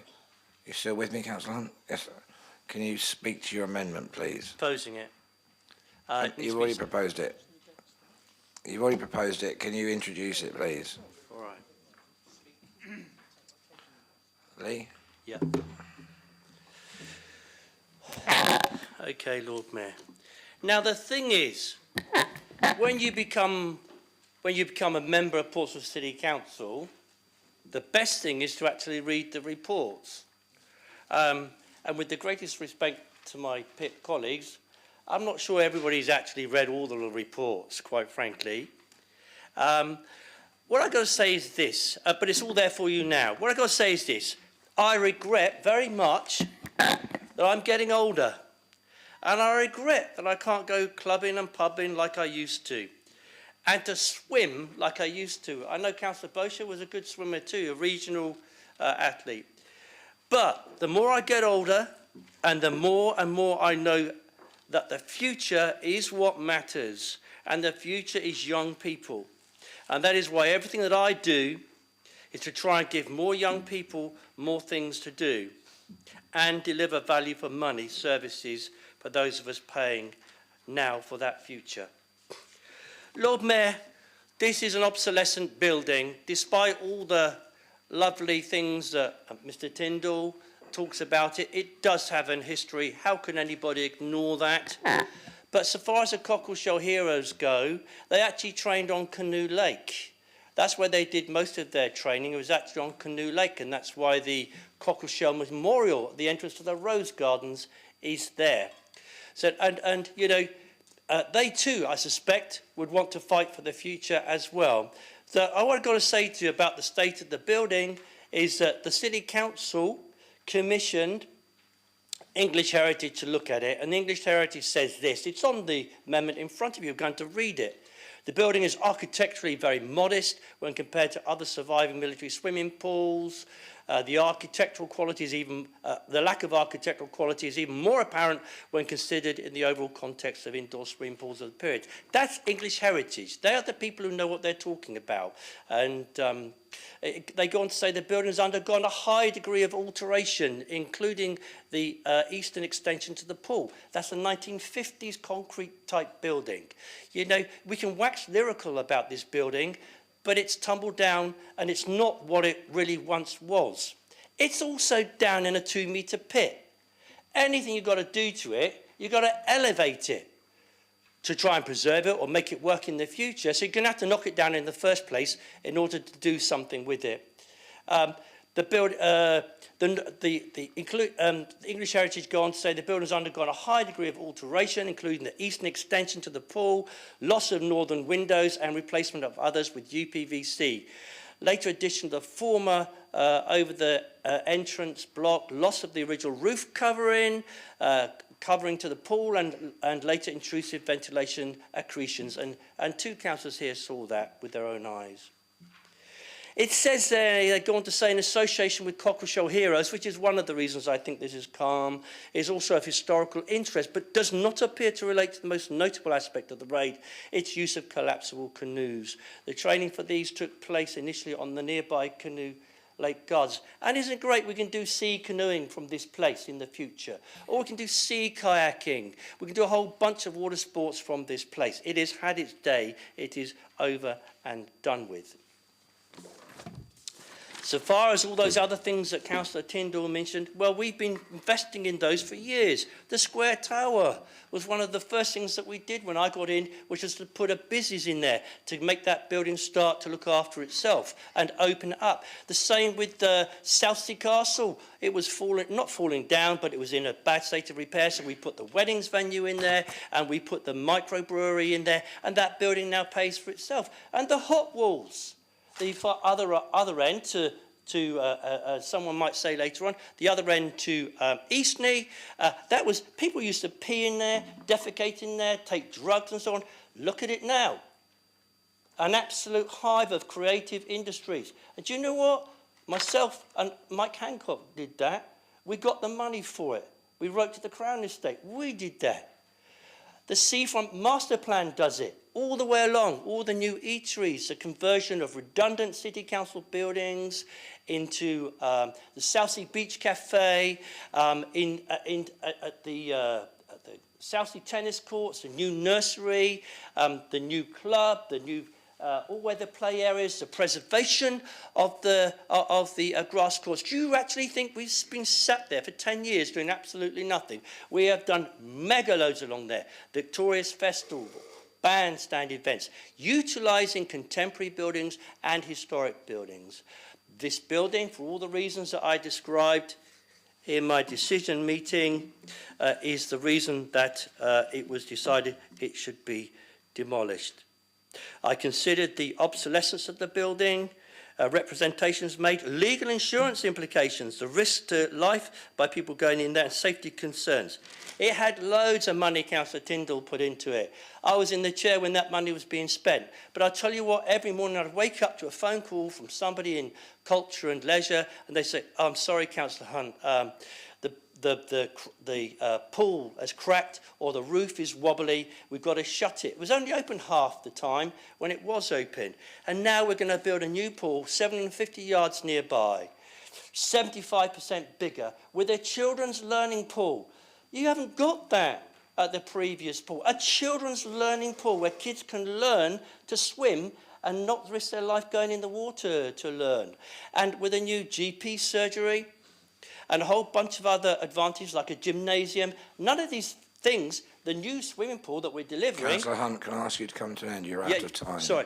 the new swimming pool that we're delivering won't fit onto that site in any event. So for every good reason I described previously in my report, which you've all seen now, I hope that you will decide that you should support our amendment. I do regret, of course, it's going, and I'm quite happy to Councillor Hunt, vote to please, say you that. are Thank you, finished. Lord Mayor. Thank you. Thank you. Right, Councillor George Fielding. Thank you, Lord Mayor. I think we all regret the loss of the pool, but we are where we are. Its current state of repair means that it's beyond saving, pretty much. But what I'm more concerned with is the future use of the land. And what I would appreciate possibly from the leader would be an assurance that it will be retained by Portsmouth City Council for leisure use. I know it's mentioned in the report, but we're looking for more sort of guarantee that it's not going to be sold off for development, etc. Thank you.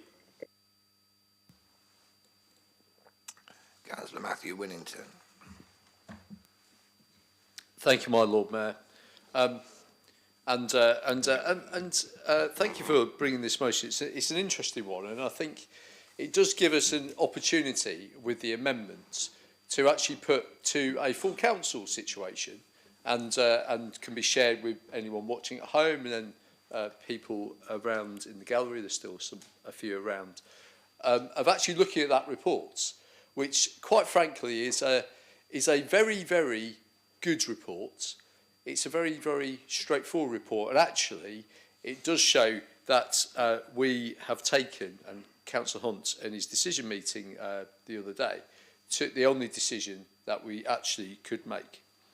And I know Councillor Tyndall is one of the reasons why he has an interest in this. He lives not far from there, but of course I'm a councillor for the ward that this pool is in, and I have been for 12 years.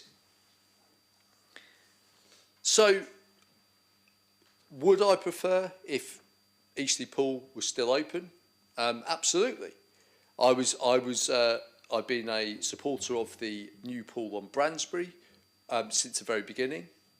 My initial thing, and I pushed very hard at the time, was that it would overlap. So we would have Eastleigh Pool open until Bransbury Pool closed.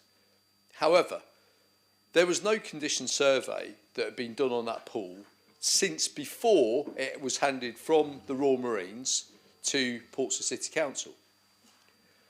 So when the pandemic came, and after it had already been storm damaged, that full condition survey was done. And it showed what you see in this report.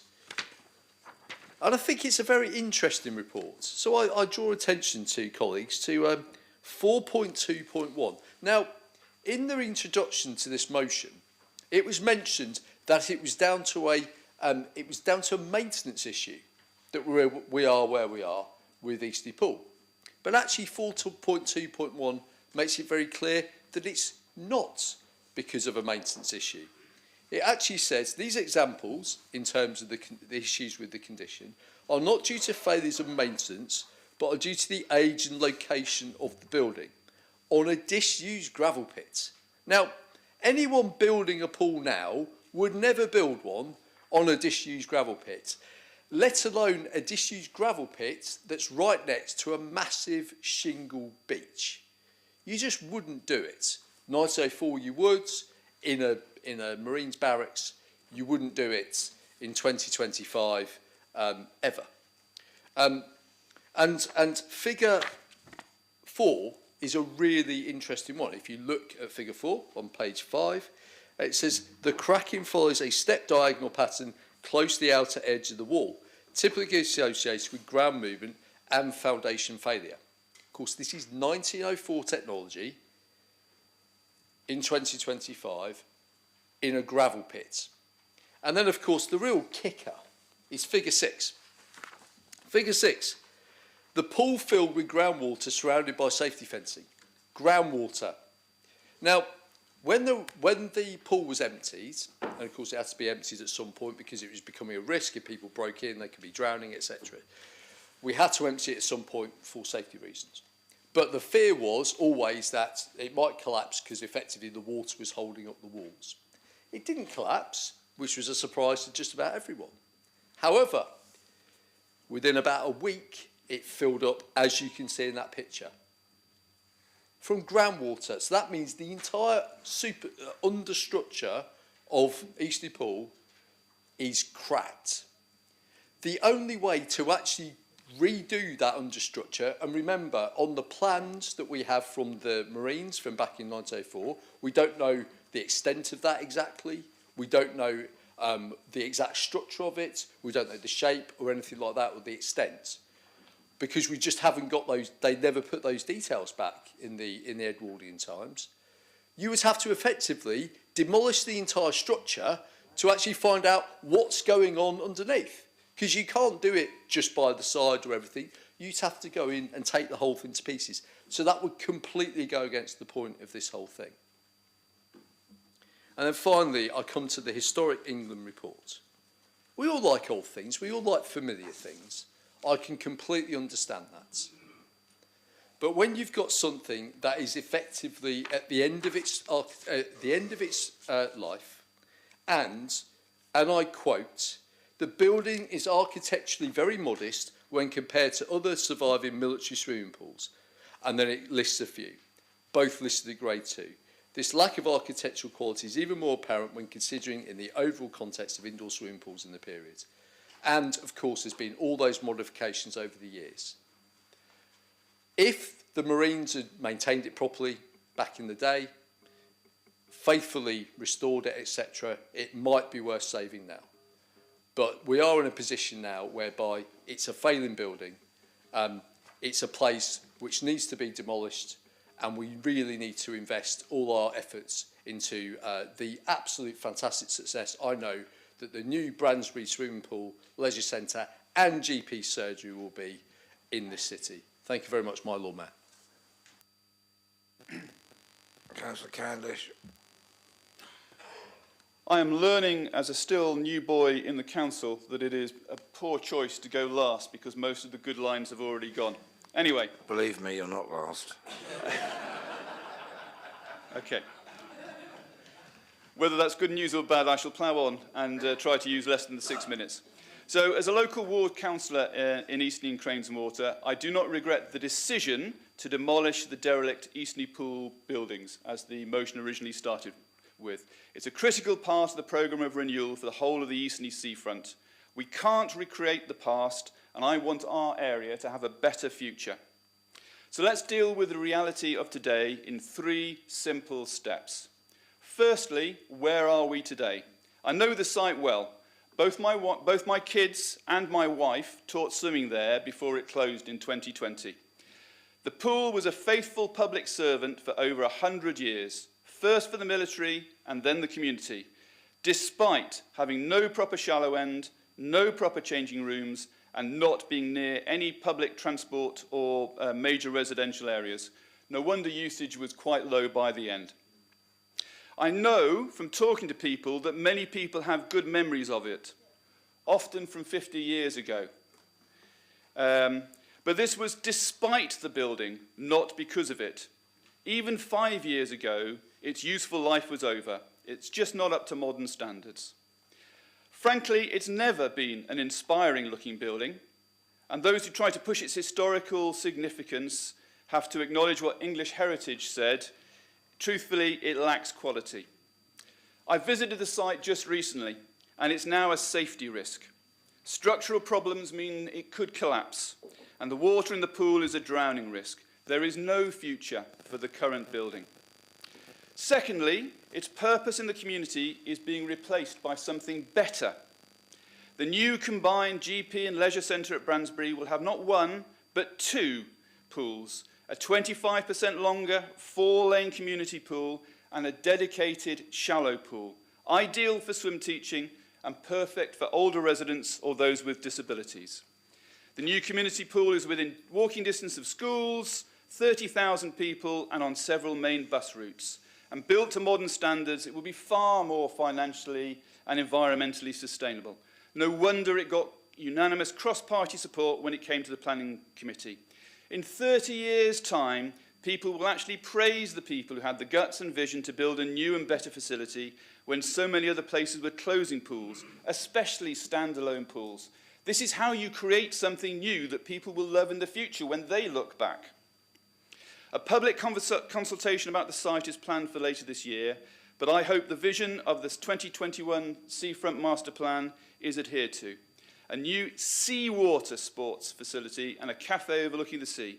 A place where people like me can enjoy looking out over the paddle boarders and the beautiful scenes of the sea, or a place that would attract more of the international sports events that we're starting to get, like the European Kite Surfing Championship or this year's Sailing GP.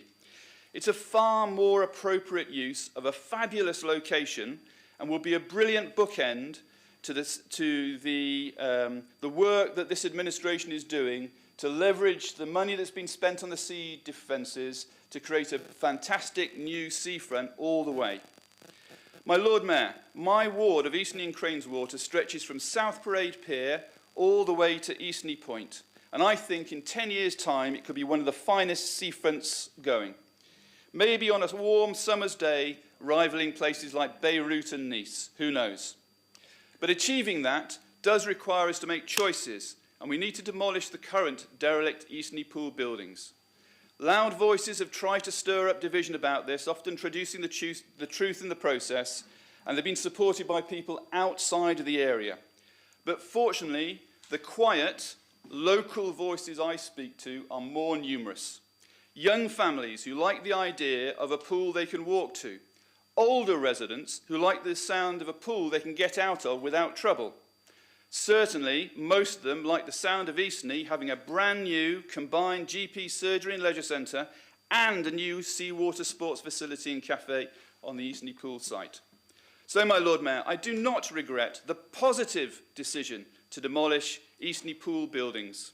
Only the negativity and lack of vision of those who seek to oppose it or play politics with it. As councillors, our job is to create a better future for our residents. And in Eastney, this is how we're going to go about doing it. Thank you very much. I hope you will support the motion.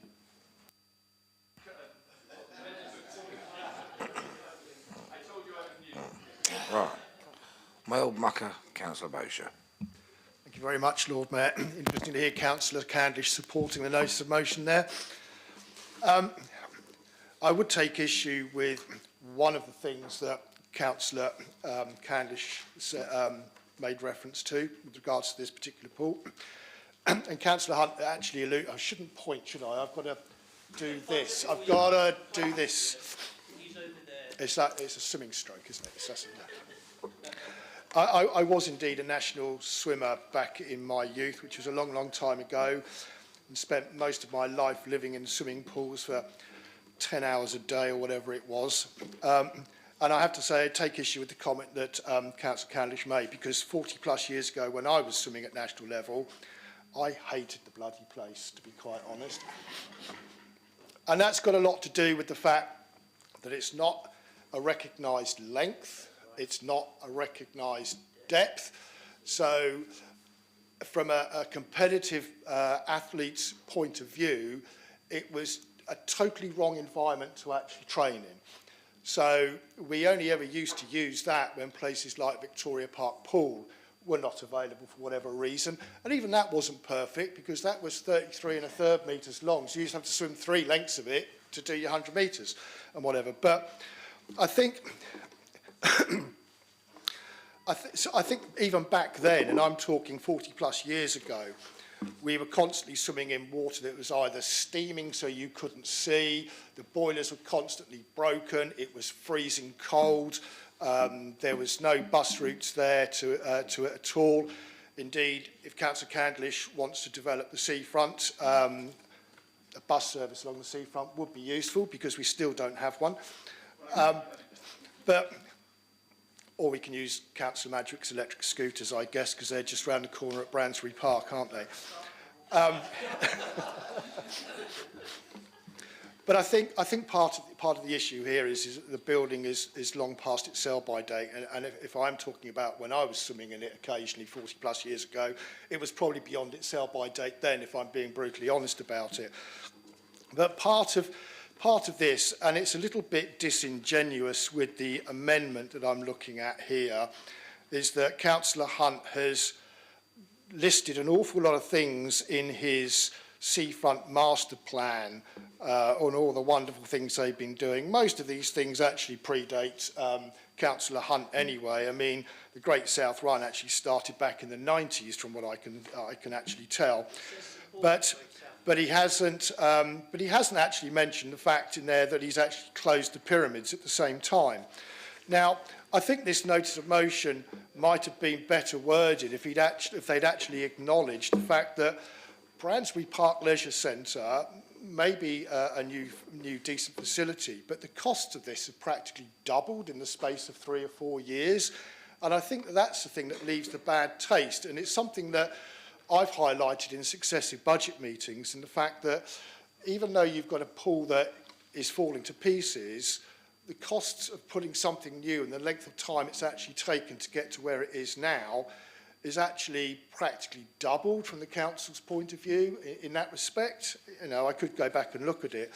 So I think there needs to be a degree of acknowledgement here that this seems to be a case of closing two pools to spend an awful lot building one pool when actually they could have done something a little bit better.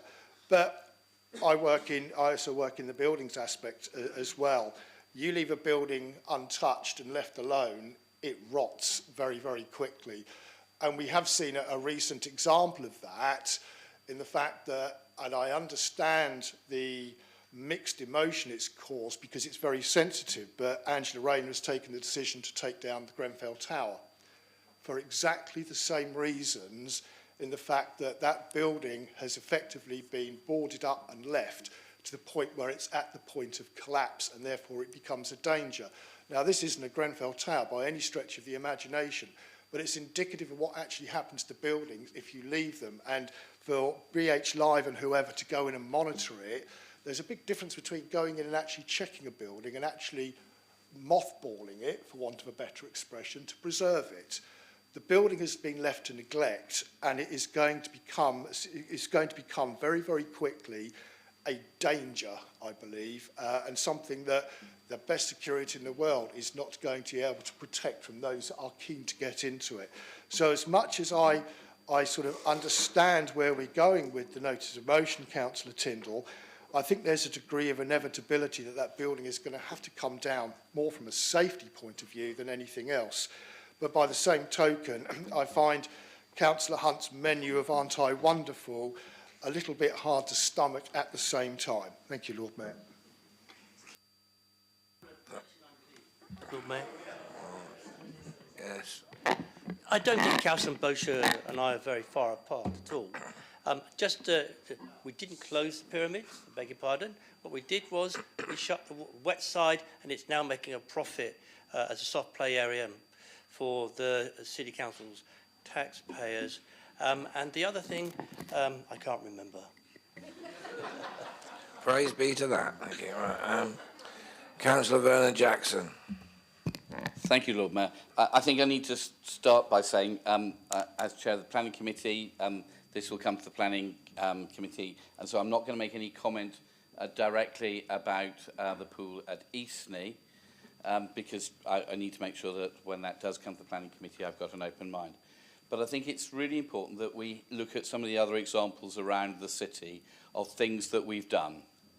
And Councillor Tindall, very, very sensibly and very helpfully, talked about the Victoria Pool. And I take responsibility for that. And I take very happy responsibility for that. Because we had the foresight to be able to make the decision that there was an old pool that was at the end of its life, which had lots of those great things that people used to have before they had bathrooms at homes. So you could go and have a bath when you didn't have one at home. Not much needed nowadays. And because we closed that, our Victoria Pool, we were able to build the Mountbatten. So an Olympic-sized pool there. And that then meant that we got investment from outside the city for a tennis centre there. We got an investment for a gymnastics centre there. And we created a sporting hub in the north of the city. I think it's even in the Great Ward of Hilsea, because there's all the community facilities there in Hilsea. And that was the right thing to do, to look forward, to have the courage to shut something old and replace something for the next generation. And I think we made exactly that the right decision. And too many councils run away from making those tough decisions. I look at another example, South Sea Library. Everybody now recognises South Sea Library is really good on the precinct, and much better than the one that was on Elm Grove. And yet I remember people from Unison protesting outside at the opening, and the Conservative Council as well, I'm sorry, a couple of them, because they didn't like that we'd done something new. I think this city has been ill-served by people trying to hold on to something that's old and not invest in the future for the future generations. I'm an absolute fan of the Cockleshell Heroes. I got plaques made and put up on the houses where they lived while they were training here in Southsea. And I'm very proud of that, and proud that we recognise their enormous contribution. But I think we also have to think forward as a city about whether we take opportunities to provide better services for the future. But we also got to recognise that we shouldn't just jump on the next bandwagon that happens to drive past. I've looked back in the minutes of our last meeting, budget meeting, and looked to see what we decided then when we voted as councillors at that meeting. Because there's no point saying, oh, we love this, but not doing any money with it. All these things take money, and that's where our decisions have real power. So I looked to see who proposed putting money into maintenance of Eastney Pool. Nobody. I looked to see who voted for the money to demolish Eastney Pool. Not one single councillor in this building voted against that. So that's the money that we have decided in our last meeting. It isn't years ago. In our last meeting, that's what we would do. So if we're going to be taken seriously as councillors, then we actually have to look at the money that makes things happen. And so I think we've done well in this city when we've had the courage to go for those new investments, those new things that benefit people all around the city, and that's great. I think we've done badly when we've tried to hang on to the past without being clear with people about the cost of that and the opportunities lost by moving money. So, Lord Mayor, I deeply regret that we're going to lose a building.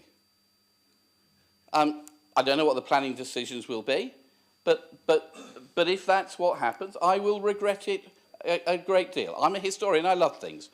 But I want to celebrate that this council has had the courage to look forward, to invest in the future for future generations so that people get the services that they might not get in other places, but they do get here in Portsmouth.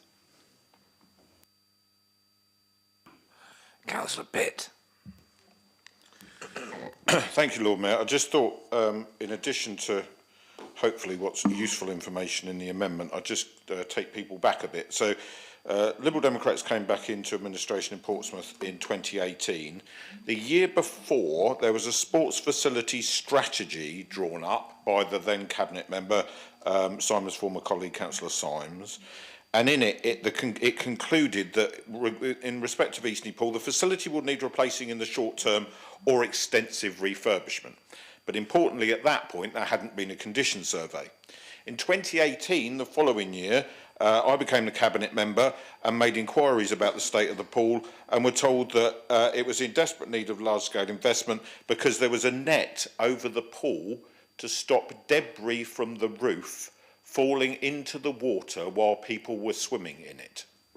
Clearly, the pool was in a dire state. So I asked for an assessment around water sports and the future of them and swimming, etc., across the city, what the need was, and that assessment that took place by a company called Strategic Leisure came to two conclusions. One, that Eastney Swimming Pool was past its usable life and needed to be either very extensively refurbished, but the preferred option was to provide an alternative facility, and also that the Pyramids Leisure Pool would continue to lose more and more money. And Lord Mayor, what foresight we had with £3 million a year savings forecast for this council over the next 3 years.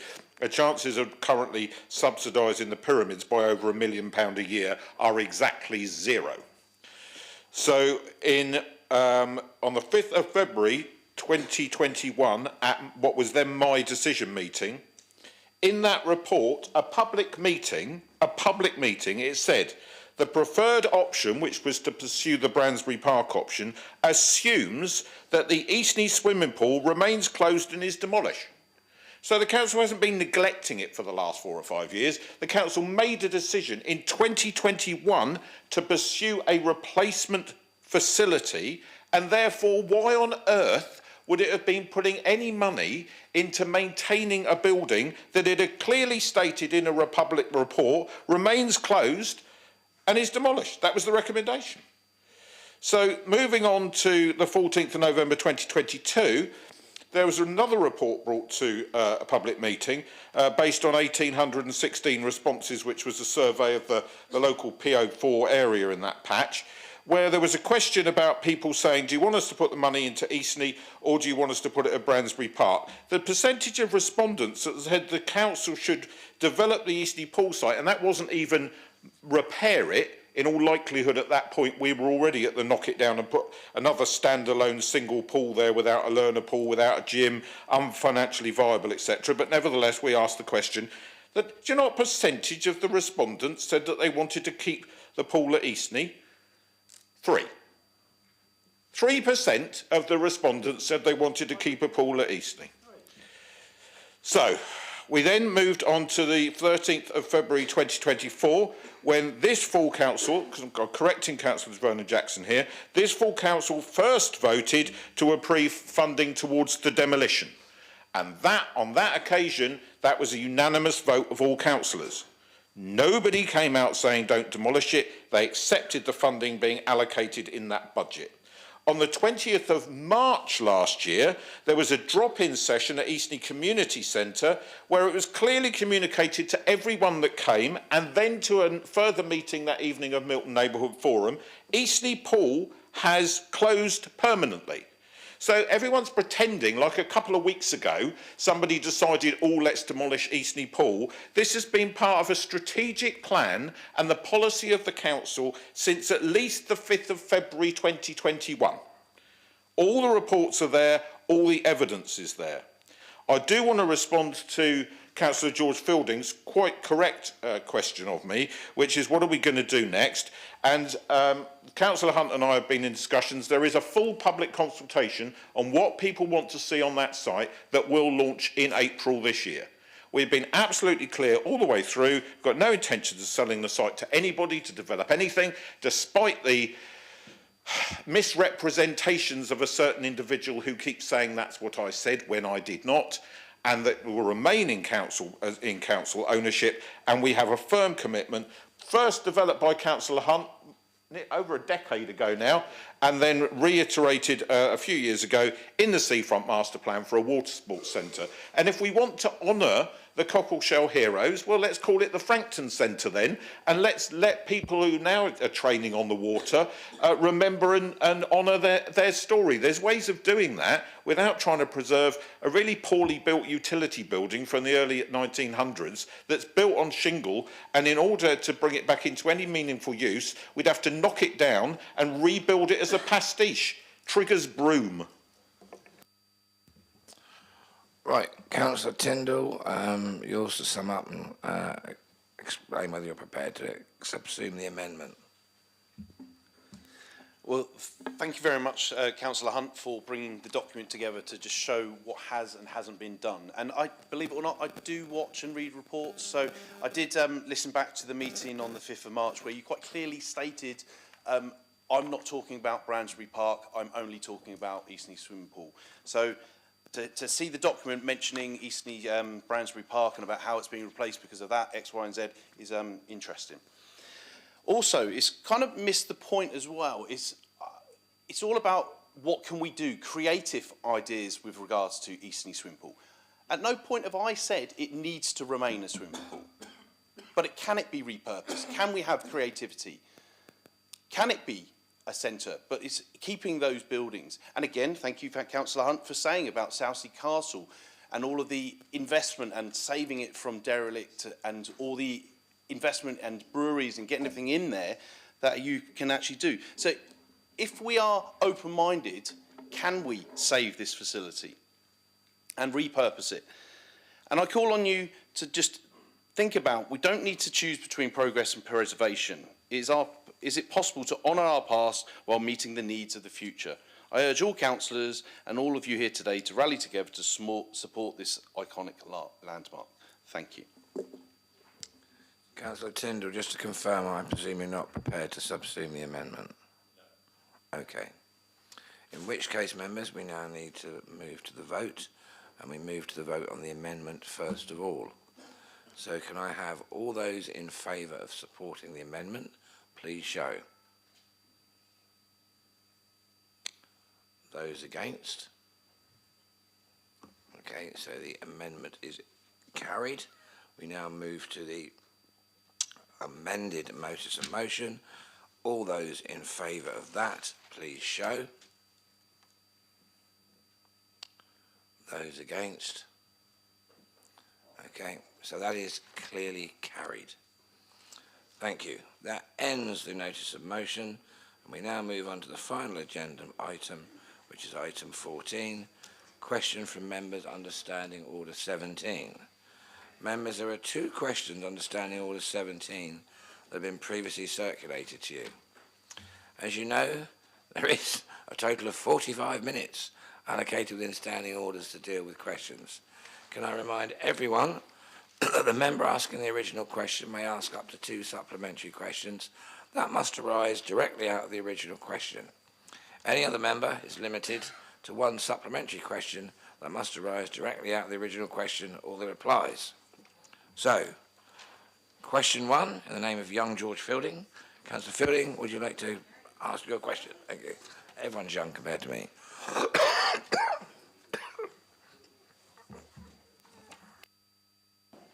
Thank you, Lord Mayor. Question number 1 in my name.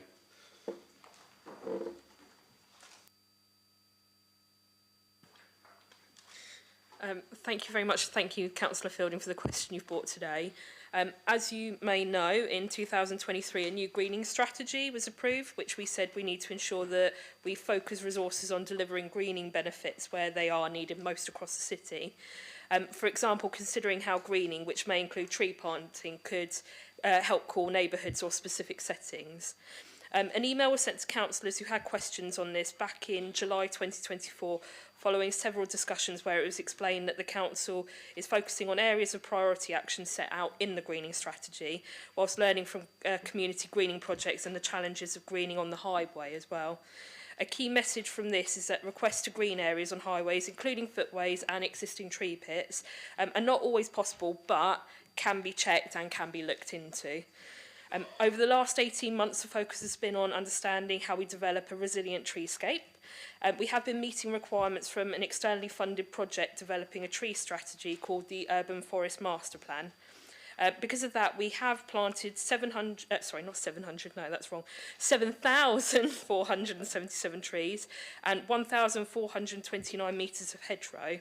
I'm very proud to let colleagues know that officers have also been successful in bringing in £440,000 in external grant funding to further those projects in a time where we have seen cuts and uncertainty.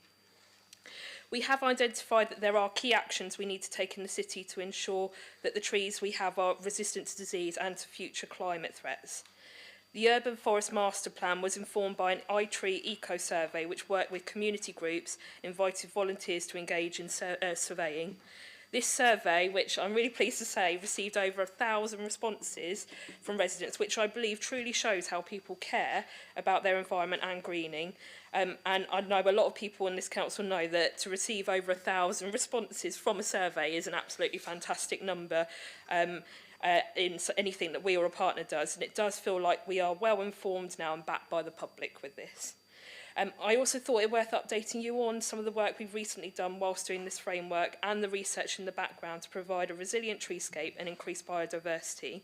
In recent months, we've met with different greening community groups, including Friends of the Earth, to talk about communities adopting tree pits, both watering, tending to trees, maintenance, planting as well within the open tree pits.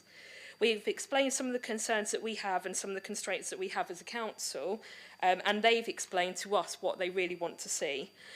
I feel it really was a very productive meeting with both sides doing work to see how we can tackle this together and each taking things away to come back to with each other, like reports from both sides.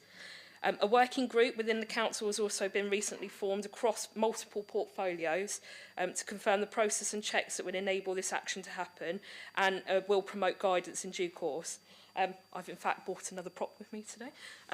Councillor Mason, will you be able to pass that over to Graham, everybody? So this lovely piece of work is something that my colleague Councillor Candlish and his team have done alongside my portfolio and other portfolios.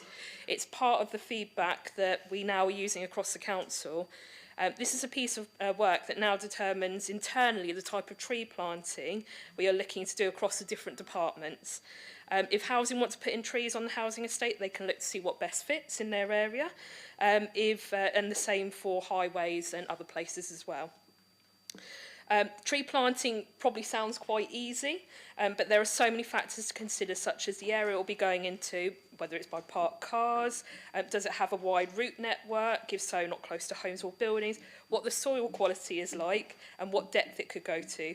What you can plant on the top of Portsdown Hill is very different to what you can plant in an area with poor air quality or what you can plant in a residential street. This is a type of advice in this folder that we would like to put out to members of the public and community groups using the evidence we have been collating over the last year. The climate is ever changing. We need to be a climate resilient city, and planting climate resilient plants is also important. We also need to take into account that what we were planting 5 years ago is very different to what we will be planting now, and we also need to be very aware that due to the changing climate, we are much more aware of the diseases that are spreading much more quickly than expected.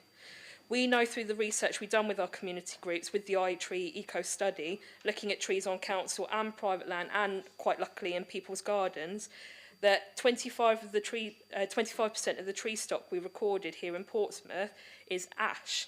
And I'm sure a lot of people are aware we are facing a huge national issue with ash dieback. It's a real issue. So this is one of the few things that we have had to bear in mind, and why we have had to have a rethink what we are putting in the ground. It's also why we've been putting more trees in the ground wherever possible rather than whips as well. Green and Healthy City Funds are providing match funding for tree planting projects, having recently developed urban greening with our Green to Grey project in Buckland under the Buckland Master Plan. This involved planting with the community, involving the community in what we were doing, increasing tree canopy cover, opening up green spaces to residents who are currently surrounded by a lot of grey, and also depaving in some areas. We've also supported projects in schools in Milton, in Baffins and at Arundel Court after reaching out to all schools via the Education Partnership Bulletin and the Climate Newsletter email. We had a great initial response, but sadly, unsurprisingly, due to staffing capacity, some had to then say no after being very interested. However, the work done across the 4 schools is absolutely fantastic. It's enabled the children, staff, teachers and the parents to get involved.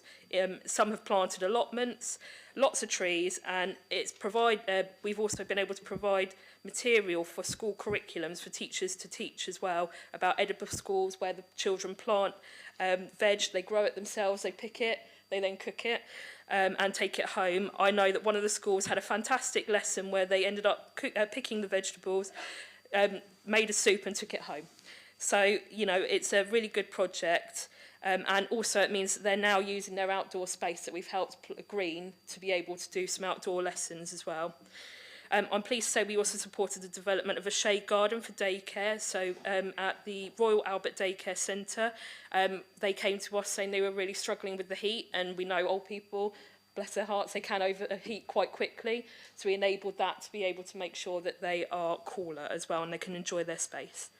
The Council's commitment to a greener city is clearly seen in the green infrastructure policies within the local plan, and I am also very happy to discuss possible projects with people, so please do let me know.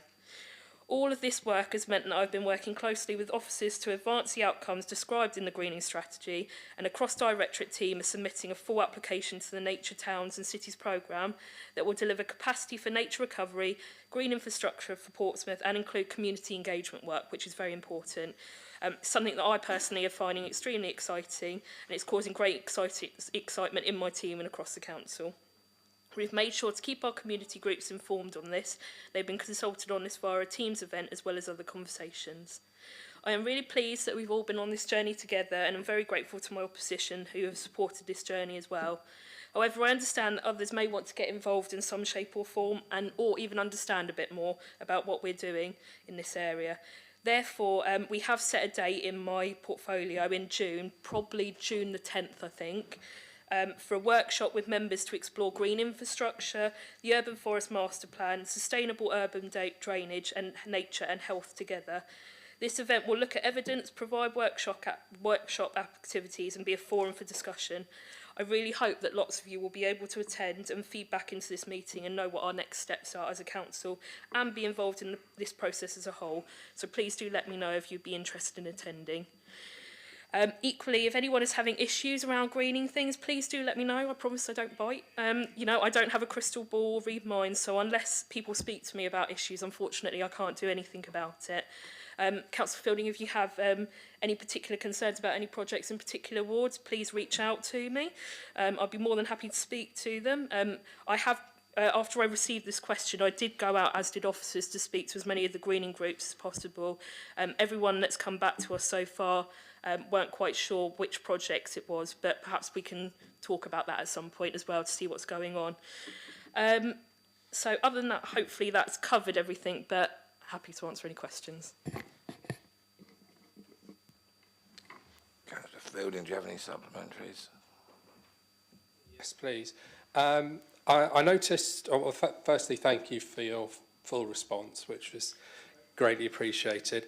I noticed the majority of the focus is on tree coverage, whilst I encourage the adoption of tree pits across the city, because I think that's one way that we can diversify the offering towards wildlife in the city, I'm more concerned about whether there's a policy on having larger planters put on the highway or on land adjacent to the highway, because that's where some of the people who've come to us saying they want to put planters there, and that offers a different option with regards to creating wildlife corridors in the city. Was there a question in there? That's fine, that's fine. No, thank you very much for that. No, so yeah, I have spoken a lot about tree planting, but there's many other aspects that we can look at and we do look at. We've done some work with South West Rail, so we've got the lovely green wall down at the Hard, so there's lots of other aspects that we can look at, and we always do. More than happy to talk to you if you have some ideas about that as well. In regards to the plants, I think I've touched on it when I spoke about it, where highways is very difficult, it can be. Lots of factors need to be looked into it. Always open to have a look, but obviously it always depends on the area and what's going on. We need to be mindful of the width of the pavement, disability access, parking, all sorts of things. So it's something we can always look into, but I think it's always dependent on the location as to where it is, but also happy to have a discussion about that as well. Yeah, one more if you want to take it. Okay. Councillor Hunt.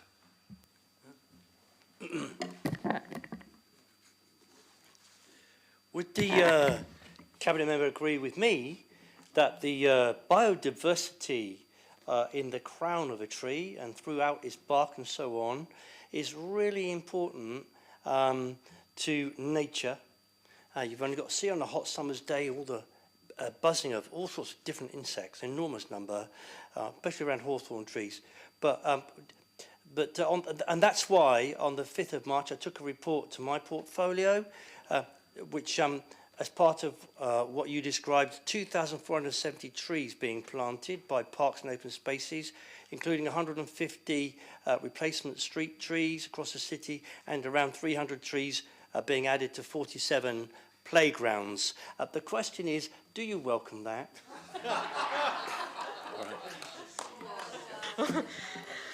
I was just going to say yes, and I think one thing I will add to that, Councillor Hunt, is that sometimes, obviously, unfortunately, trees do come down for whatever reason. We've also looked into whether we actually leave some of the remains of that because it creates huge biodiversity.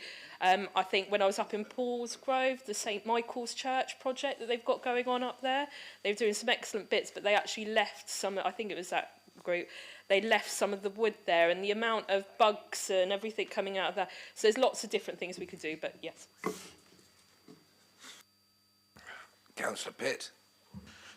Yes, thanks, Lord Mayor. I just wonder whether the Cabinet member can enlighten me, because obviously, like me and Councillor Vernon-Jackson, she's a ward councillor in Milton, and I've been struggling to work out what this might relate to in Milton Ward, and I wondered if this had anything to do with the parklet that was supposed to appear on Highland Road that was the money was all raised for, I believe, and was had planning application in a couple of years ago, but has never materialised because we put some ward sill into that. And I did check this week when I saw this and thought, well, I wonder what's happened to it. And the ward sill hasn't been returned. So I wondered if you had any knowledge of that project and its status.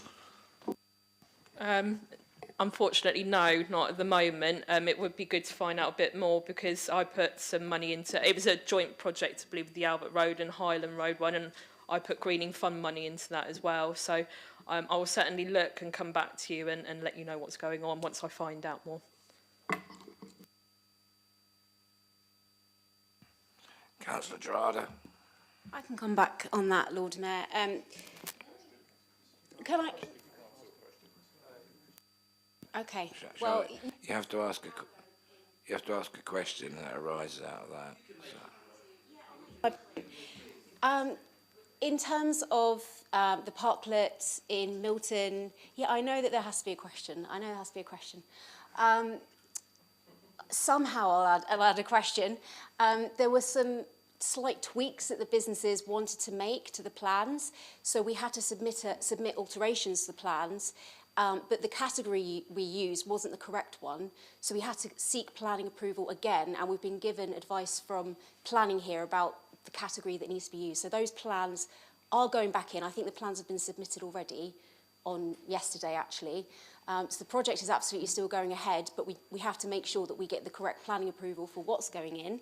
So I'd like to know from the Cabinet member if she is satisfied with that update, and if she has any issues, perhaps she could contact the people involved with the project. Thank you.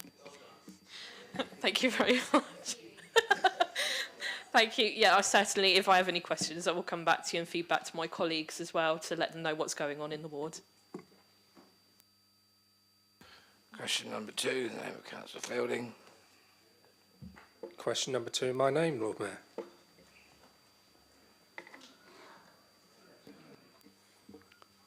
Right. I'd like to thank Councillor Fielding for his question and would draw his attention to the email sent by the Chief Executive to all members on the 11th of March and the press release issued later that day by the Council. To expand a little, the plans for Tipner West were constructed following the awarding of the City Deal funding in 2013. And by the spring of 2023, we had reached the point at which we approached the Ministry of Levelling Up, Housing, Local Government, whatever it was that week. Anyway, we approached them asking for an opinion on an IROPE application. IROPE, imperative reasons of overriding public interest, something which we have to do if you are impinging upon a natural site or a Ramsar site, as we were in this, proposing to do in this case. We made that application, and it referred to very limited land reclamation, less than 0.3% of the intertidal land in the harbour, and very limited dredging in order to allow for small ship access to the planned maritime manufacturing on the old scrapyard site. This was, of course, following very extensive consultation in the previous years with the statutory bodies and the non-statutory bodies, such as the Hampshire Wildlife Trust and the Royal Society for the Protection of Birds. The Ministry came back and told us it was too early and that we should seek an opinion when we had completed all three of the derogation tests, namely what were the alternatives, why did we need an EROPI, and what compensation could we provide. Following our Regulation 19 consultation on the city plan, we submitted another request for an opinion on the 1st of October 2024, accompanied by extensive documentation, which I am quite happy to let you have, a few hundred pages of it. Extensive documentation, setting out our case and drawing attention to the consultations which we had with the statutory and the non-statutory bodies. That was on the 1st of October.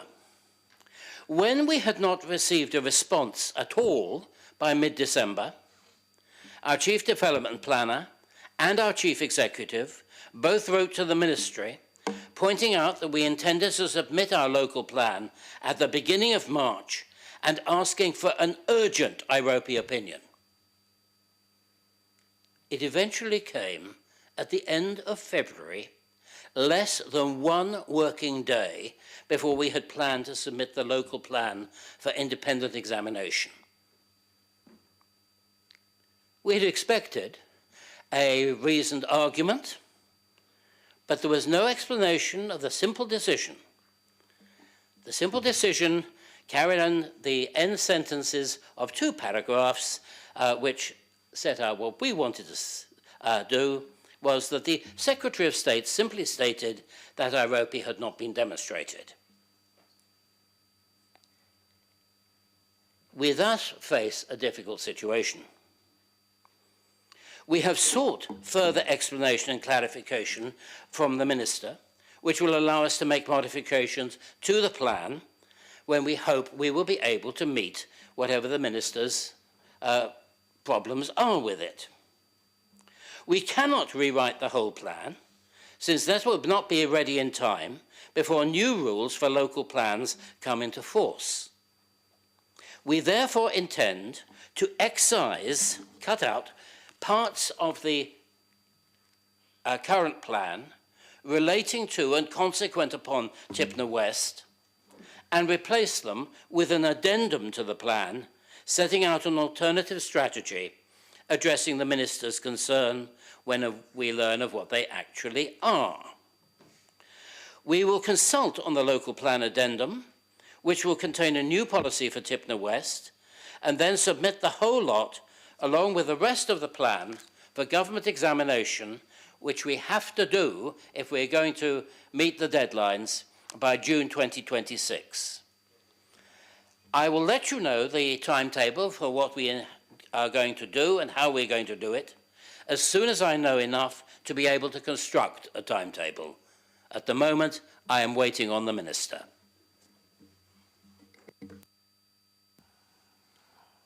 Councillor Fielding, do you have a supplementary? Okay. I then have Councillor Corkery. Thank you, Lord Mayor. My understanding from the email and the press release we've received recently is that the land reclamation options are no longer on the table, and therefore the option which will have to be pursued is building within the existing landmass. On that basis, could I refer back to the report on this issue which came to full council on the 11th of October 2022, which referred to the option C, building within the existing landmass, and the financial implications of that, which it described as adding £5 million annually into the council's capital programme for the next 10 to 15 years, which would have to be found from revenue savings of £5 million a year, and includes £3.6 million of abortive costs, which have to be found within the existing financial year. So my question is, does that still apply? If not, why not? And if it does apply, then clearly where are those savings going to come from? Thank you, Councillor Corkery. This is what is exercising my mind at the moment. Because if we are going to develop within the current boundaries of Tipner West, we have to do the sea defences. The last costing I had for doing the sea defences around what we have got there now and making the shoreline safe to a proper modern standard. And remember, our policy is to hold the line on the seashore, was a little short of 30 million. We could have done that, we reckon, with the type of very high-end marine manufacturing development which we had planned for the northern part of the peninsula, which would, of course, have required dredging to be able to bring in small ships. We could have done it if we had 800 to 1,200 homes developed on the central part of Tipner West. It's difficult to see how, if we can't dredge, we can't reclaim a small bit of land in order to make a good solid quay, if we can't develop the number of houses, how we can afford to do these sea defences. We could probably do some form of simple sea defences at a much lower cost by just piling up stones and covering them probably with soil to make a bund, and that would last for some time. But a long-term solution is going to be very expensive. I don't know how we're going to do this.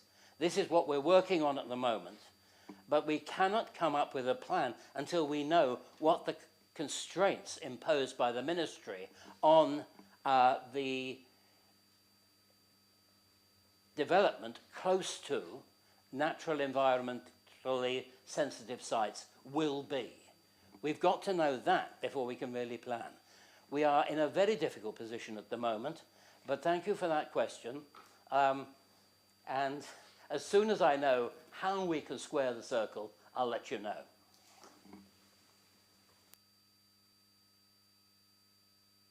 Councillor Sanders, we've now got about 6 questions coming after this.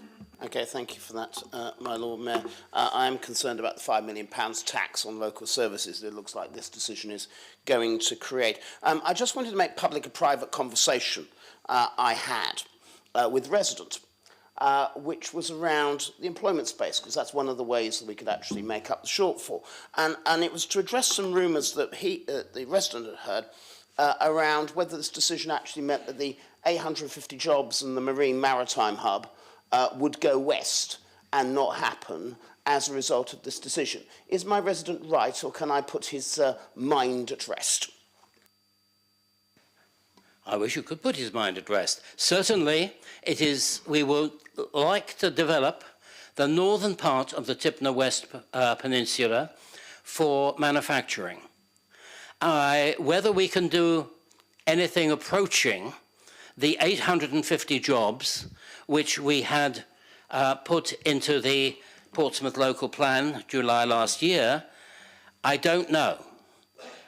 As soon as I know, members of this council will know, because it is my intention that, first of all, we should seek to maximise the job opportunities which we make for really good jobs for Portsmouth people using that site.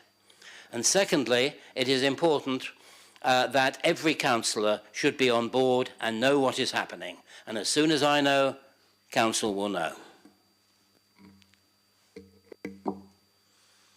Councillor Sanders, I'm assuming you forgot to switch your button off. You only get one question. Right, Councillor Lee Hunt. Well, on the same theme, Lord Mayor, you, myself and Richard are ward councillors. Do you share my concern and our concern about the I'm sure you do, about the sea defences and how we are going to fund them to protect the homes across North Stamshore, Tipner, and even across to Hillsea? We've seen the evidence of the flooding, and of course, do you also share my regret, the same regret, that those skilled maritime industry jobs appear to be disappearing fast? On the latter part, my fear is that as we knew from the city deal, there is nowhere on the Solent, apart from that northern part of the Tipperary Peninsula, which is suitable for advanced marine manufacturing jobs of the type we were looking at, and there is probably nowhere in England which will do it. We'd probably lose them to the continent. It is, as I said, our intention to maximise the number of jobs we can put on there in the northern part of the peninsula, using and reusing the historic buildings which are there, which are, of course, grade 2 listed. So far as the sea defences are concerned, as you may recall, having been a councillor even longer than I have, I developed an interest in the sea defences as long ago as 2004. It is important that this city has adequate sea defences. We had hoped to put really good quality sea defences, such as we have put in Southsea and along the eastern shore, around the Tipperary Peninsula. Whether this will be possible, I don't know. I don't know how we would fund it, quite frankly, unless we can develop that peninsula. And without an IROPE opinion that we can develop that peninsula, nothing stacks up. We can't do it. But we have got to do something, somehow, to defend that peninsula, because otherwise, if you've walked around it, as I suspect you have, Councillor Hunt, you will notice that certainly in the north-western part, the sea defences are in an exceptionally poor state and could give way at any time. We have got to upgrade those sea defences. And I wouldn't like to, personally, update them for 10, 15 years and then have to do it again. I think if we're going to do it, we've got to do it properly and look to, as we have elsewhere on this island, to 100 years of sea defences which will really see out your and my grandchildren. Councillor Pitt. Thank you, Lord Mayor. Would the Cabinet member agree with me that there is a vast difference between the Council voluntarily choosing to take a vastly different path over the Tipner West project 2 years ago and the Council being forced into that position and therefore its obligations changing due to an IROPE decision by the government, who is the ultimate arbiter in this, and that therefore we are not falling foul of the issues that Chris Ward quite rightly informed us of in 2022, specifically because this is a decision of the government and not of the council? 100% correct. We had something when we submitted the IROPE application in the Portsmouth local plan, which you can see, which would have washed its face. We have made something which we thought was certainly the best we could do for that area, for the people who are living in Tipner East, people who are living in Tipner, but also for the city as a whole. We have worked very hard on this. This is why the plan was not submitted earlier. It took a long time to work out what we could do and do sensibly with Tipner West. And what we face now is a government who says, no, you can't do it, but we haven't yet told you why you can't do it and what our objections are, so that we cannot, at the moment, address those objections. As soon as we know, believe you me, we will start to work very hard, because there was very limited time left, very hard to produce something which will make that area safe, produce housing if we can, and certainly produce manufacturing jobs somewhere in order to maintain this city as one of the great advanced manufacturing cities of this country. Councillor Vernon Jackson. I wonder if the Cabinet member could help me. As I now sit as a backbencher and I'm not involved in Cabinet discussions, I'm come to this probably slightly late, but I wonder if the Cabinet member could tell me if he thinks that the Chancellor, who has waxed lyrical about the need for growth, for jobs, for housing, would have been consulted by the Minister, who, as I understand it from our discussion today, when there was a concern, it was a concern about the southern end of the area and what might happen there. Nobody's ever questioned about whether the industrial area, which is covered in buildings, etc., shouldn't be reused for industry. So do you think the Secretary of State for MHCLG, or whatever it is called this week, did talk with the Chancellor? Because it looks as if that decision has killed the chance of 850 jobs in the city. And we had Sunseeker here coming to talk to us about moving their manufacturing to Portsmouth. So we've got people like that wanting to come and create high-end engineering jobs in one of the very few... Is this a question, Yes, I Councillor already have done the question, my Lord Mayor. I did ask the Lord... Would you like me to start again, Lord Mayor? I did ask at the beginning whether he thought that the Secretary of State had been talking to the Chancellor, because it would look to me as if the Chancellor is trying to get growth, but the Secretary of State for MHCLG is doing their level best to make sure that new jobs are not created in Portsmouth, new homes are not created in Portsmouth, and that the area is left derelict, even though it's got buildings all over it.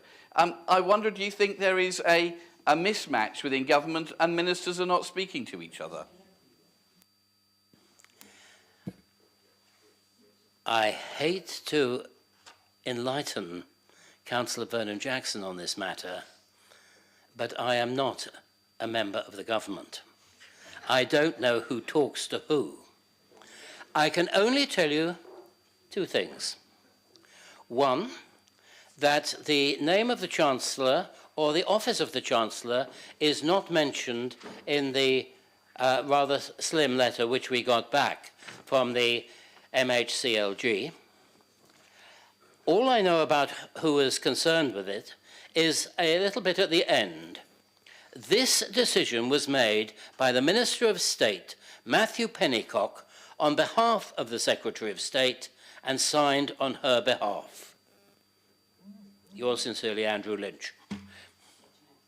And that's all I can tell you. So I suspect, but I don't know.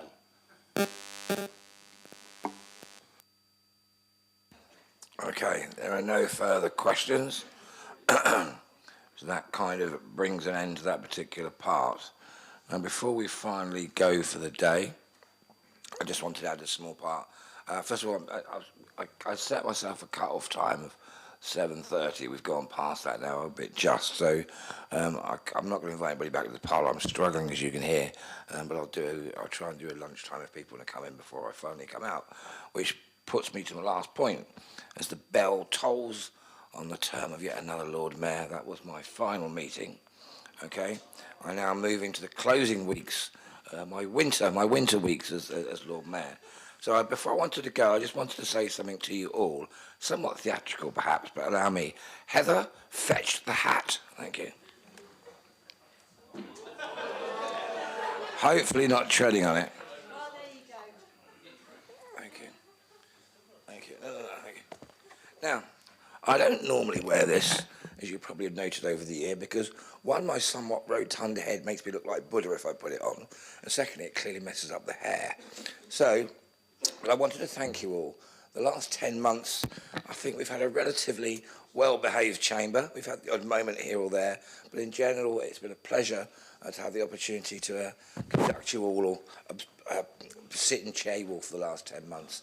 So thank you very much indeed for what you've done to me, and allow me to doff my cap or hat. There we are. Thank you all, okay? And with that,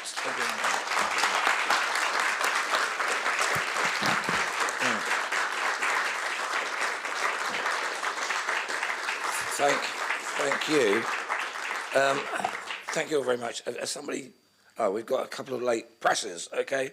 Councillor, not you again, Councillor Vernon Jackson. Councillor Pitt, very quickly. I don't think there's anything that Councillor Vernon Jackson needs to say. We'll be here all night. But it is incumbent on me, quite rightly, as Leader of the Council, to ask my colleagues to join with me in a round of applause to thank you for an excellent mayoral year as the chair of our council meetings, and we look forward to your swan song at the annual general meeting in May. So thank you very much, Lord Mayor.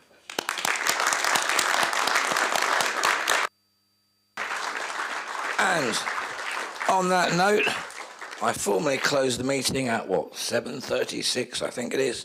Thank you all very much. Meeting closed.